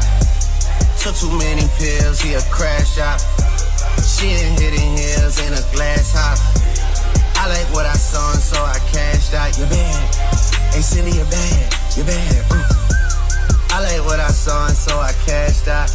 Yeah, yeah. Molly make her, what? Molly make her dance with her ass out. Like Quincy said, I crave to see the past now. Fuck up on the tree, I'm a cash cow. If I ain't give a fuck, they don't give a fuck now. Got that little See, that's the thing. I agree with this too, right? Over the past, I want to say 5 or 6 years, Drake has been delivering the most lackluster of and simplistic of bars because the beats overcompensate what he's actually saying. So I definitely agree with that. These beats are absolutely amazing. Just that the shit that he's saying on it just doesn't have any umph to it anymore. I do see this record doing something though.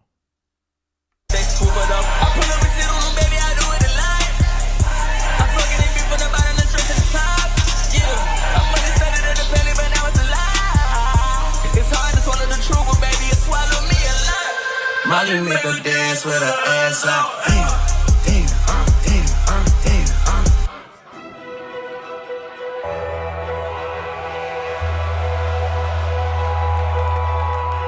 I don't need fake friends. I don't need fake friends. I don't need fake friends. I don't need fake friends. Say fuck. I don't need fake friends. Let's go. Bad little bitch wanna be in my pocket. Fuck fake friends, I don't need nobody. Bitch got an ass that keep up the mileage. 24/7 don't get up my body. Catting me spraying my bag, got a Glock in my purse. Yeah, we gon' do this for hobby. Walking no hotel, we do this shit. Yeah, we got 20 bitches waiting inside of the lobby.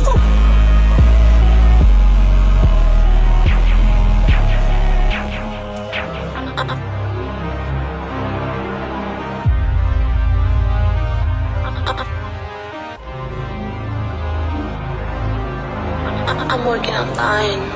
Penny X.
It's like I said, this Pinocchio character is pretty much just running around looking for Drake, and it's representing them looking for something to say about him.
Like even here, he has the Pinocchio character playing in the ice. So remember before when I said revenge is a dish best served cold, pretty much the Pinocchio characters they don't have anything to say on Drake.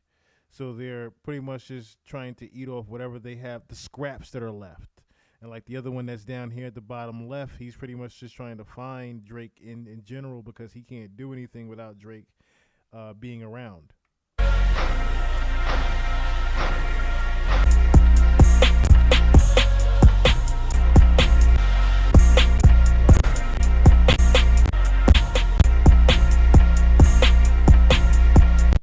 I'm getting tired of hearing this beat. And just them just moving around. Okay.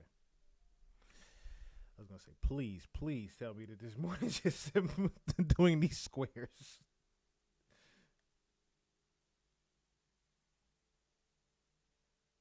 I still have to get the Kai Cenat's reaction and Rick Ross's.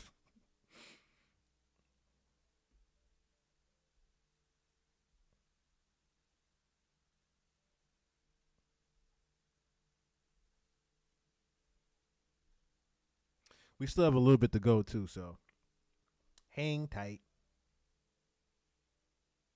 What does that say on the table? Legacy. So pretty much the round table scene of the Pinocchio sitting there was them trying to eat off Drake's legacy. That's why the waiter came and brought them different, not different. The waiter brought them blocks of ice. Because revenge is a dish best served cold.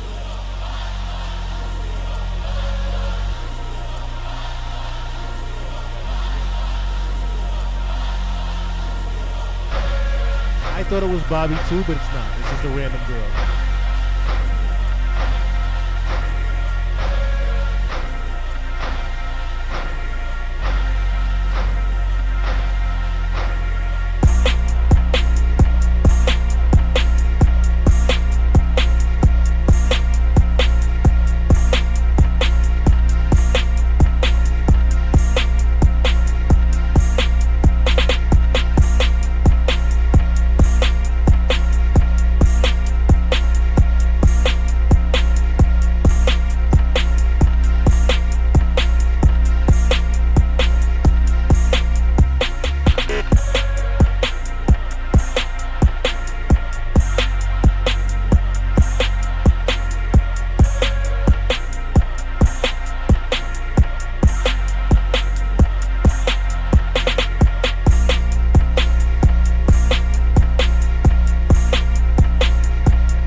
So again, remember what I said, reason why you keep seeing these Pinocchio characters is because they are feeding off of Drake's energy. They need Drake to be around to actually do anything and have any type of purpose. That's literally what the representation of the Pinocchio character is in this, is that they can't do anything without Drake. So they need Drake to lie about him. They need Drake to spread rumors. They need Drake's energy to be around him. They also need Drake to make money. They need Drake to eat. That's why you saw the round table of them waiting for something to eat, because they can't do anything. They can't eat. They can't feed their families. That's the whole thing that Joe Budden was getting at. A lot of people can't make any money or do anything until Drake is still around making the exciting music that he did. Even if there was, like I said, an ending where the Pinocchio characters actually find Drake and they're with Drake, it still represents the whole thing of they can't do anything without Drake.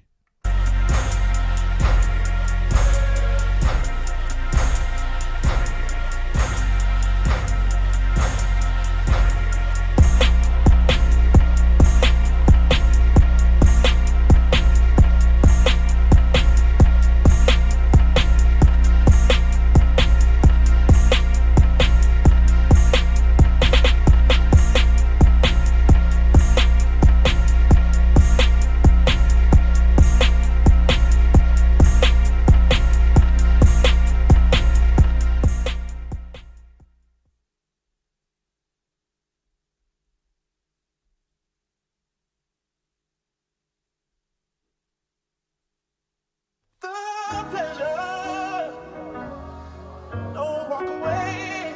You got your love locked up for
about Kendrick and The Weeknd because The Weeknd was always eating without Drake. Kendrick was always eating without Drake, but is Ross really? No, Ross is not really eating without them. There's still Young Thug. There's still Little Baby. There's a lot of artists that have, even Young Thug said it in his jail call. There's a lot of people that he fed that are not doing anything without him.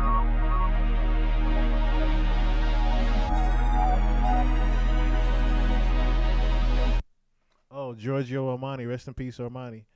Okay, so that's why Costner was saying that. Rest in peace to Armani. I was wondering why he said that in his little skit that he did. But yeah, that's what I'm saying. Like, even at the end of this, where they found him, that still, like I said, speaks to what I'm saying. They can't do anything without Drake. A lot of the people. There's still a handful of artists, music in general, the music business in general. Remember, okay, so I remember breaking this down before when I said the end of Drake's career is upon us, right? You got to remember, in 2009, when the whole streaming thing was going on, you literally heard in the beginning of that documentary that they did of Better Than Good Enough. I've gone over this documentary a couple times here. The beginning of that documentary, you hear Sway and a couple of other writers and executives talking about, yo, this album literally is going to, if it doesn't sell, music is pretty much out of here. How do you sell in an atmosphere where there's streaming going on and the rest of the music business doesn't necessarily know how to cope with it? Thus, if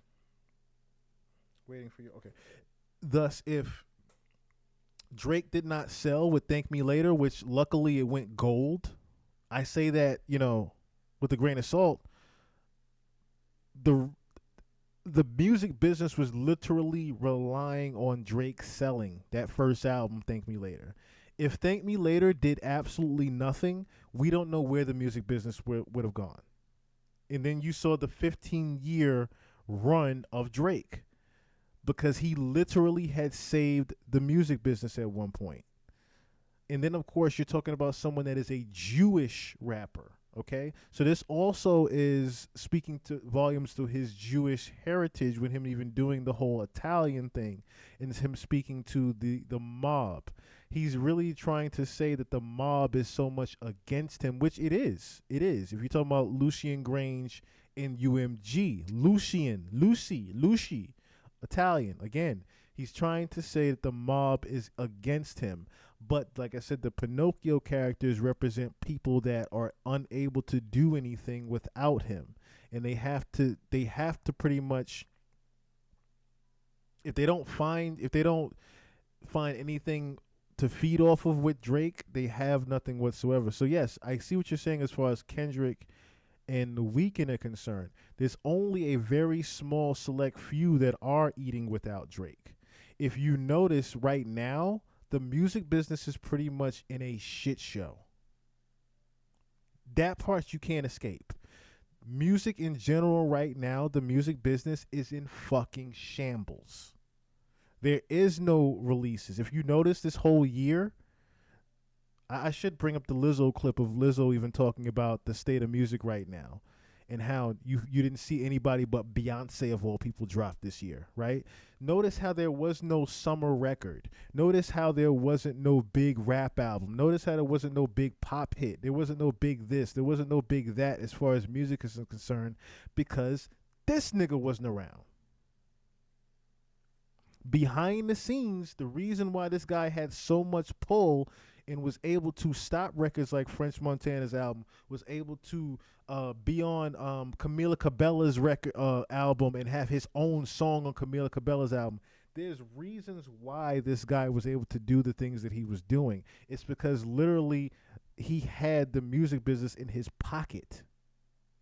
But because he also had to get his value taken away from him, right?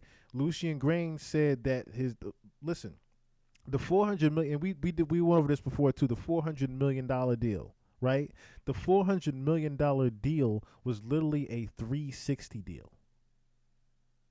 It was literally a 360 deal, but it was a thank you to what Drake had done for the music business. But in order to remove Drake, you also had to devalue him, right? So to devalue him, you have the Kendrick Lamar beef that happens, and then all of a sudden you replace Drake with the Kendrick Lamar. That's literally what they were trying to do.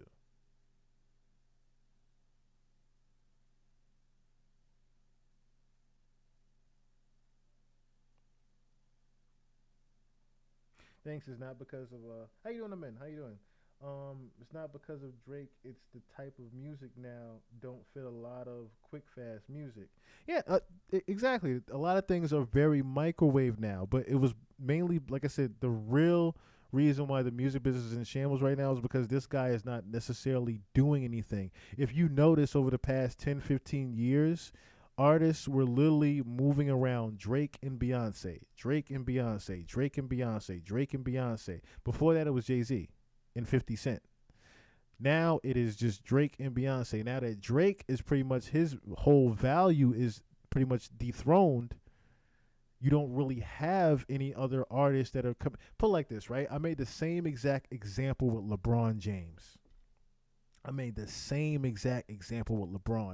Because the NBA, literally for the past 10 years, has been looking for the new LeBron James as far as the superstar is concerned. Every single decade has had a superstar. So with LeBron, that's another reason why they had to postpone LeBron even being able to fucking retire, because there is no other superstar to put asses in the seats anymore. People ain't running to see Jason Tatum. People ain't running to see Tyreek Hill or I forgot the kid named Anthony. People ain't running to see Anthony Edwards. But the biggest talk in basketball is who? LeBron James. Before LeBron James, the biggest talk in basketball, rest in peace, Kobe Bryant. Before Kobe Bryant, Allen Iverson, Michael Jordan. So on and so forth. So who's going to take Drake's spot? That's my point. That's my exact point, Jay Porter. That is my exact point. Who is going to take Drake's spot? You can't, because they haven't even had time to develop that superstar to take Drake's place in the first place. Kendrick never wanted to be the superstar. You can tell that now. He never wanted to be the big pop superstar. Drake, however, did. And still is trying to be. But without Drake having any value out here, shit is in complete shambles. Complete shambles. Kendrick type of music is hard for everyone to make. Plus Kendrick doesn't mingle with a lot of people. Exactly. Whereas a Drake did. You hear how Young Thug is crying on the jail call, talking about yo, Kendrick, put somebody on. Kendrick don't care to put none of you niggas on. But Drake did. Drake put a lot of people on. Drake put a lot of artists that weren't doing shit. Hell, he even helped Kendrick back in the day, if we're forgetting that. Kendrick's first major tour was for Drake. When him opening up for Drake, Kendrick admitted that himself. Exactly, they're killing off their golden goose. That's the whole reason you even saw the Iceman, the Pinocchio characters gather around. You saw them slowly walk to Drake and just reach out to him, right? That's why I said at the beginning, they pretty much were running around like headless chickens. Where's Drake? Where's Drake? Where's Drake? We need Drake. Oh my God, where's Drake? Where's Drake? That's pretty much what this whole thing was representing. These same guys that are running around representing it, these same guys that are running around telling lies about him and spreading rumors about him and energy about him, it's pretty much they're doing it for the mob, but they realize in the end, like, yo, we actually need this guy. Right, he embraced him, but that's what he's always done. That's the point. He's always embraced him. Remember, Drake didn't have to answer back to like that. Let's isolate that one thing. Drake did not have to answer back to like that. Until his name was actually called, He didn't have to answer back to like that. What Drake started doing, he started knocking on the door. Hey, I know you want me. Come out. Bring your ass out. Let's get this over with. Until shit hit the fan. Because then he started noticing once the actual beef commenced and Euphoria and the big event happens with Kendrick doing his little round, his little victory lap, celebrating the death of Drake's career. Then Drake started to notice, oh, there's a bigger hand here. There is someone else trying to make sure I go away.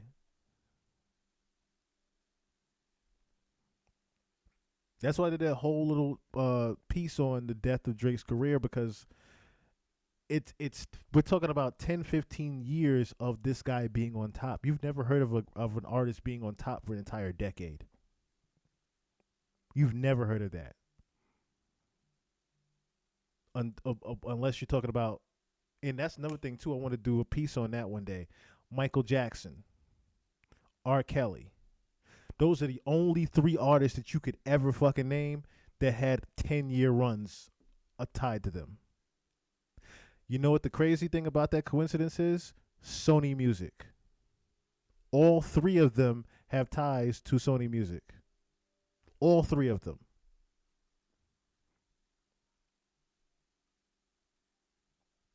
Even Drake's OVO imprint is an affiliate of Sony Music. R. Kelly, Sony Music. Michael Jackson beefed with Sony Music. Remember he made that whole speech talking about something he was leaving owning half of Sony? This is the same exact thing. This is the same exact thing. Drake is in a battle right now. He was literally trying to own UMG the same way that his imprint is with Sony. He was trying to do what Mike did to Sony to UMG. And Lucien pretty much played the Uno reverse card on Drake and devalued him.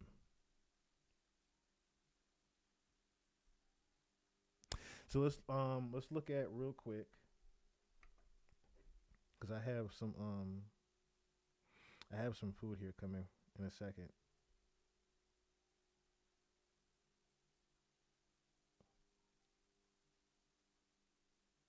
I wanted to look at Kai Cenat and Rick Ross's reaction here real quick. Ooh, excuse me.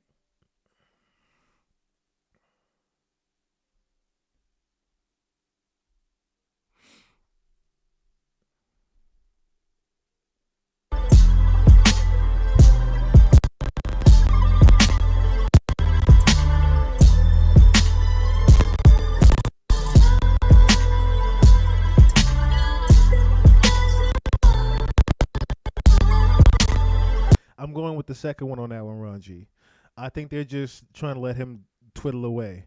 I have a feel. I had a feeling. I should say.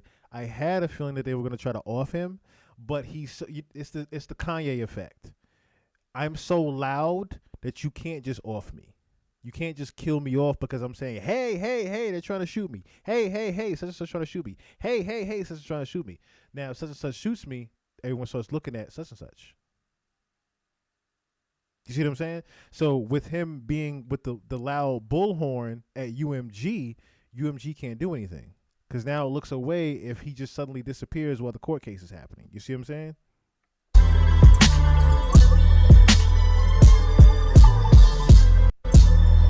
Now, I'm that guy now. Got the Glock on my waist and that ain't for the trace. And I got that shit like a motherfucker 2K. But I'm not. He tried to freestyle to the beat. I ain't gonna lie. This would literally make you freestyle just because you're just looking at nothing but pictures. Yeah. Hold on. Yeah. Turn me up in the mic now. Yeah. Nigga filming a whole movie. Get to the good shit. Yo, oh my God. Is there more about the Leos? That shit's slap.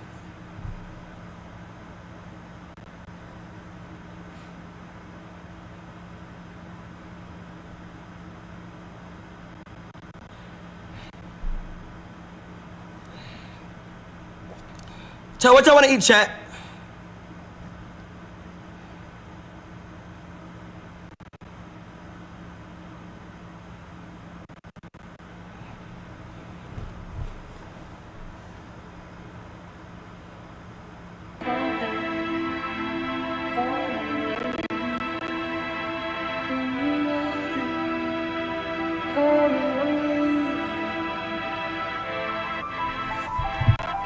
This is Kai Cenat reacting to what he's seen. Pinocchio?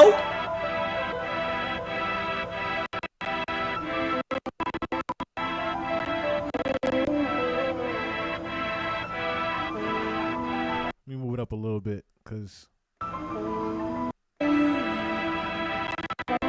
he's damn near falling asleep looking at it. Fuck!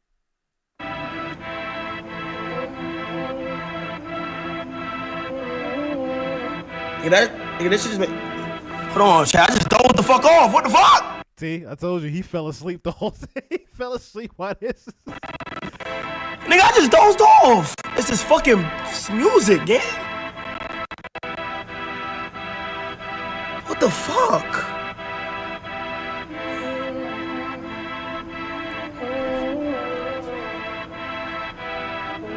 What is this, Sonny?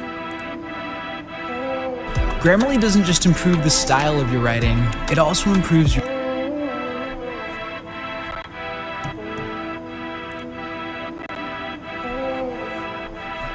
I don't know why I just thought... Red paint?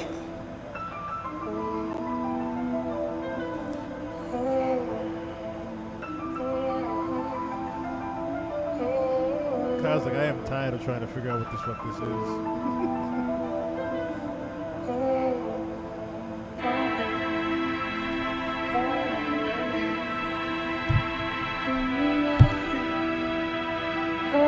You gotta remember though, Drake is a guy that's all about timing. That's the only reason he hasn't dropped the album.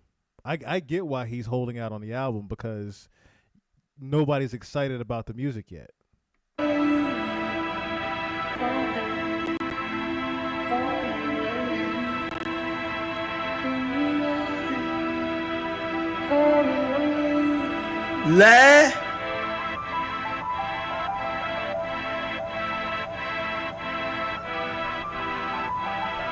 Legacy.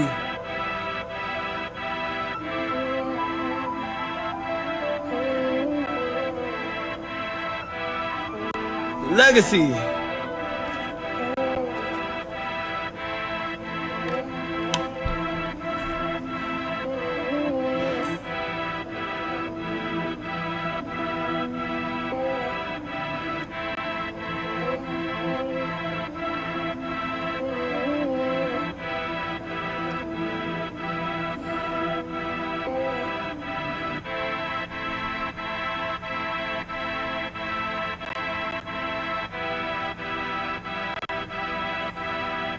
But they lied on his legacy?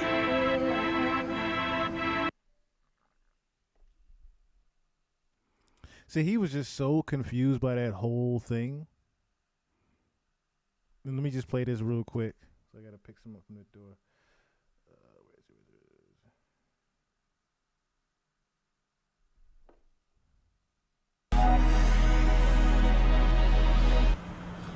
That's how he felt at the end.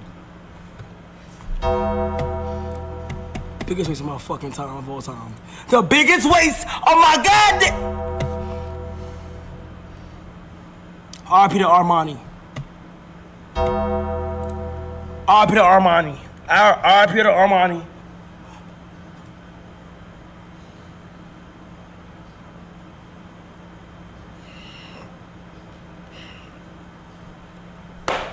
Yo, I can't fake it. I can't fake it. That was ass. I can't fake it. I can't fake it. I actually can't fake it. I actually can't fake it. That was so ass. You can tell it looks like it hurt his heart to even say that. That Drake was ass.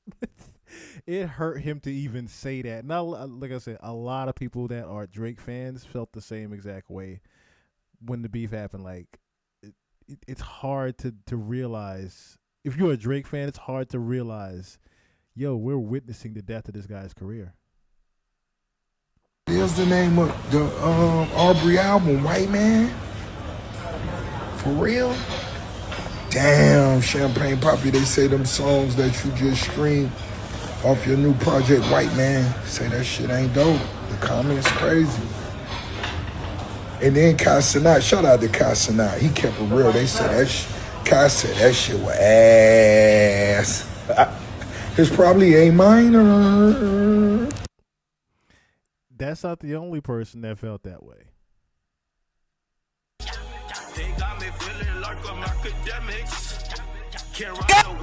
Yo, did Kai hit the dislike button? That nigga really didn't like it. God damn.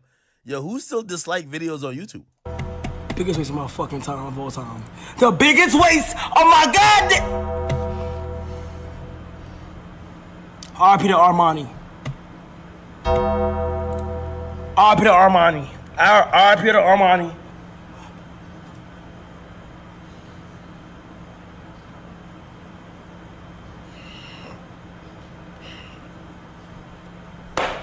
Yo, I can't fake it. I can't fake it. That was ass. I can't fake it. I can't fake it. I actually can't. Didn't Kai like do the videos or like direct the videos for somebody you love? Yeah. Yo, I can't fake it. I can't fake it. That was ass. I can't fake it. I can't fake it. I actually can't fake it. I actually can't fake it. That was so ass. Damn. What are people saying about this? If I had to give my opinion, I was looking to hear music that moved me, and I think there's some good songs. There wasn't. I'm still seeking that hit, that like fucking like, oh shit. Like I know on Twitter people were trending saying, oh, he's gonna press the button. I don't know what button y'all think gonna get pressed, but maybe y'all are hinting to y'all think that he's gonna reignite a beef. That's not happening. I think he's gonna take his shots. Like the whole thing is like his angle is, yo, niggas switched up on me, niggas is fake, niggas lied on me. Yeah, so of course he's gonna pop his shit. That's a fact. But for me, I'm kind of following the symbolism. I'm kind of following the plot from what I'm seeing. It looked like, you know, Drake. Like the overall plot is this: Drake got something in a bag. There's some liars, which we're gonna just term as Pinocchio, that's trying to get what he has.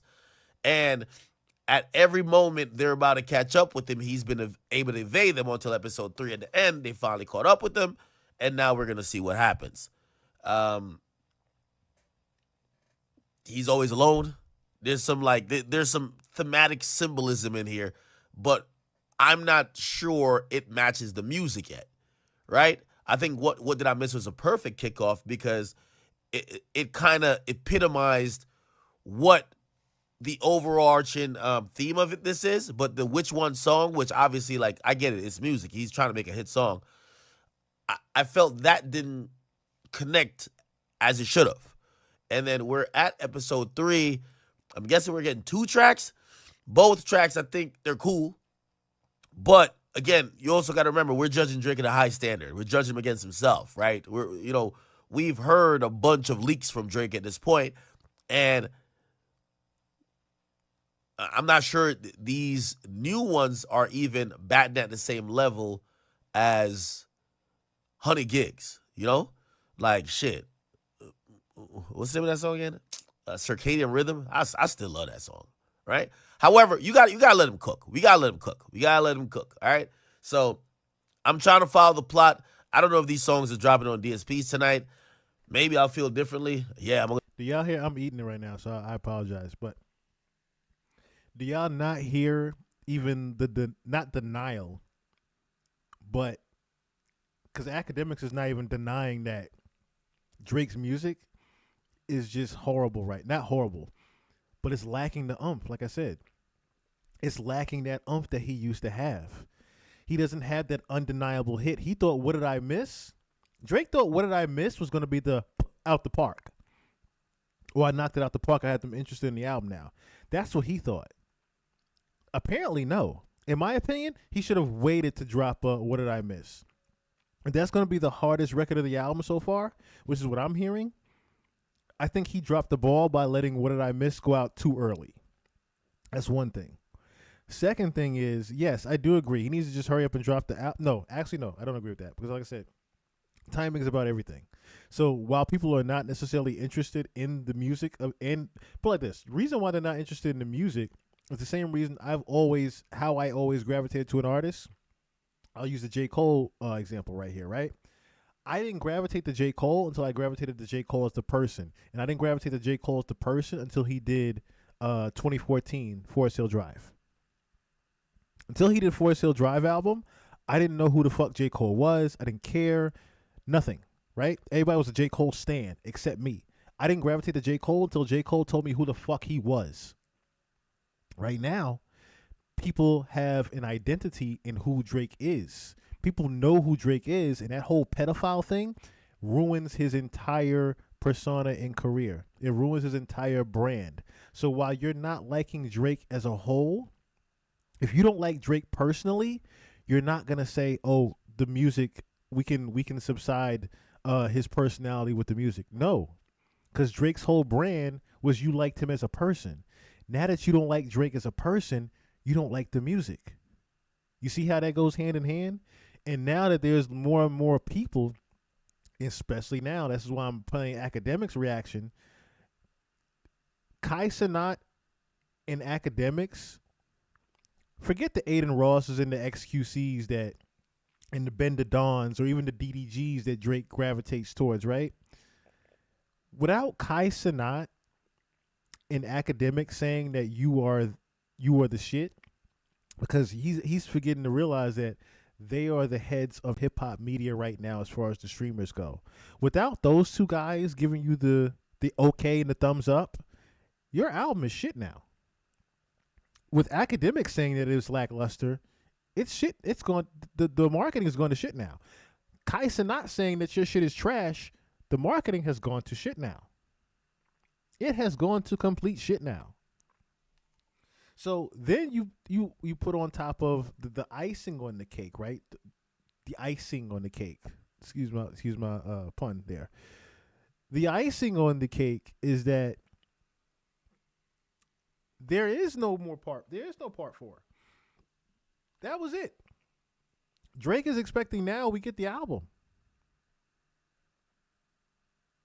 Unless there's a part 4 where he's getting seen tied up somewhere by the Pinocchios or something like that and beaten up, which maybe that he goes that angle.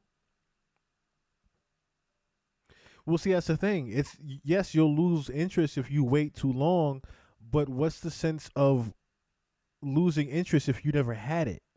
That's my whole point of saying. He doesn't have their interest to begin with, to lose it. He doesn't have any interest to lose. That's the thing. Drake has nothing to lose yet. He doesn't have interest behind the people if they don't even care about his music anymore.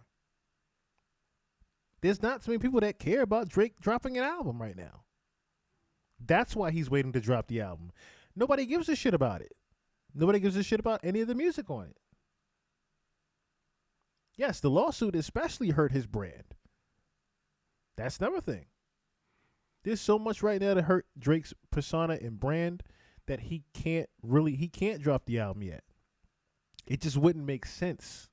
That's why he dropped, as Academics mentioned, he dropped 100 gigs to stay fresh on people's minds. But even that didn't do anything. He shot a whole video driving around a mall with a Benz truck. People didn't care.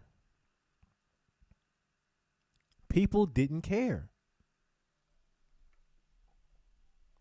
Listen to it 1,000 times. That's a fact. But right now, I can't say I listen to these songs and be like, oh, instant hit.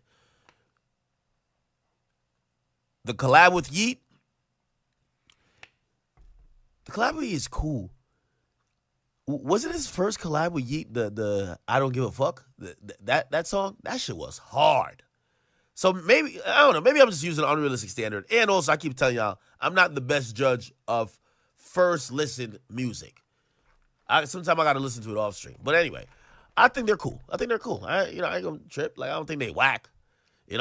I understand what people like Kai might be thinking, because I think we're watching Drake do an elaborate way of giving us music that's supposedly a rollout that has a plot that we're supposed to follow. And we're doing a lot of watching and waiting around because he's doing it live. So we're hearing the same beat 100 times.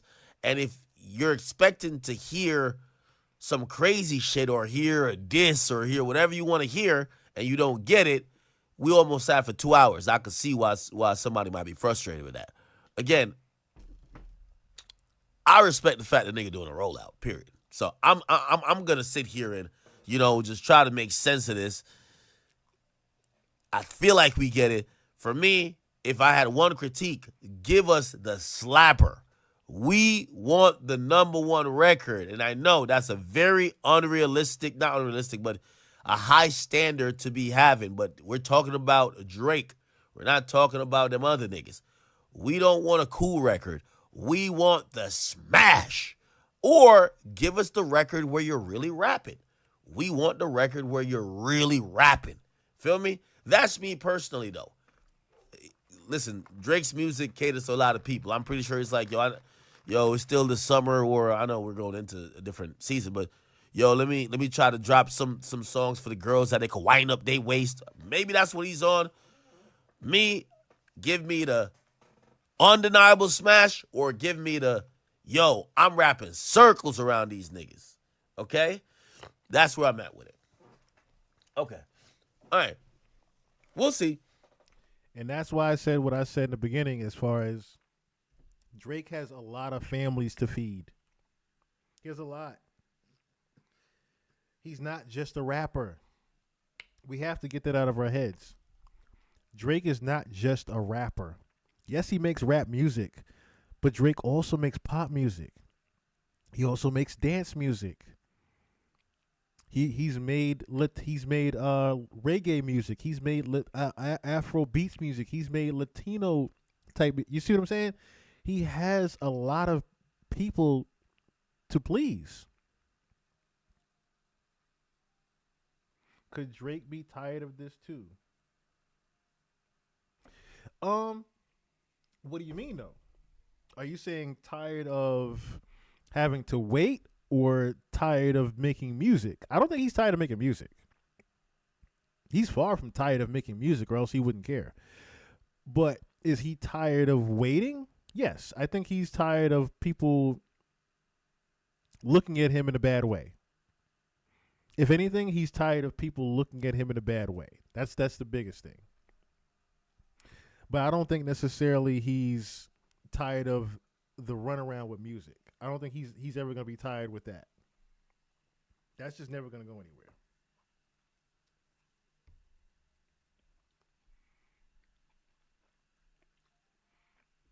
And how it's trying to treat him, yes. But as far as tired, like LeBron, I'm about to retire type shit, no. Because if that was the case, he would have just did it. If that was the case, he would have just retired already.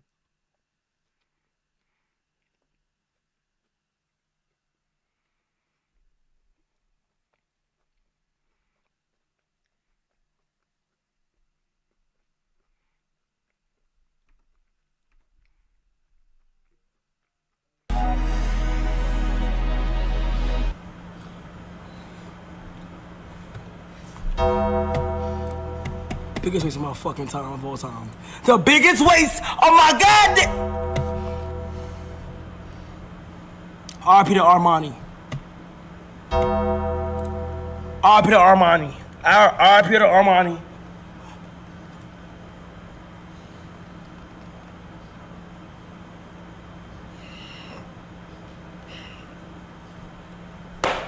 Yo, I can't fake it. I can't fake it. That was ass.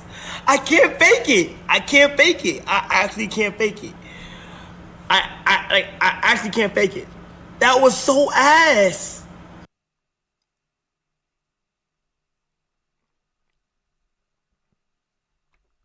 I'm looking for it now. All right, Boxing, what's going on? I'm looking for it now.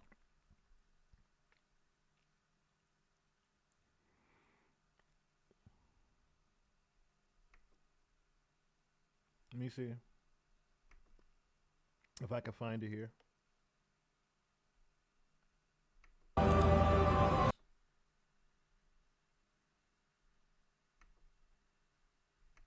Let me see. Where you get this from?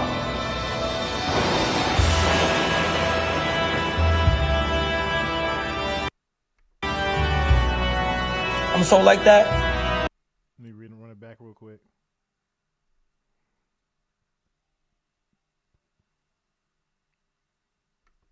Oh, he put his forehead in the story.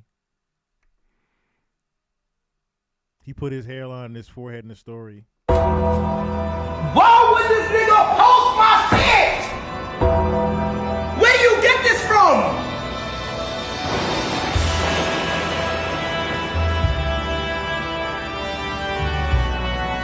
I'm so like that.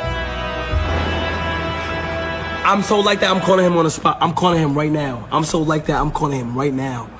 I haven't spoken to him in so long, but I'm calling him right now. And Drake, if you don't answer, mud, I'm calling him right now.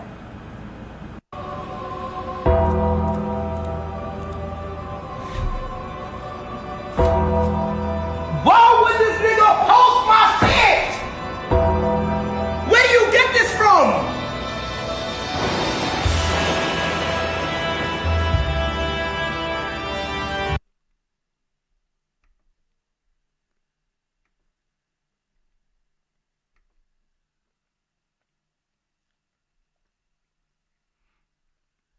Is this it though? Is this it? It's very subtle. This.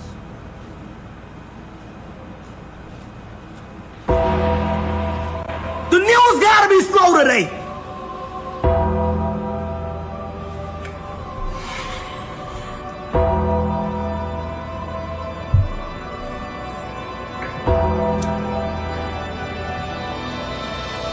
I don't beef with Drake. But why is he posting my shit like this? Come on! It's a tag!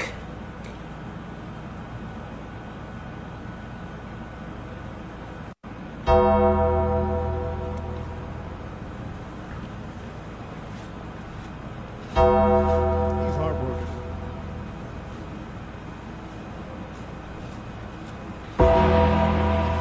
The news gotta be slow today! Yeah, he's heartbroken. Guy is heartbroken. Yeah, he's heartbroken by that. He is heartbroken by that one. I can understand. I can understand.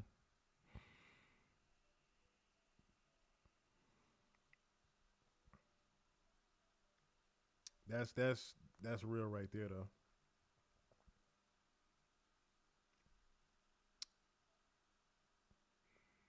That's crazy. That's crazy, gang. He posted the niggas. Drake has a nerve. Right. My whole thing is, right, you posted somebody's hairline and shit. You don't even got real braids in your head. You got extensions. To my Drake. Drake got extensions in his head. He got the nerve to post somebody's hairline.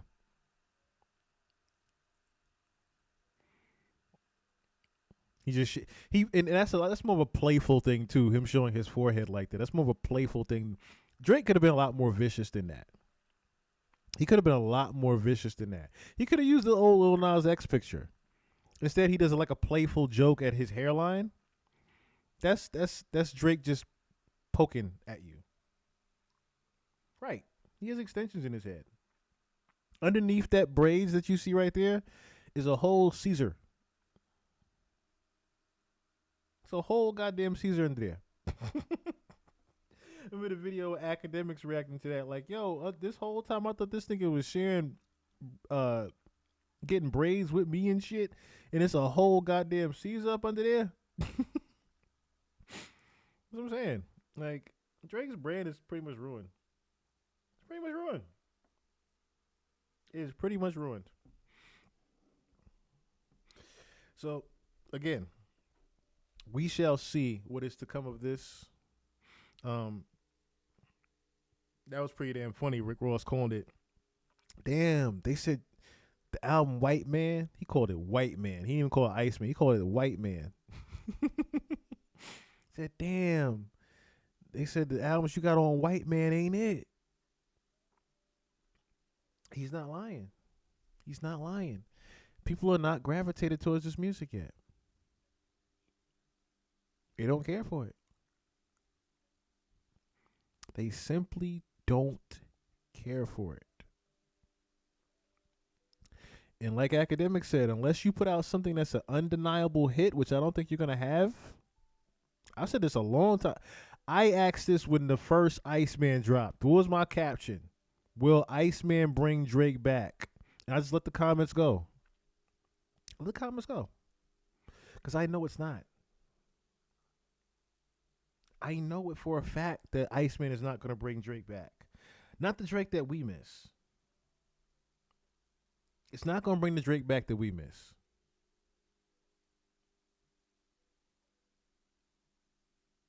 Unfortunately, it's just not.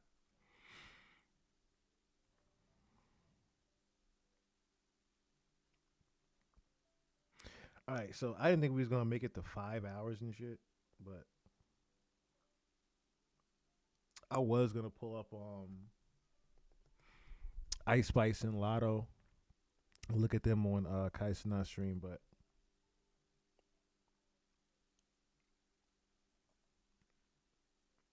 I think we kind of hit the ceiling as far as where this one is.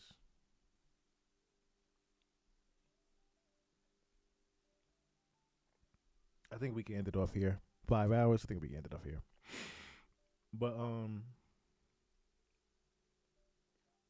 again, shout out to everybody that tuned in this evening. I greatly appreciate you guys. I greatly appreciate you guys. I love you all. You. So shout out to Nines82, Min, R Boxing. Who else is here? Ron G, Jay Porter. I know Black Lion was up in here. Scott Child, Icon Vonnie, Malcolm Barrett.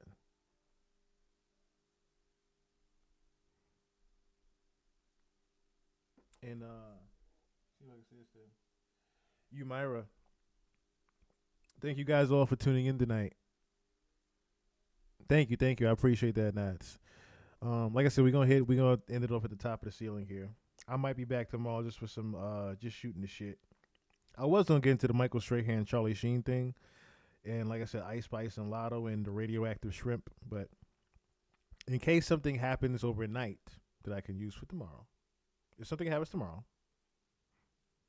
we'll be back tomorrow. Unless, like I said, I just want to shoot the shit tomorrow, which I might still show back up tomorrow.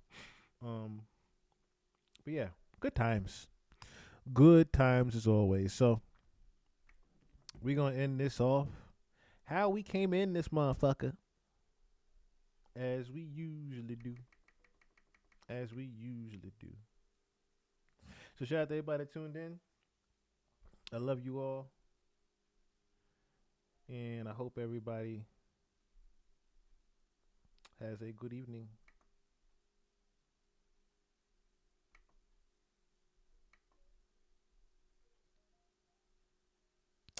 So until next time. Rest in peace, Giorgio Armani. In peace. Give you my award. You get the weedy. This is my weed for having the most A's in your.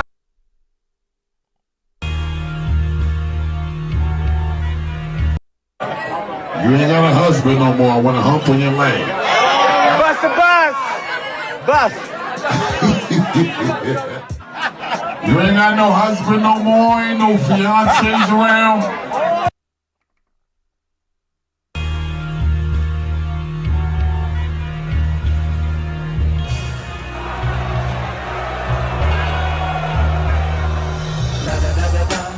هلا اجا الزعيم العظيم على دين motherfucker. الشعب يقول اني حاكم كريم ايوه ناسي عالدوبس حاسي كيف وبتقوم يا زول واد جنرال على ولكن كاديلاك America, the birthplace of AIDS. Listen, that's why some niggas will never be bigger than Drake ever in life. Niggas will never be bigger than Buddy. Buddy gonna do it right. Buddy fucking with everybody. You know how many niggas like Drake chain? How many niggas can take care of their family because of Buddy? Just like straight fucking with you. Kendrick, goddamn, put a nigga on. Y'all niggas, you're a superstar. You don't ran up you a few hundred M, but you ain't put nobody on though. You see what I'm saying? You ain't even put Keem on. Cause the shit you and him doing, that shit ain't really doing that. Put somebody on. It's okay to run you a few hundred M's up, but who you help though? You ain't really help nobody. It's the saying. You did all that shit for nothing, nigga. You ain't help nobody, nigga. Nigga ain't really gaining no fans off of you. Keem ain't big. Keem love hell. Man, can't sell no fucking ticket. Watch out. God knows. I am reincarnated. I was stargazing. Life goes on. How you hug my babies? Woke up looking for the broccoli. Hot key, keep a horn on me. That come my seat. IP ownership. The blueprint is by me. Mr. Get Off, I get off at my feet.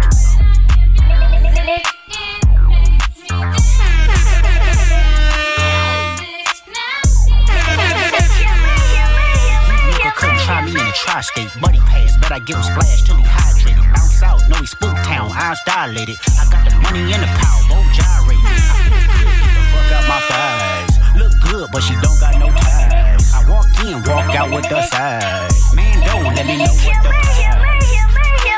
What the fuck? I got hits, I got bucks, I got new paper cuts, I got friends, I got foes, but they all sitting ducks. Hit his turf and get cut and double back like a deluxe. 50 deep, but it ain't deep enough. Fuck a plate, there you go, beat him up. Falling from a money tree, and it grow throughout the month. Spit a loop, get the camera, speed it off, yes, us. I feel good, get the fuck out my thighs. Look good, but she don't got no ties. I walk in, walk out with the size. Man, don't let me know what the price. Squabble up, squabble up, squabble up, squabble up, squabble up, squabble up, squabble up.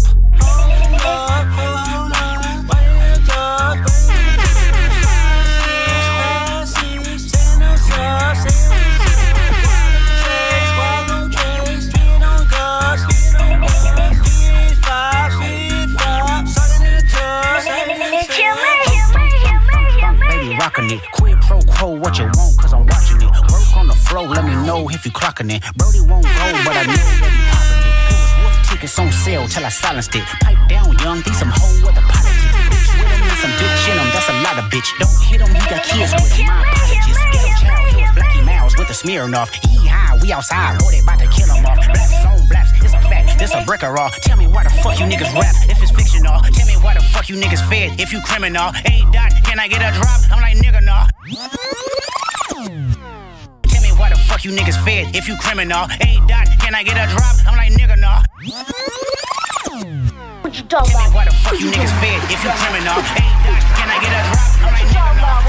Cool from the west side to synagogue. It's a full moon, let the wolves out, I've been a dog. I feel good, get the fuck out my face.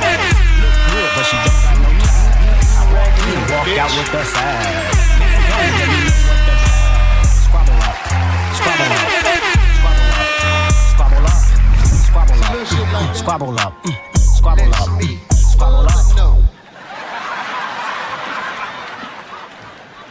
What it is you really do.